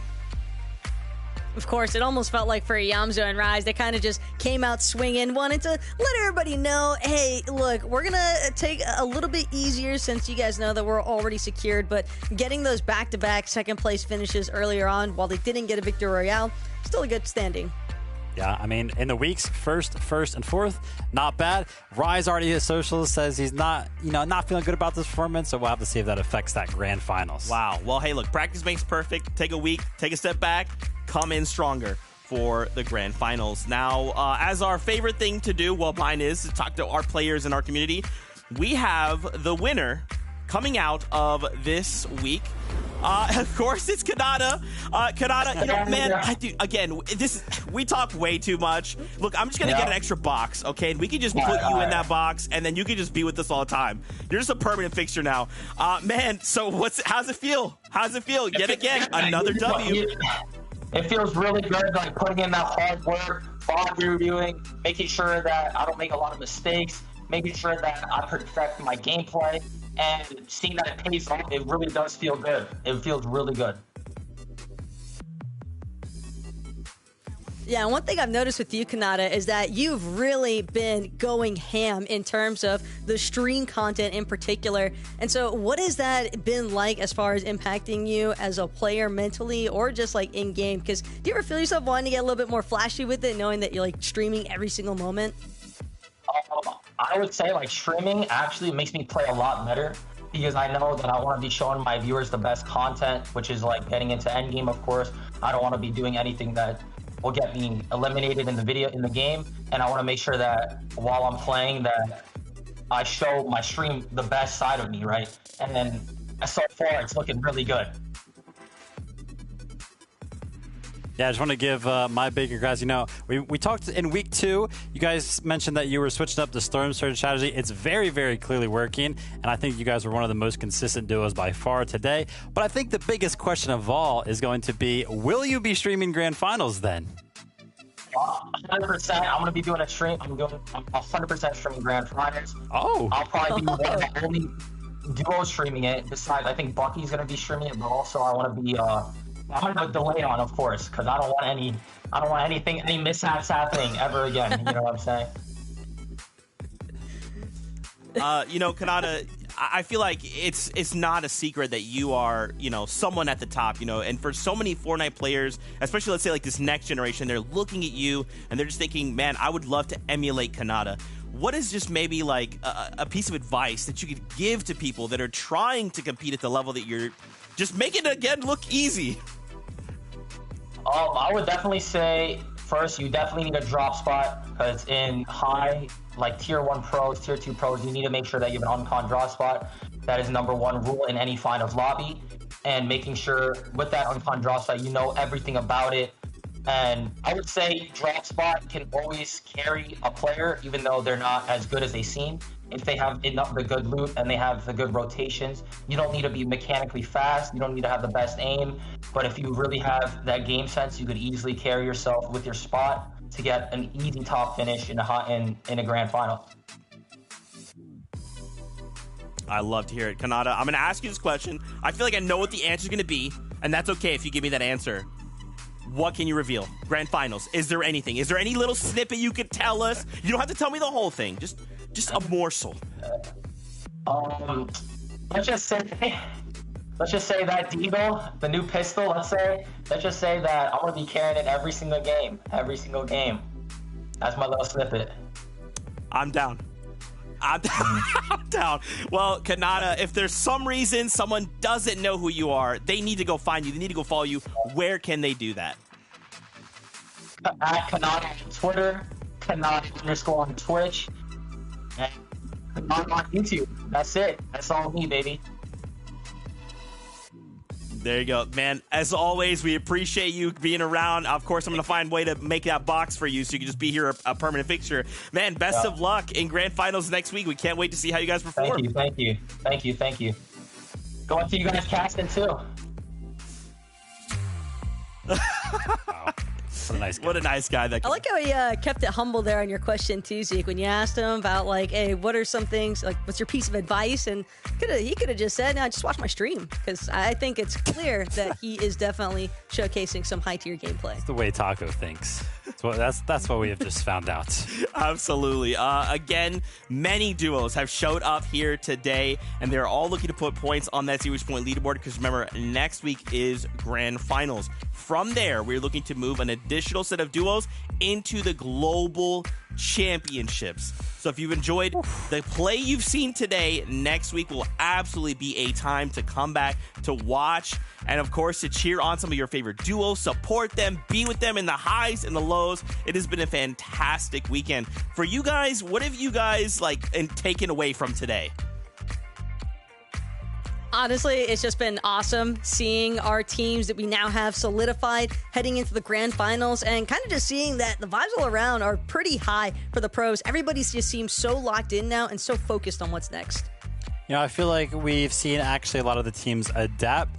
We've broken it down many times. We keep talking about how Yamzo and Rise, their strategy is very, very heavily based around, getting the full and then going for the caches. They basically end up dropping their MKs. They have the flapjack rifles going into the end game. And I feel like a lot of teams actually learned from that this week, because I feel like we saw a lot more pressure instances in those end games where a lot more teams just happen to have that flapjack rifle. So that might be something that players now have to counter prepare for, where it's whoa, there's a lot more pressure going on in these end games now. How can we combat that? Man, you guys just have me so excited for next weekend, the Grand Finals. And I want to talk more about it. There's more things I want to ask you guys, but I'll save that for next weekend. For now, I'm getting word we have this series point leaderboard. So let's take a look. We'll take a look at our top 1 through 10 just to see who those front runners are after the day has concluded. Of course, Iamzo and Rise, Agers and Kanata, who we just got to talk to. Again, many names you've seen competing today over the last few weeks. And again, I think for me, a standout has got to be Aviv and Skittles. I want to see Aviv bring more of that heat. To Taco's point, Grand Finals going to be a little different. So we may not see 10 elimination solo performances, but I'm still excited to see them perform. Is there a duo on this top 10 you guys are looking forward to seeing? It should be a pretty exciting time with Poyo and Sphinx. I think that's definitely, I don't even want to consider them a dark horse necessarily, because they feel like a team that definitely has a lot of capability in terms of some big surprises in grands. I'm always somebody who loves to see consistent strategies, teams replicate them, right, and take full advantage of those strategies and have them work out. For me, I'm going to be looking towards the Amazon Rise when it comes to low ground domination. Bucky and Okus love the fact that the Rift Island, that mid-match objective 15 points is kind of like their goal. And then Aviv and Skittles, for the first time this week, they showed me that they have that, hey, let's go to the front side of moving zone during those late end games where we usually don't see many teams go for high ground, and let's apply pressure to those teams that are up there. So I think just mentioning those couple of teams right there, we are set forth for a phenomenal Grand Final. Oh, you guys gotta calm down. Stop hyping me up right now. I'm getting too excited. Okay, let's look at 41st through 50th, and we'll see which duos happen to just make it in there at the very end. A couple names here we are seeing. Look at this. Chris and Mudhut Boy. This is actually who I was wanting to call out. Remember, they needed to end the day in a top 36 or higher to make it in. And for the duo, they did just that, finding themselves in that 42nd place, solidifying the fact that they are a grand finals team. And hey, don't get me wrong, managing to clinch up and make it into the grand finals lobby, always a huge accomplishment, but job's not finished, and all of these teams are aware of that. Now it's eyes locked fully onto performing in grands. Yeah, and hey, listen, I'm happy to see Byla and NPen make it in. NPen, great personality, and G Money as well. Yeah. You know, we've seen a couple of highlights from him.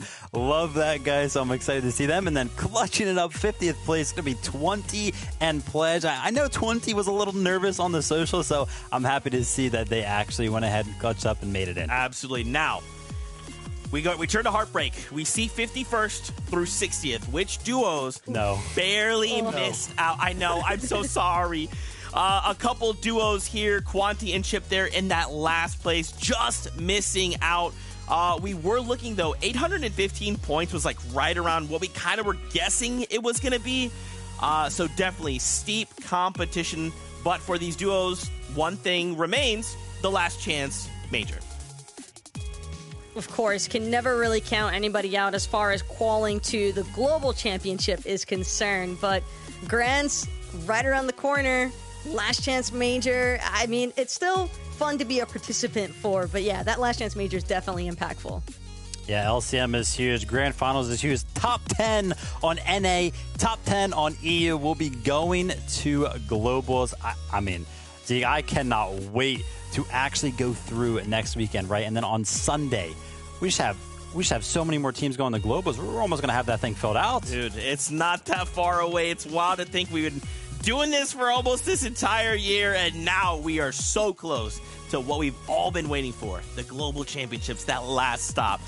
Man, if you've enjoyed everything you've seen here and you want to keep up, you want to watch more, when are we back? Again, that is next weekend. We can take a look at our broadcast schedule. So, again, just two key dates for you here. The first being August 12th and 13th. That's when we're holding our grand finals. We'll have 2 days of Fortnite action. We'll broadcast NA and EU. 2 days? Come on. And, of course, the last chance major for us in NA. That's looking at August 20th. Remember, that's it. The last chance before Global Championships. With all that being said, we just want to thank you all so much for hanging out with us, for being part of this. Next week is Grand Finals. Now, of course, if you're thinking Global Championships, are there still tickets, Zeke? Let me answer your question with a video. This is the Global Championship. The best players in the world all battling it out. Insane matches already today. These are the moments that make these players championship material. One chance to make it happen, and they take it by force. It is going to be absolutely insane.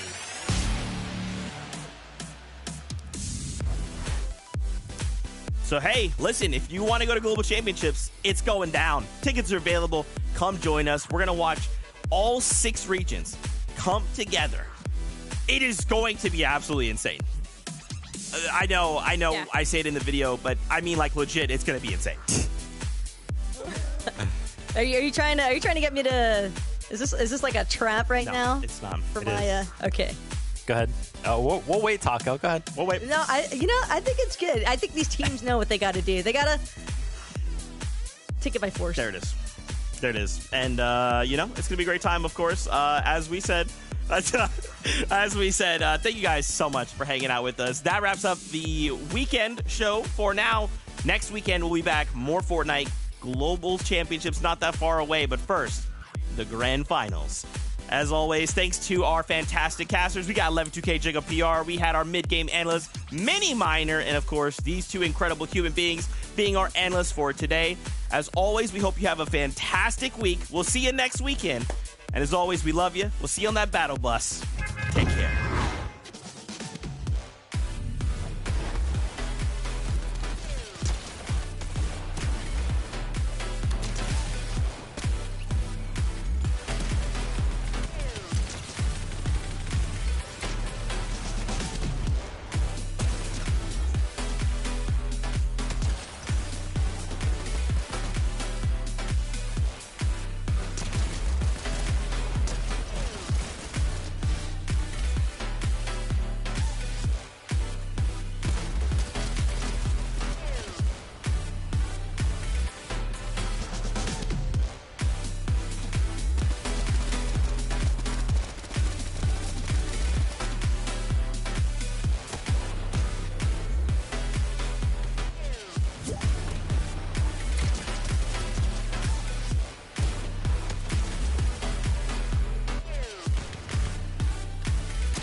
Yo yo yo yo tout le monde, comment vous allez? Ça va ou quoi les gens? Désolé, ouais, je savais même plus que j'étais en live.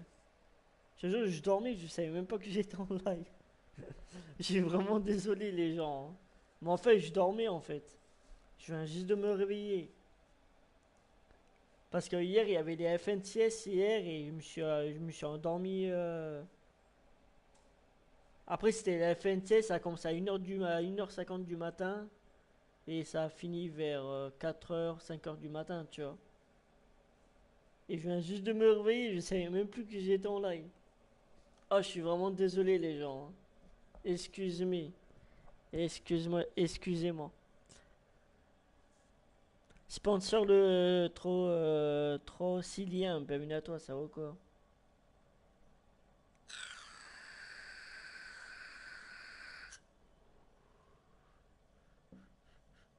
Et j'avais pas vu que ça fait 9 heures de live que je suis à 9 heures de live, wesh. J'ai même pas vu que j'étais encore en live. Bon, bah c'est pas grave, hein.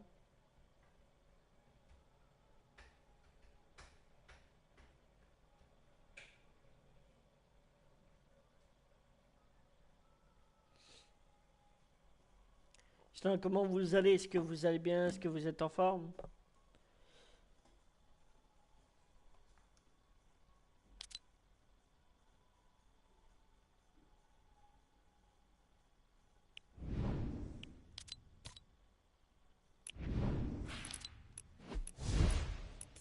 Putain, il est loup, je le bute. Je le bute un s'il est loup. À la prochaine game, je le bute un s'il est loup.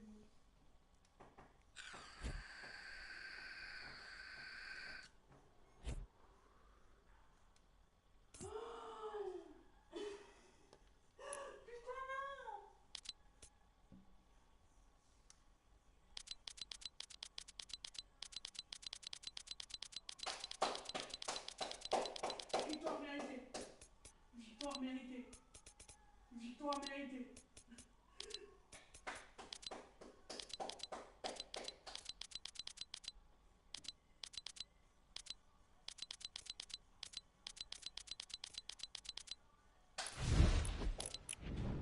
Je te jure, ouais, je savais même pas que j'étais en live.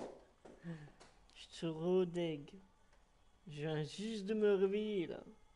En plus, ma femme, elle me dit même pas que j'étais en live. Elle m'a rien dit. Je suis vraiment désolé, les gens. Désolé encore, hein. Bon, allez, go, on va faire un peu de solo. Parce que de base, fallait que j'arrête le live de base. T'aurais gagné. Ah, bah, c'est pas grave. Donc, quoi qu'il arrive, en fait, t'aurais gagné. T'aurais joué. T'aurais joué si j'avais pas hésité. Ah, d'accord.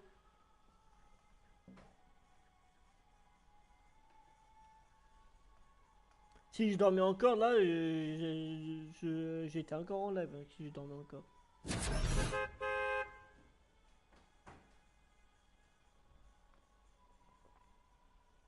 Ah, bon petit café bien chaud là.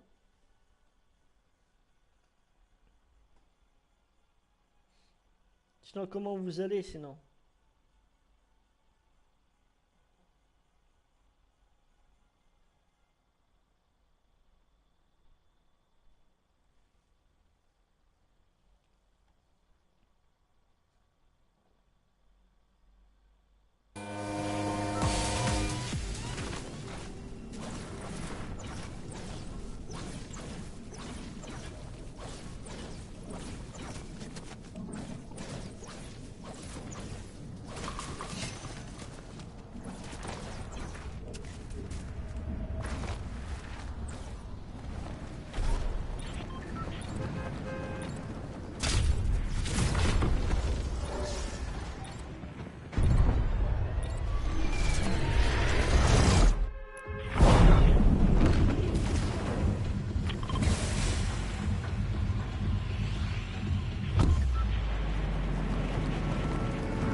pas vu lui.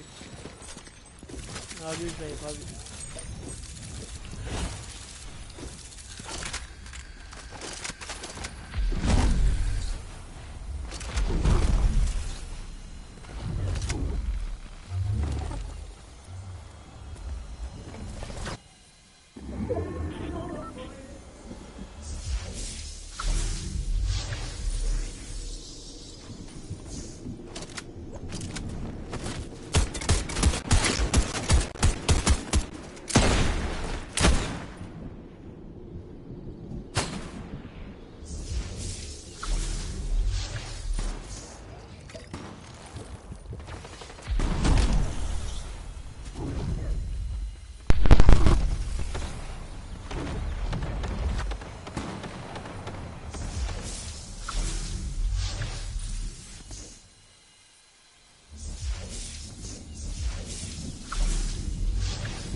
Right foot creep, oh.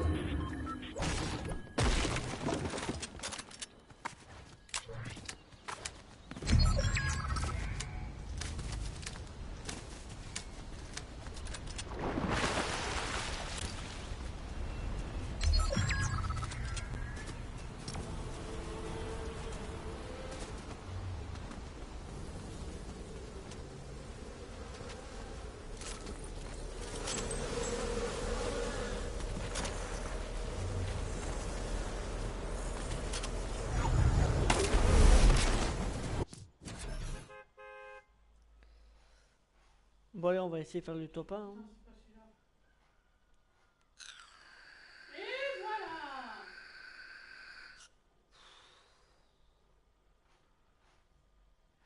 Deux fois en de game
Je l'avais pas vu.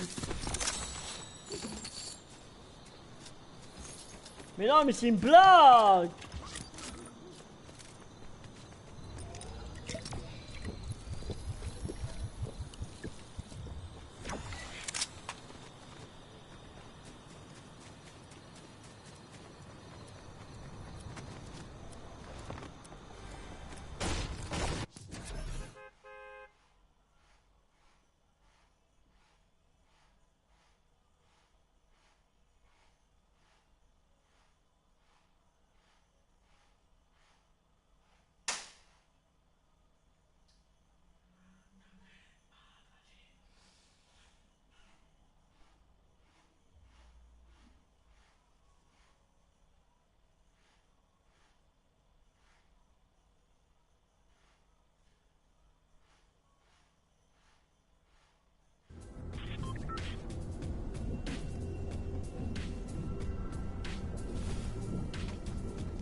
Ah, ça me la pute!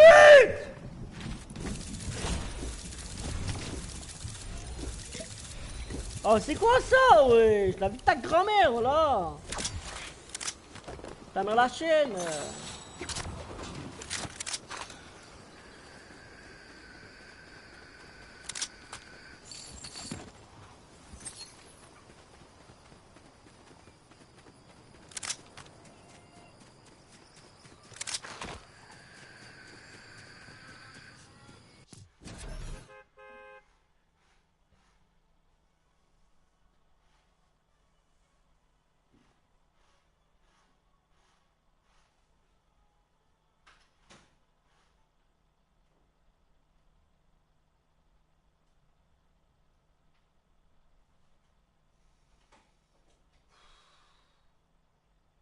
Non, mais c'est grave, là, de perdre comme ça.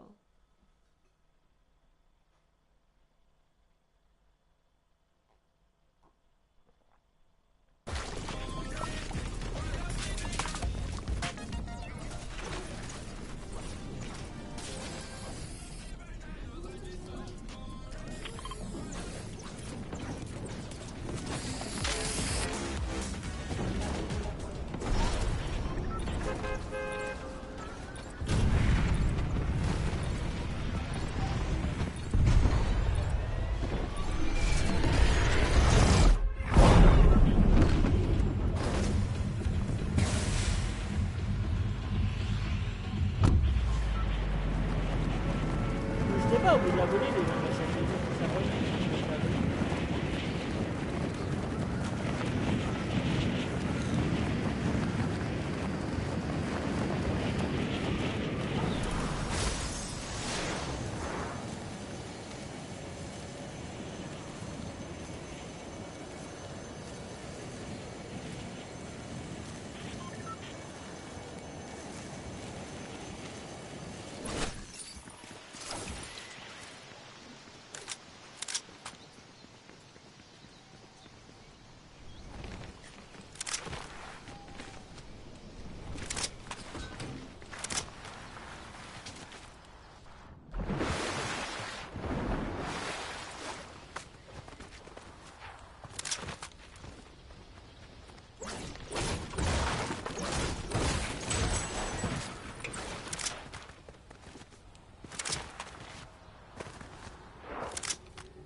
Salut, ça va et toi Naël, salut, comment tu vas? Est-ce que tu vas bien?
Tu peux m'ajouter? Non, j'ajoute personne quand même.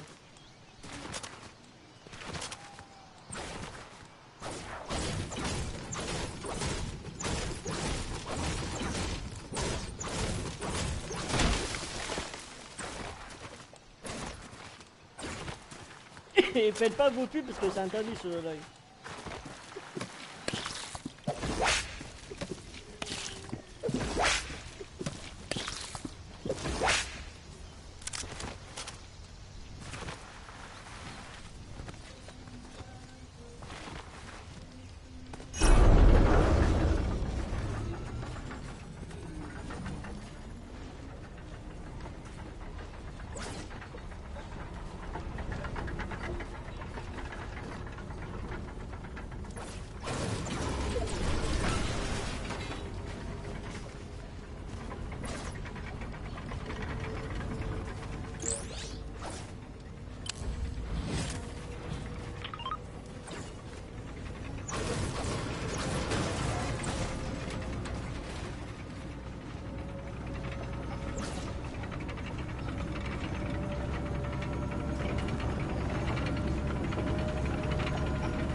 C'est comme une série.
Tu vas où?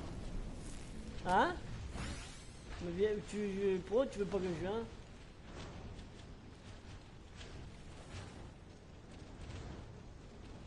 Bah moi aussi j'ai envie de me promener.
putain, je l'avais pas vu lui. Lui, je l'avais pas vu.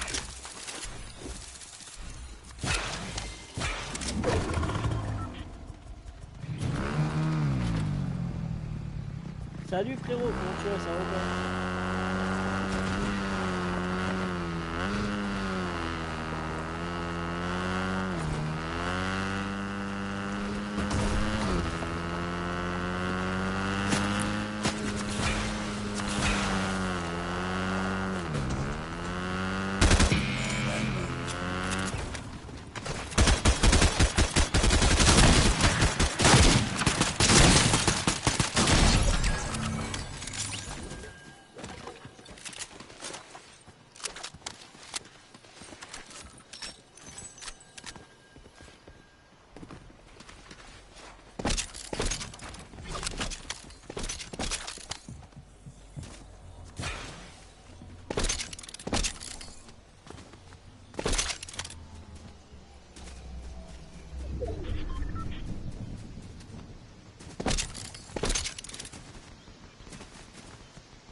Comment tu vas, Axel? Ça va ou quoi?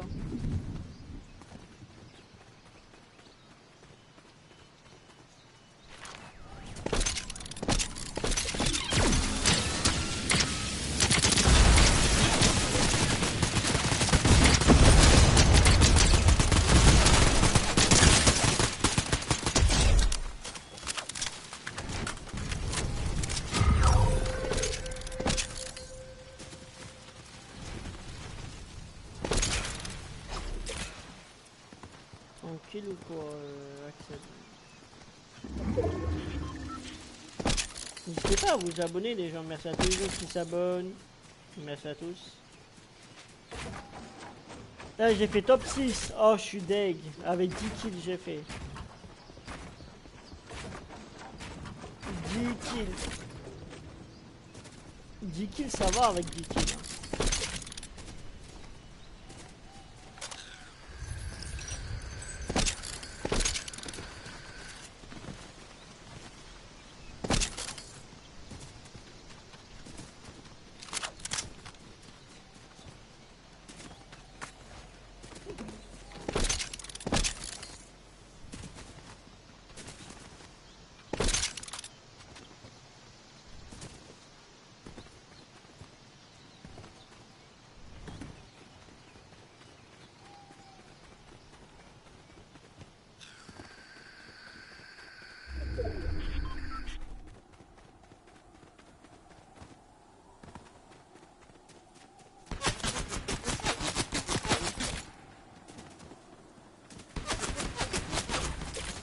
N'hésitez pas à vous abonner les gens, merci à tous les gens qui s'abonnent.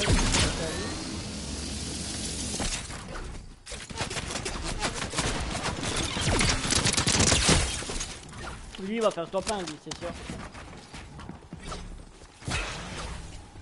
Putain, j'ai failli faire top 1. Ah non, même pas. Ah ben GG.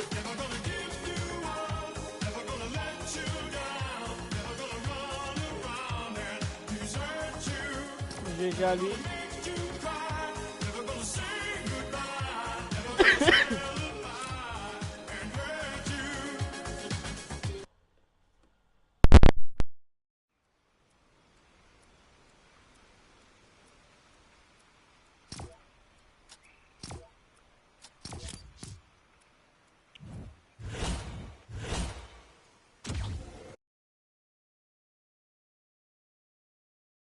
Attendez les gens, je reviens. Hein. Je reçois juste un appel, je vais juste répondre et je reviens. Vous inquiétez pas, je suis toujours là. Hein. Mais je reviens les gens.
Ouais.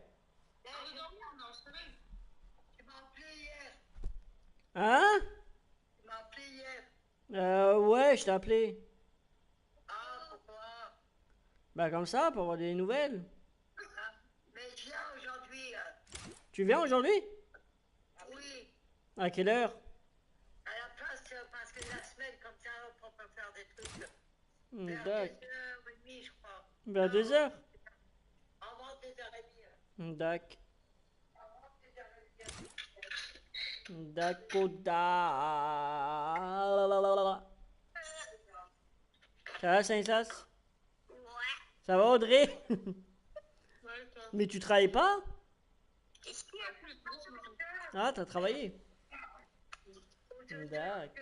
J'entends l'infirmière d'abord avant. En 2 heures. Ouais. Parce qu'après, j'entends l'infirmière. Hier, on n'était pas là non plus. On était à Villery hier. Ah, la chance. On a joué au boule. Ton père, il a gagné. On était promenés, on a fait tout le long du truc, mais laisse tomber. Ah, c'est bien, moi, faut que je la ramène. Eh, mais t'as vu, il y a du bus, ça, j'ai vu hier. Il y a du bus qui roule. Ah ouais? Ah oui, il y a du bus hier. Romain, tu ramenais qui? Je vais ramener Anaïs. Le numéro du bus, je sais pas, mais je sais qu'il y a des bus, parce qu'hier, il y a un bus qui est passé de la salle. Il y a des bus là-bas. Mais je sais plus le numéro du bus, et puis c'est 7, je crois, je sais plus. Je crois. Dame, il y avait pas mal de monde hier là-bas. Ouais. Pourquoi tu dois la ramener? André, il y a pas mal de monde, il avait hier. Ouais, bah oui. Ah ouais, le monde est tombé, même le dimanche. C'est incroyable. Les voitures et tout, il y en a plein qui allaient se promener, mais il y avait beaucoup de vent. Ouais, il y avait beaucoup de vent hier. Ah ouais, hier, on laisse tomber, le vent, il y en avait beaucoup. Pourquoi tu dois ramener Anaïs? Bah, à virer. Il va le ramener. Là où? La 28. Il a dit qu'il va ramener Anaïs. Mais il a dit à Villeray. Il a pas dit Villeray. Mais si. Ah, où? À Villeray. Ouais. Bon, alors, bah oui, il a dit. Villeray. Pas aujourd'hui, mais voilà. Pas aujourd'hui. Demain? Je sais pas, Saint-Sas. Oh là là. Tu peux l'ouvrir? Tu sens ça? Mais c'est là-bas, c'est nouveau. Ah ouais, c'est nouveau. Oui, j'ai ouvert. Maman, regarde. Là, tu me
Non, non, non, non, non.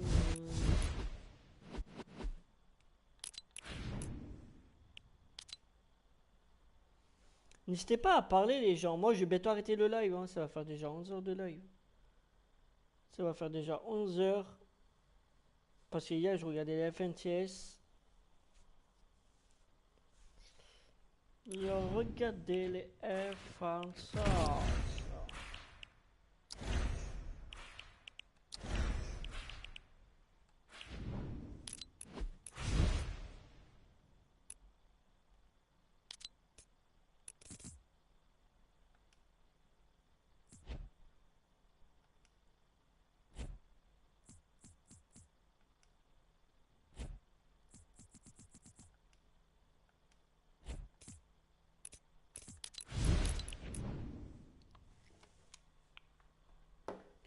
N'hésitez pas à parler, les gens, si vous avez des questions, n'hésitez pas.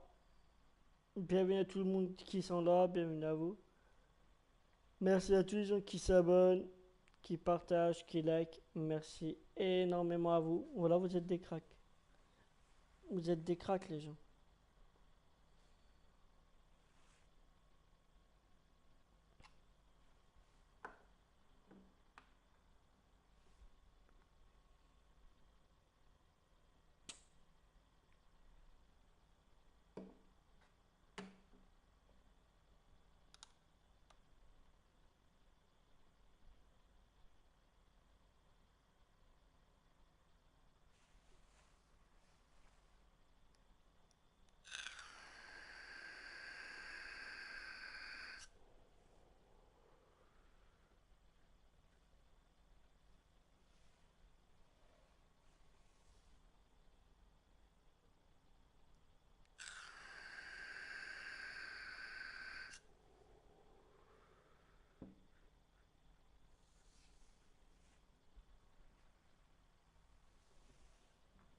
Parlez, les gens. Parlez, parlez.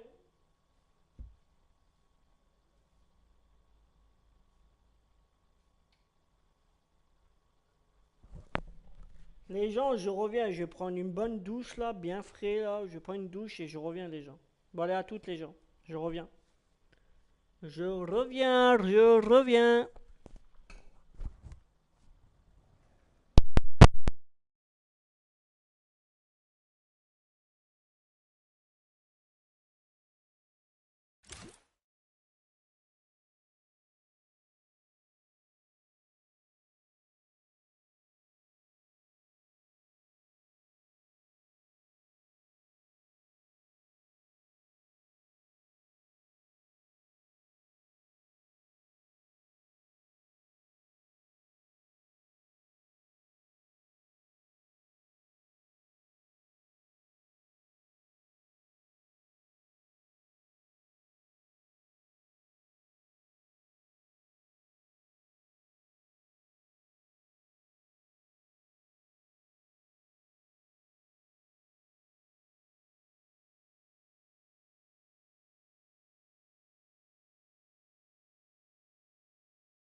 N'hésitez pas à parler, les gens.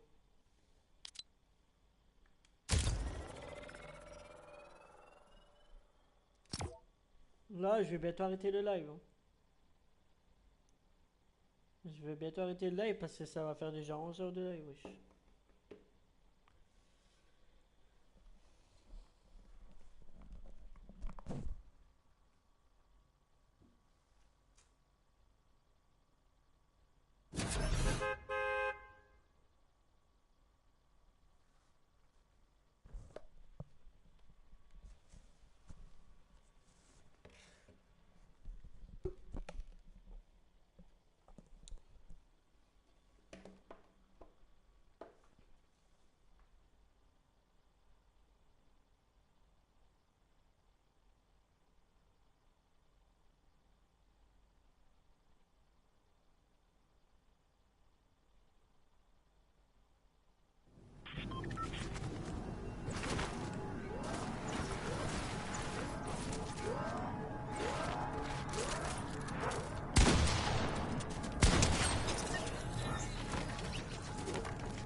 a plus.